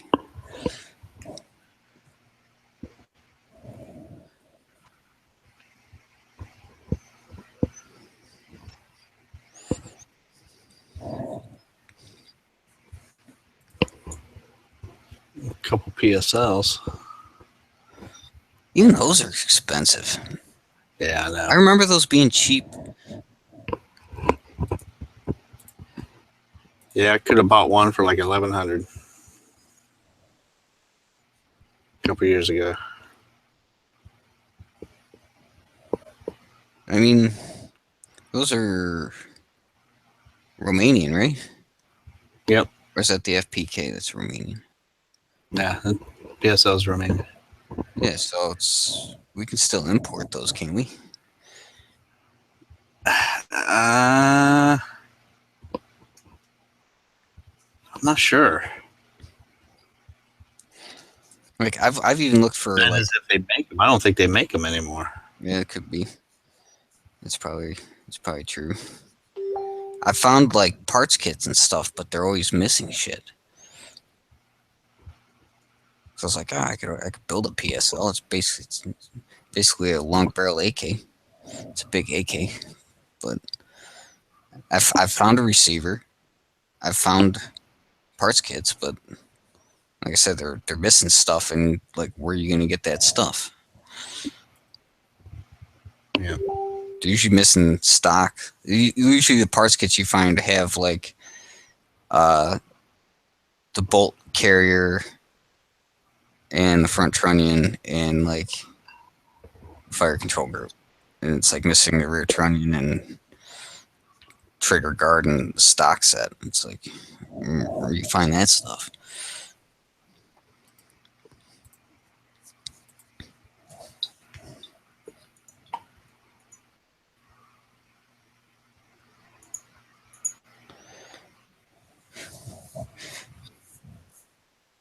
Yeah, Palmy, they're no Dragunov, that's for sure.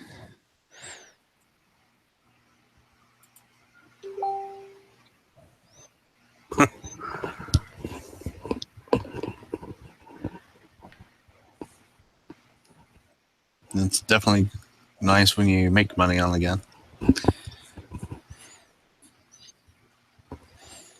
don't think I have any guns I could actually make money on. I've got a few. I got one, but it would be, we're talking like maybe $25 profit. And that's because I got the gun for free, and it's a Jennings.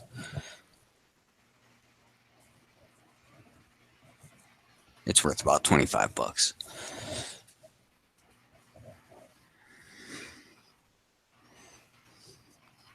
This guy at work was like, you know anybody that want to buy a 22 pistol? I'm like, me? I'm like, what is it? He's like, I don't know. He's like, I'll bring it in so you can look at it. I'm like, okay. So the next day, he had it in a bag and just like threw it into my car. I didn't look at it till I got home. I pull out the box. I'm like, oh no, it's a Jennings. And so I got up the next day and I'm going through it, and I took it out in the backyard and tried to shoot it. Doesn't feed, doesn't extract, doesn't eject. It's like, okay. So I go back to work and I go, I'm like, yeah, about that pistol. I'm like, yeah, those were about $50 new in the 80s.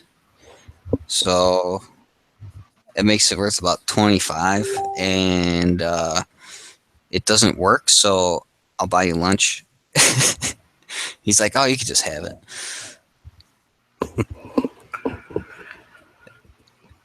We'll see that X Dragoon Mosin that I've got. I paid $125 for it.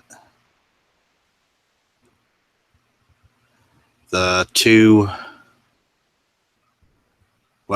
one Norinco SKS, paid $150 for it. Man, I miss cheap SKSs. Yeah, I know. The Is it Bulgarian or Romanian? I think it's Romanian M44. Paid $150 for it.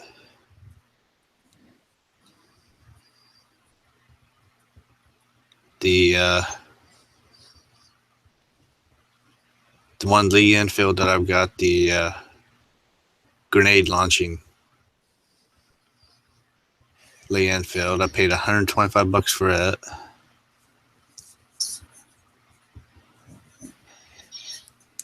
Let's see, I got an SKS, a Marlin 336, and a Winchester 94 for $500. Jeez.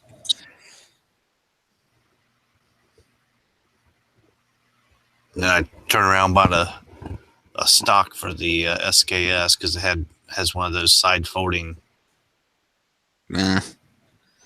plastic stocks on it, Yeah. which I kind of like it. I mean, I do. I kind of like it. It's gonna get that way with Mosins eventually, where like you can't. It's hard to find one that hasn't been dicked with. Yeah. So everybody's like, "Oh, they're cheap and there's tons of them." So everybody sporterizes them, chops them down, changes the stocks and all this crap. And then all of a sudden, there's no original ones left. Yeah. There's a guy near me selling 2 Chinese SKSs. He wants $450 a piece or $800 for both. One is all original, Norinco furniture, and then the other one has it's a Chinese SKS, but it's got Russian furniture on it.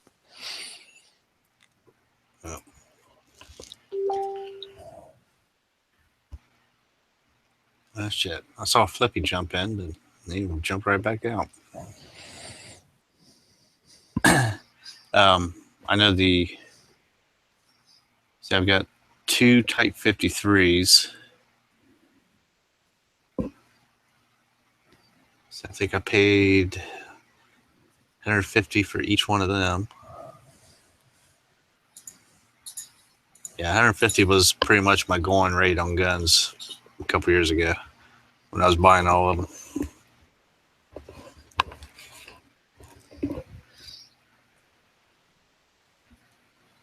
Yeah, it wasn't until that K31 that I actually paid, $300 for a gun.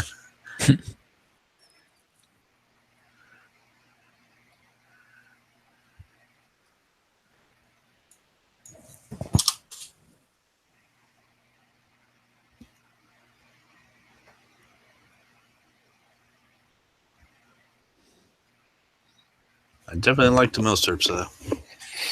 Yeah, I wish I would have jumped on that train a lot earlier. Yeah. It's inexpensive now. And I used to go to gun shows and just see racks and racks of milsurps. I went to a gun show last weekend and there's not one.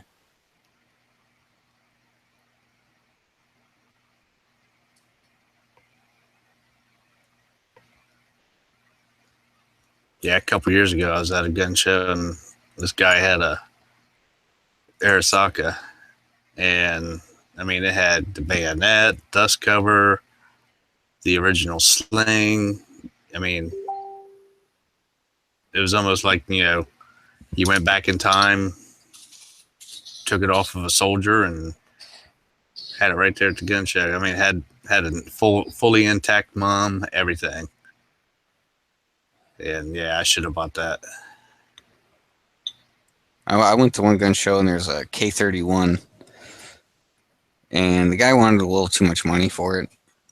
So I was like, instead of haggling with the guy, or even attempting to haggle with the guy, I was just like, I'll buy one up from AIM, one of these days.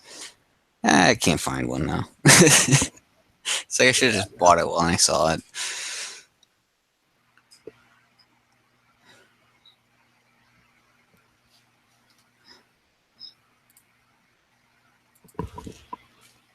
Guy wanted like $550 for it. I was like, no way. I'm like, these are like $400 at AIM.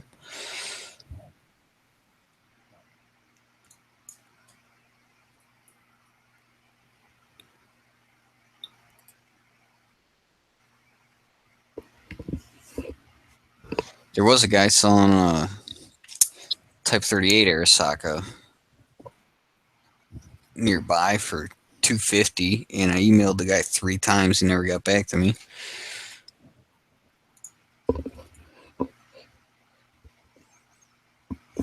Even those are going up, getting expensive now.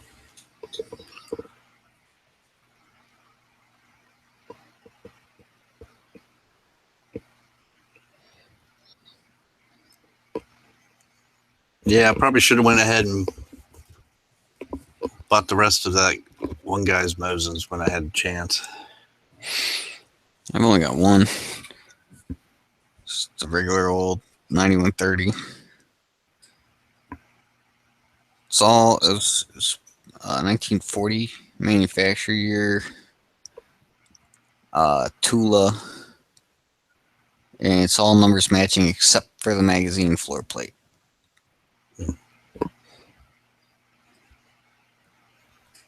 Yeah, see, mine's either 1923 or 1925.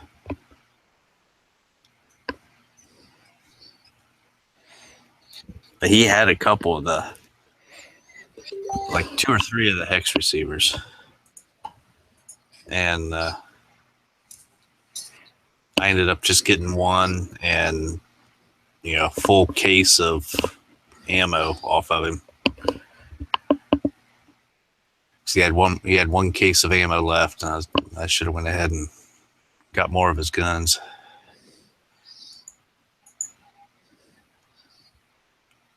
Or at least Torty might be back up the next week to buy the rest of them, and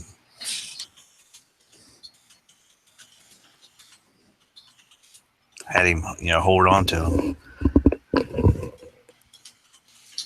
Yeah, I was back when we had our Facebook groups, and he posted, a picture of all of his Mosins standing there, and had a price, 125 to 150 each. And I saw like 3 or 4 of those hex receivers. I was like, oh shit.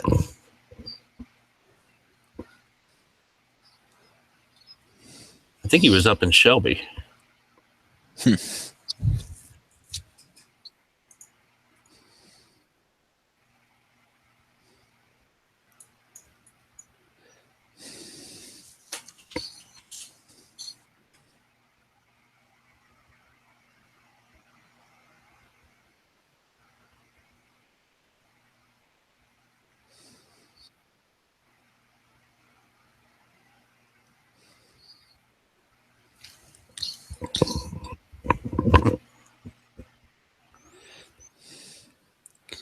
Spanish Mauser.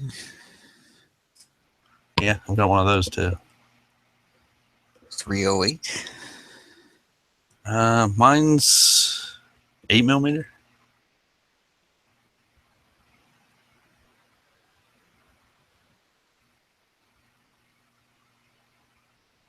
So you're 7mm or 8mm? I think an 8mm.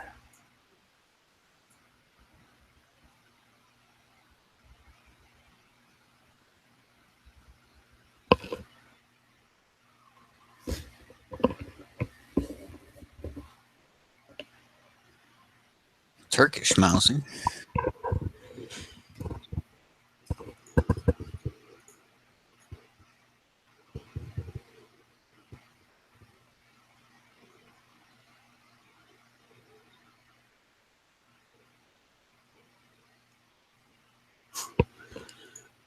Yeah, Pomade, you should have got those FALs.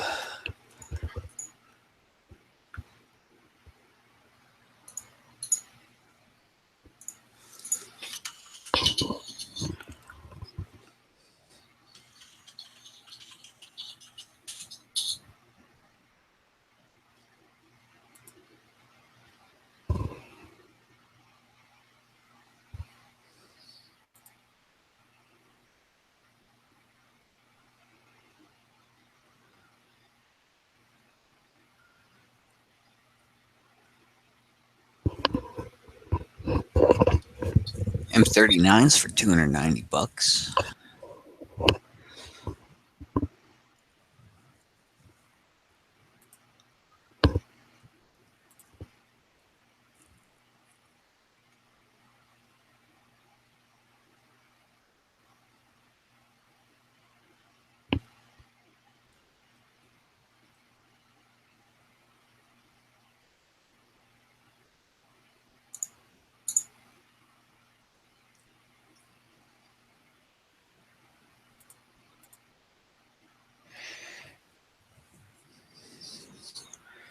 Classic got a ton of Yugo SKSs in. Yeah. Serbian police trade-ins.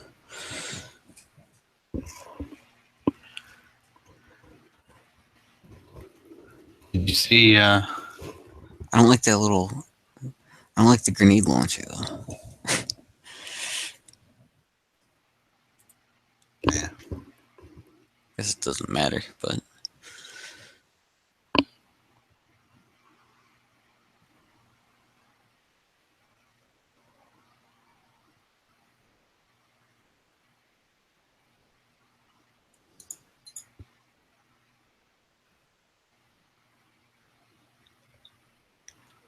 they got Chilean Mausers.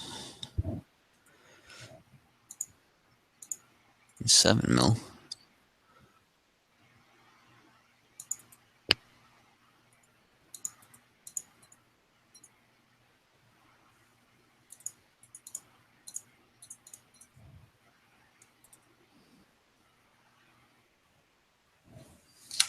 May is going.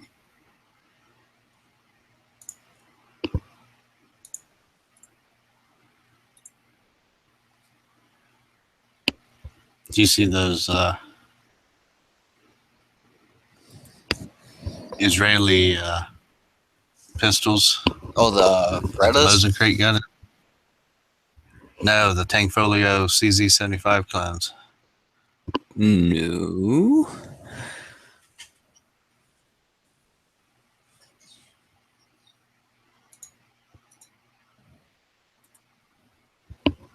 Let's see here.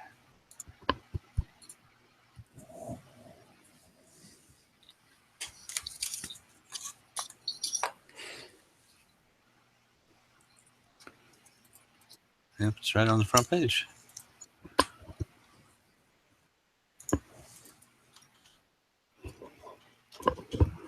There. Fucking looks sweet, I will say that.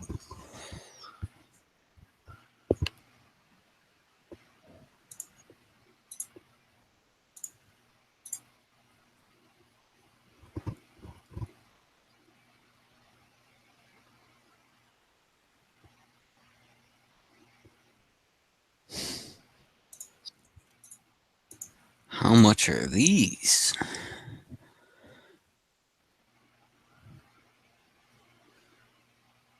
I haven't watched the video, so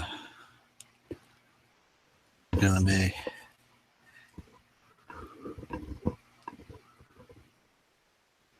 Ooh, new list for sale. Let's see.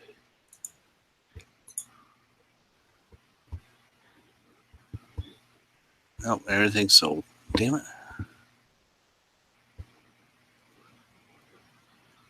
Man, that's one thing about his site. He gets stuff in, it just sells quick. Yeah.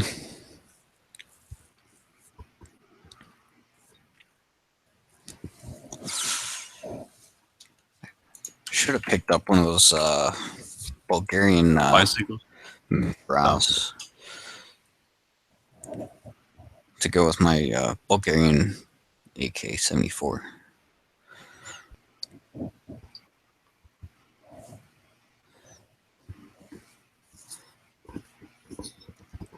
I also need a M1895 Nagant revolver to go with my Mosin.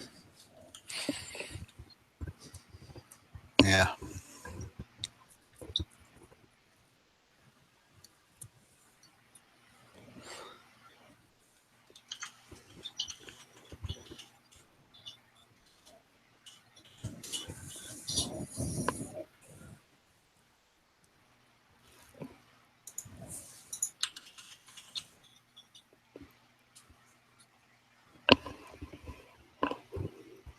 Well, I still got them. It's max.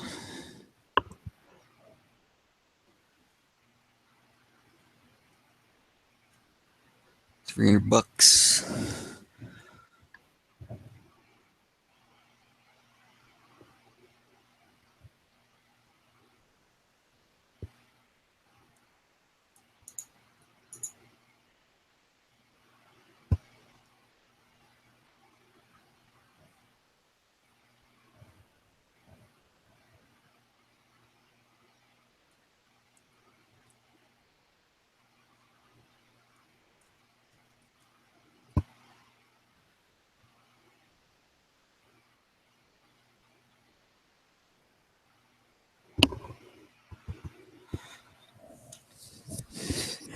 gotta wait though.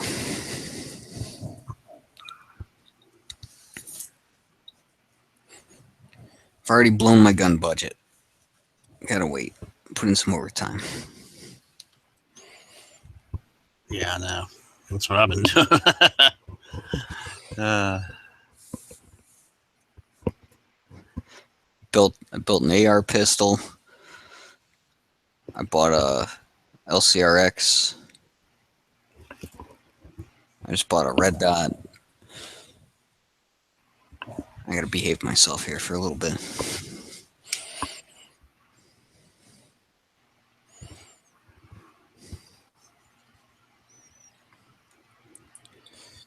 Got my new holster for my LCRX today. Breaking that in.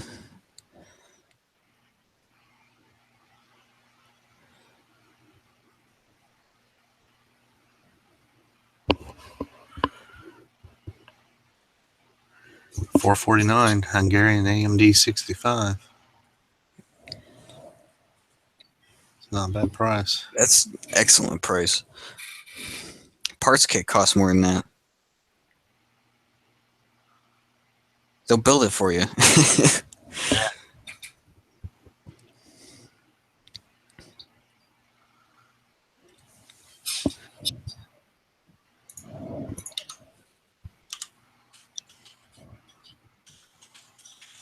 Let's see.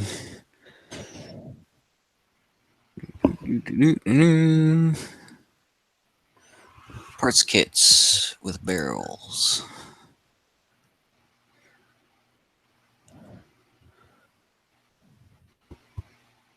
AMD 63. Oh, they're out of the AMDs. They got Hungarian AMMS underfolder kit with barrel, $460.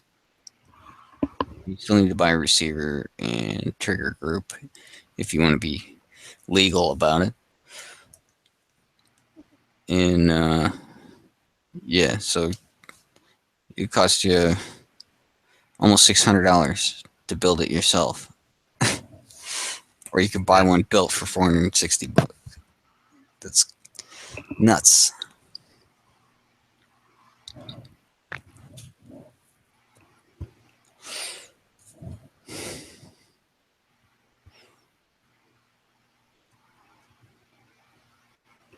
The hell? I mean, as far as AKs goes, like the Hungarian ones are actually like pretty good quality. Yeah.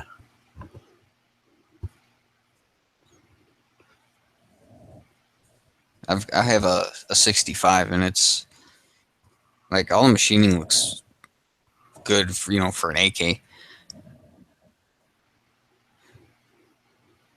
My Romanian kit, I've got, it looks terrible in comparison, like machining wise.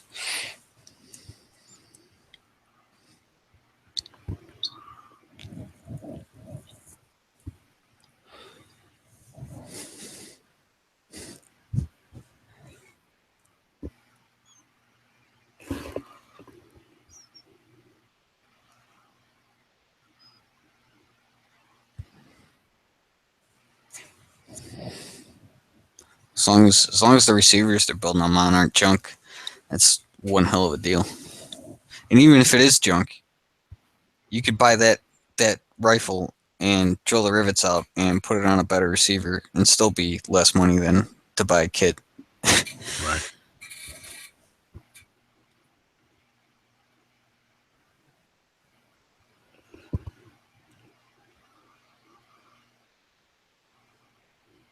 Yep, $250 for a Chilean Mauser. That's not bad at all.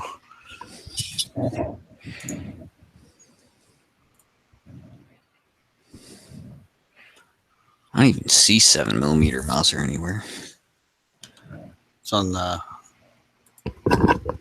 Trame Surplus has it. But talking about the ammo. ammo.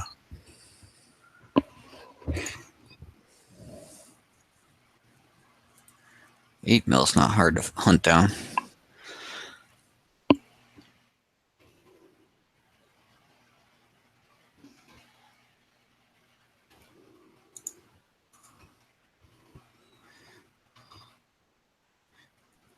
All AIM has is Hornady. $31 a box.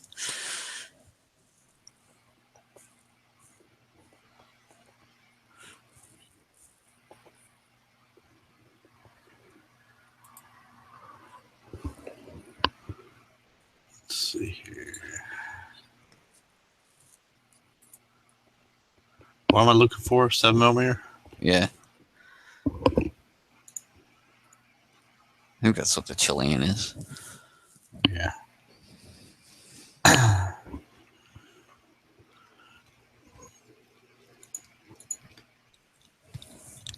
8mm, $15 a box.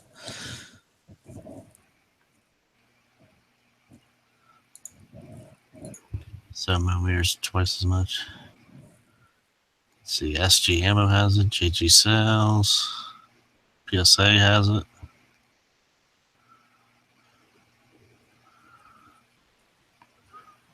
Midway. Oh, there you go, Gander Mountain. They started selling or marking down their shit. Maybe you can get some 7mm.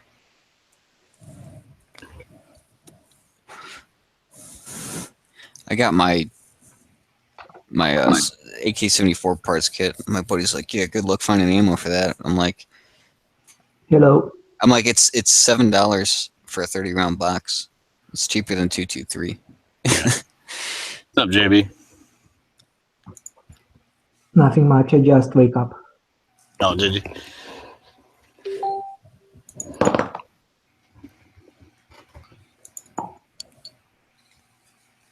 Early morning over there, huh?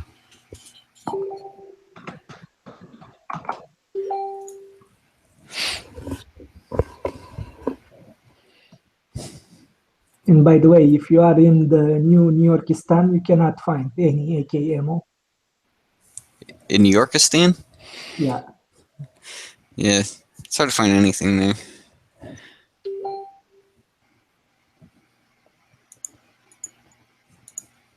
But people still have guns. In the state who don't allow people to have guns. Huh? Same with Chicago. Stay out of South Chicago. Yeah.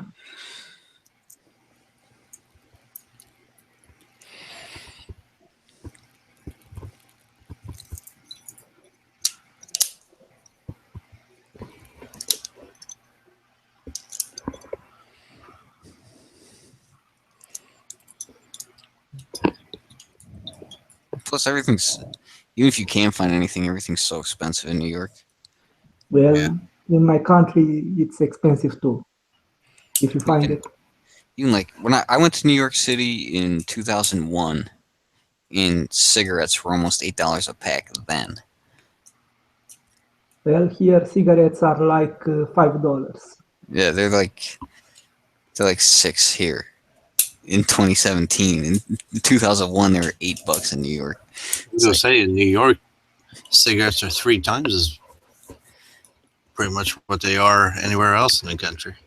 That's why everybody was out on the streets selling them a cigarette at a time.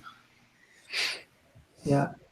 I But went. don't forget, I put a carton in my suitcase when I went to New York. Yeah. It's like I ain't buying smokes out there. yeah, don't forget about the fact that life in big city, even in my city, it's quite expensive. Oh yeah. Because in the rest of the country, like the utilities and some stuff, it's less expensive than in my city. It's like a big city. I got a buddy who lives in Chicago, and he lives in a 1-room efficiency, like a little apartment. Like everything's 1 room. His kitchen is his living room, his bedroom. It's all 1 room, and he pays what I'm paying for my house. Yeah, land it's expensive in big cities. Like I said, my land it's probably worth more than my house. Right there.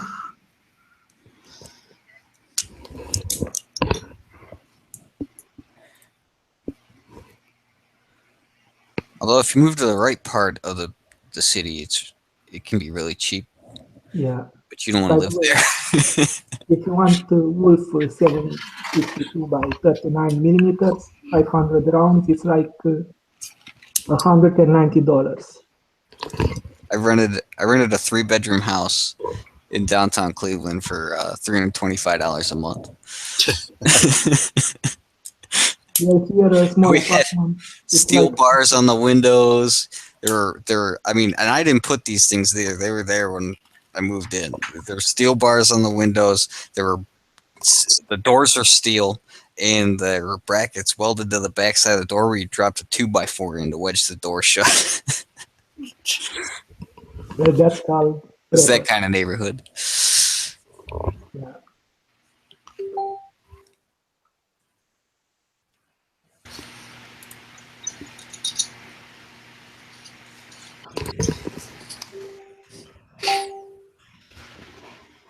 Nope, we're losing our only person watching the chat.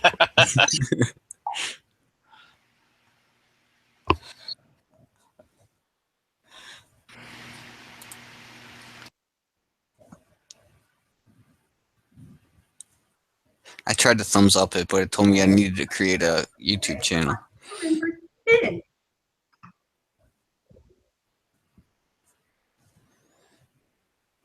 Yeah.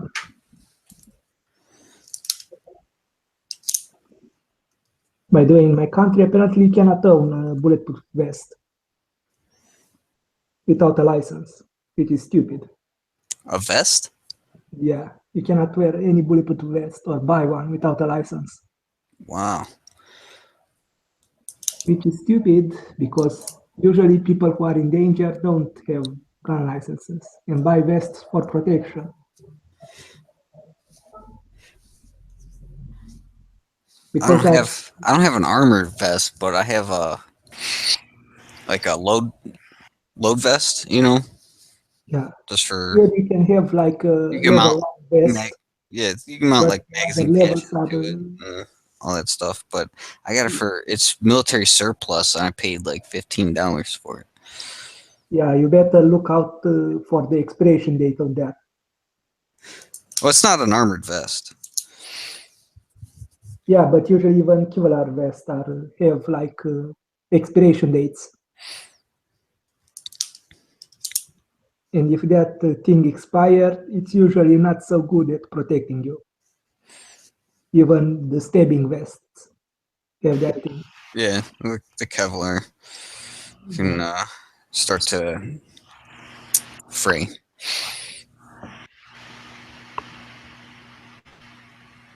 But if you got one with steel plates, I mean, steel doesn't go bad. Yeah, but it's depending what kind of steel, because now they are inventing a new kind of steel, like the sponge steel, who is like super light but super strong. Mm-hmm. That can stop a 50 cal, like in 3 centimeters of steel, of that kind of strange sponge thing. But it weighs around 1 kilo per 1 cubic meter. So it be feather light. Because a lot of troops say that their equipment is quite heavy. Oh yeah. And they see in the, I think, Afghanistan and Iraq, many injuries occurred on that thing. Oh, I'm sure. Because equipment is too heavy, and when you go downhill, usually you get Yeah, front. you're all top heavy. Yeah, Especially if you got front and back plates and side plates. Like, yeah, those things can weigh like 60 pounds. yeah. But don't forget, it's not like we are in the 60th century when you have like 100 kilograms of armor on you.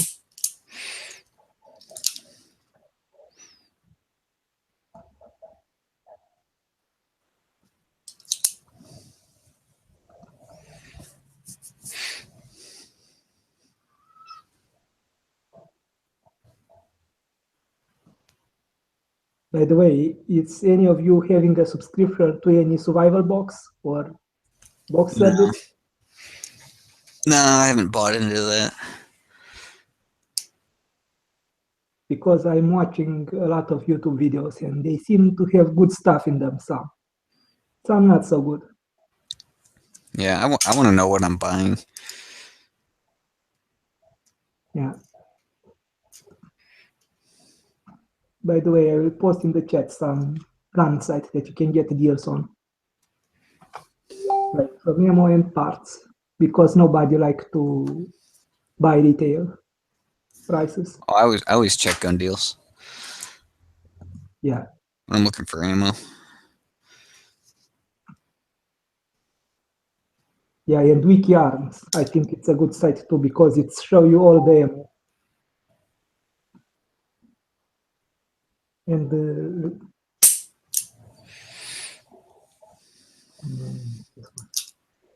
the cheapest AK ammo you can get on that it's brass, it's CR, and it's around 25 cents a round.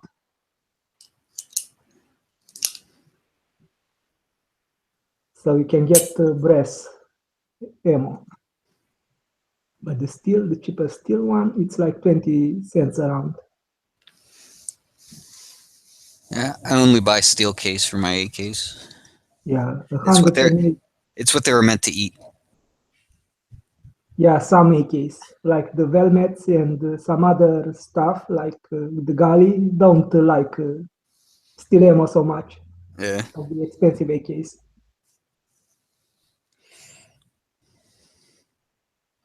But the Russian stuff, the Romanian, the Bulgarian or the Hungarian stuff, Yep. Hungarian. It all eats steel. yeah. I think my army wants to go on the 223 bandwagon because they right now they make AKs in 223 Yeah. to replace the old AKs. So you probably will have a surplus of Romanian AKs in your country soon. Oh, we already got them. I mean, they're coming in parts kits. Yeah, but I but think like Center Fire Systems has tons of them. I bought one for $300. yeah, that thing should work if they are made correctly. I mean, at least the ones Center Fire Systems have, they're like real old kits. I mean, manufactured between like 1963 and 1978. Yeah, they need to be 30 years old to be allowed to be exported Oh, as okay. stock kits or to be destroyed. The kit I have looks like it was ridden hard and put away wet. Man, it's beat. It's like rusty and stocks are all beat up, which is fine. Fine with me. I kind of like how it looks. Yeah, depending on the grade, because I cut up AK for a living, and some of them are cool. And believe me, all of them are functional when I cut them up. But when they assemble it, I don't think some of them are duds. I built them myself. Yeah. But Yeah, and for the guys who wants the AIM stuff like the PM80, the one with the cool stock, I think in 2023 or 2022, you get that parts out of the armory and cut them up. yeah. And in my country, it's illegal to sell, to buy, or to own any military part. I mean, any part of the gun, any optic that is used by the military in the world, and any kind of jacket, pants, boots, helmets, you name it, it's illegal. Wow. Because in my country, they think the people should not be armed and the army and the police should protect you. Our government sells all the stuff because they want to make the money back on it. Yeah, my government probably sell to the other countries or to contractors, like you have in Iraq, and a lot of WASAs end up there.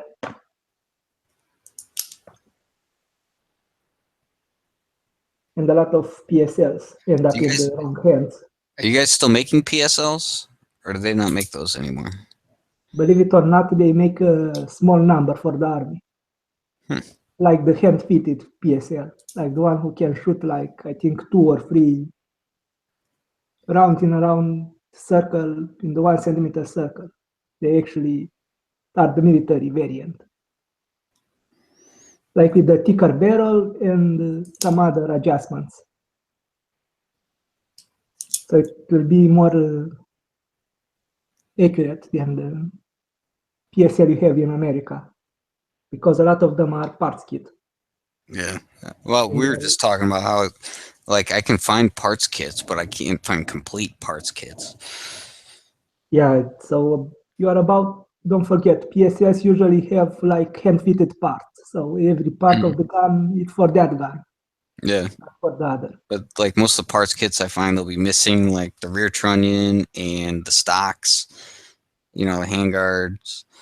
Yeah, It'll just be like, it'll come with like the gas block, the front sight post, the bolt and carrier, and the front trunnion. yeah. And then they But I call that a think parts you kit. can get like the cheap part kit, like the Gali. I think I see a complete Gali kit for around $300 or something like that, without the receiver.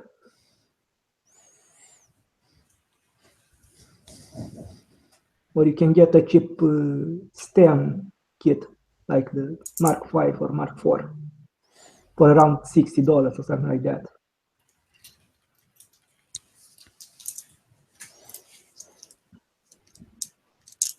And usually, if you buy a PSL, you must look for like the Romanian military marks. On Yeah. them. With the Because some of the PSL Cougar factory or whatever, however you say it. gear. It's called mechanized factory Kujir.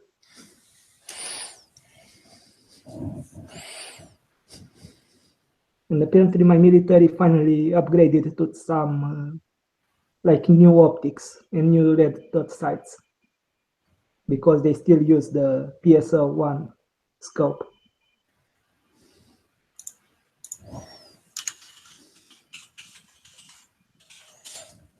And a lot of the PSLs in America are hunting variants of the PSL, like the one with the not so thicker barrel and with looser parts.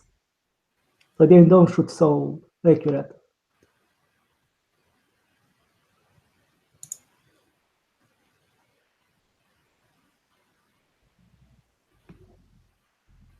Yeah, see, I found one complete PSL parts kit, minus receiver and barrel.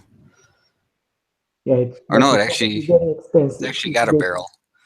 But yeah, it's $1,000. Yeah, because probably has matching numbers or something like that.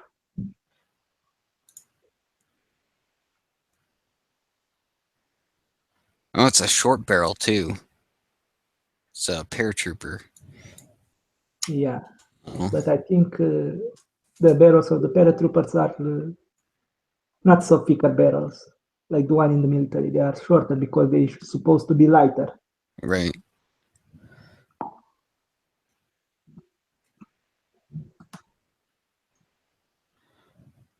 Yeah. That thing probably it's not a matching number.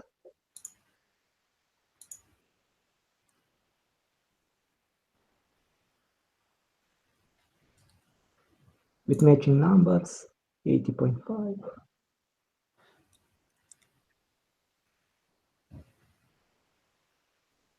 Yeah, it have the heavy barrel. So that one should be good if you assemble correctly. It should be straight shooter.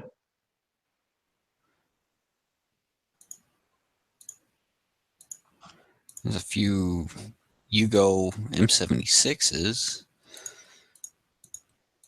But that doesn't have the cool PSL stock.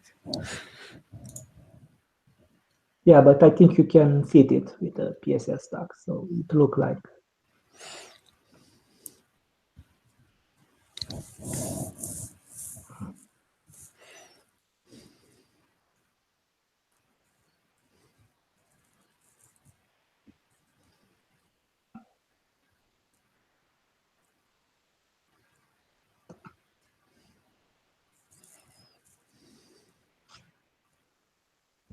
Believe it or not, an AK, when it's leaving the factory, it's have a price tag of I think $224. Something like that. Because it's cheap to produce them.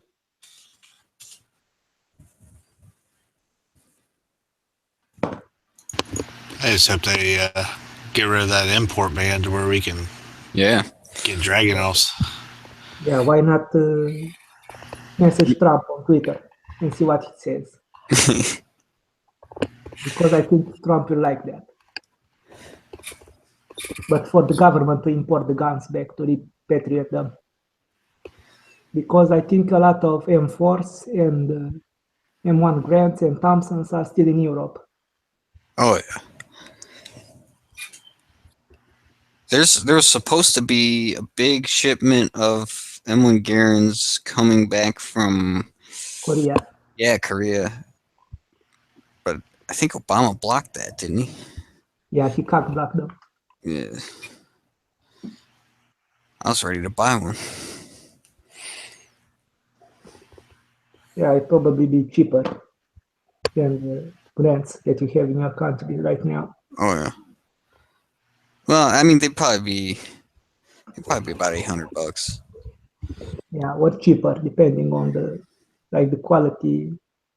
And I think some of them have cosmetic damage, and that can reduce the price. Mm-hmm.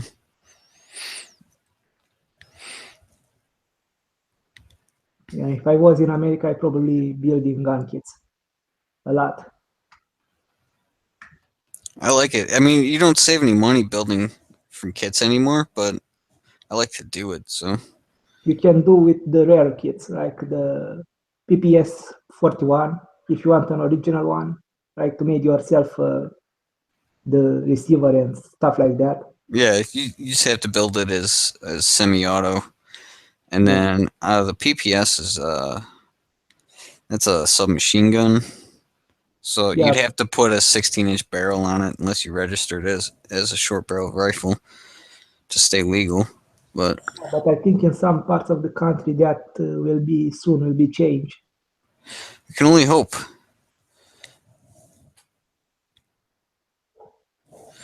Yeah.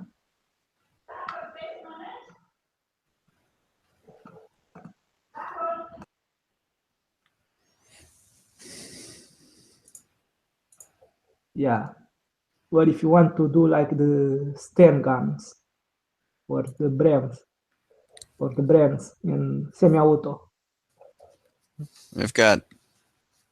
I have a Bulgarian AK-74 parts kit that I need to build. I have a Romanian MD63 or MD63 AK parts kit to build, and I have a Spanish SETME Model C parts kit. All waiting for me to get some free time.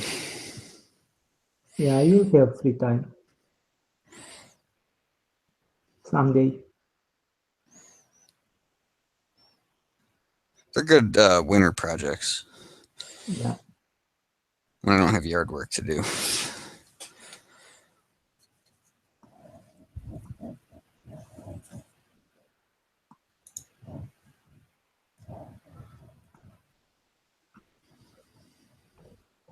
Yeah, and I think if you have like a milling machine or like one of those Chinese mills, I think you can make your gun quite easily, like the receivers and stuff like that. Oh yeah, you can make you can manufacture your a whole gun if you want to. You just can't sell it. Yeah, but the receivers. Because then you're a manufacturer. Once you start selling guns that you've made, you're a manufacturer, and you have to have a license to do that. Yeah, and I think the license is quite expensive. Oh yeah, but if you want to make your own gun, you can do that here. Yeah, here you cannot make your own gun or make anything without a license. Even if I want to sell my stupid 3D printed stuff, I need to get like a seller license. Or I get 2 years in prison plus one hell of a fine. I think if someone like make the CZ26 submachine pistol like in semi-auto, that will be nice. Because the part kits are inexpensive. Because they are like full auto only. I thought about building my own 1911. Yeah, but I think it's quite expensive. Oh man, and the amount of tooling you need to do it is ridiculous. Like for what it would cost me to buy the tooling and buy all the parts and fit the whole thing together, Yeah, I could but buy I could buy two 1911s. I think you can get for around $500. You can get a cheap Chinese 3D mill, like the one who can make the receiver and the slide. Mhm. But I think the costly part will be to get the blueprints. If I Because was still at my old job, I could just mill stuff there yeah, because my boss would let me use the machines for whatever I wanted as long as I was off the clock. yeah, and not break them. Yeah.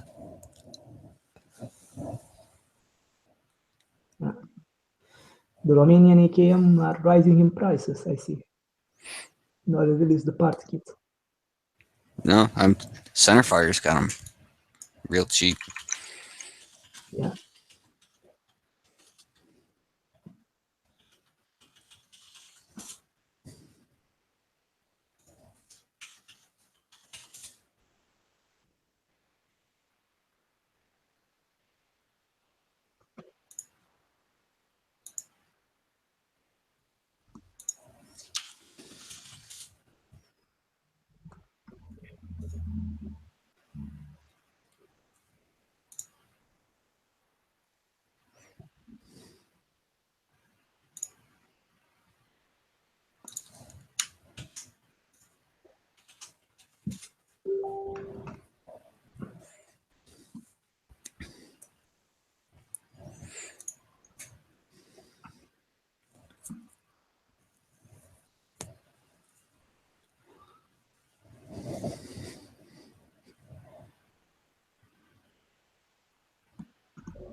Yeah, I think if you want the receivers or the part of the gun or some of the guns, you can get the mill variants of the gun, like the one who has the cut barrels and like the like the welded receivers. Mhm. You can cut the stings and put the receiver on another gun.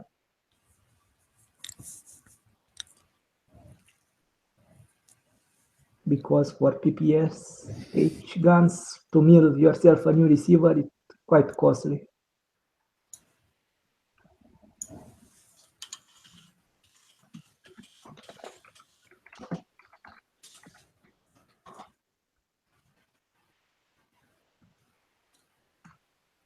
And someone already make them for $145. That's not bad. Yeah, it 80 thick steel.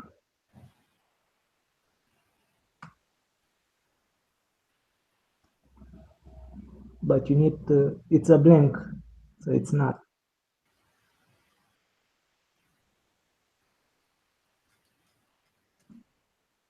And on military gun surplus, it's $349, the receiver complete.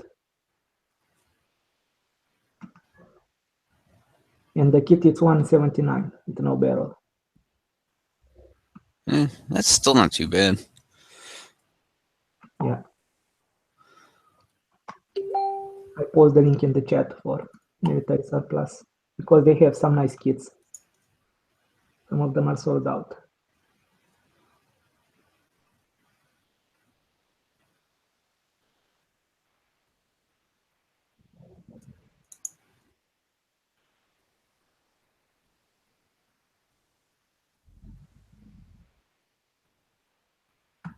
Oh no, Apex got Galil parts kits back in. Yeah.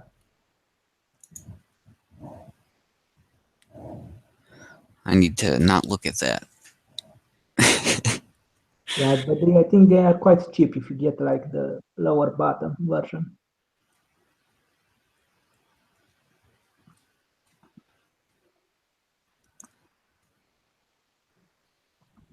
Or if you want a Chinese made Itaka 7037 12 gauge, I think you can get that too, a part kit for that.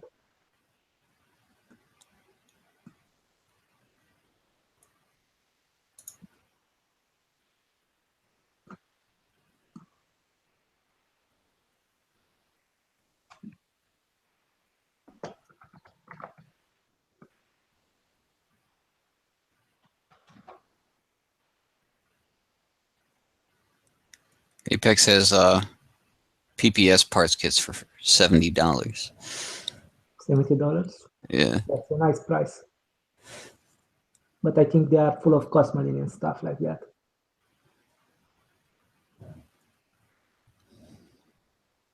Yeah, if you want 9080 AK from Romania, it's like 629 with all the stuff, but you don't have the strange stuff,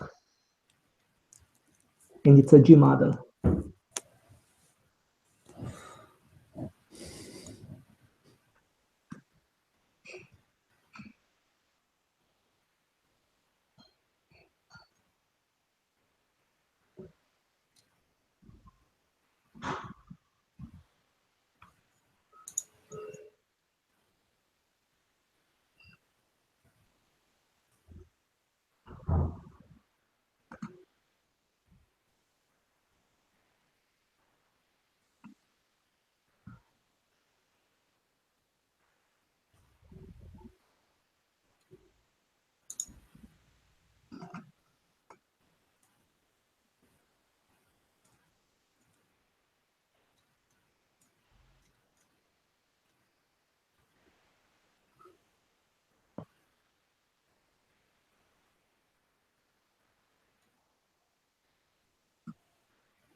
And I think if like Trump gets the ban out of Russia, I think you can get a lot of nice guns and a lot Oh, of parts kit.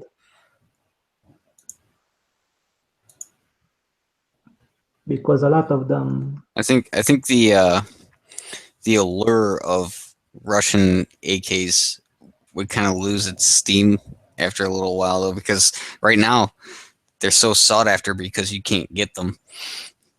yeah, but I think you can get like the stranger guns from Russia too. Like the oh, what's that one they got? I The one think they built to replace the AK-74, and it shoots like AK 104 or AK no, it was or shoot 2 bullets by one. yeah, That's pretty good. yeah, and it like has no recoil Yeah, because that's it like double feeds the cartridges. It has some crazy internal mechanism. yeah, and it's probably prior to jamming because of that.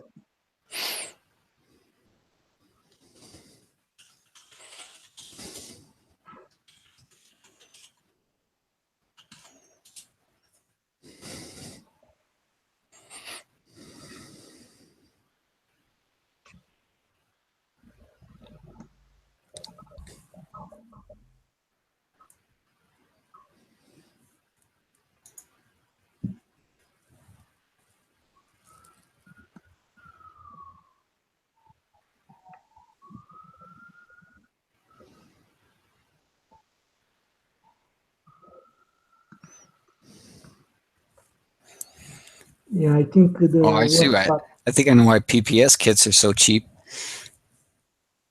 yeah, You because have you can, to basically take the pieces of receiver that they give you, and then like make the what goes in between and weld it all together. yeah, or you can buy a blank receiver for $150 and then put yourself the trunnion and stuff like that and cut the holes. You can do that too. But you might have problem with the semi part of the gun.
I gotta go to sleep.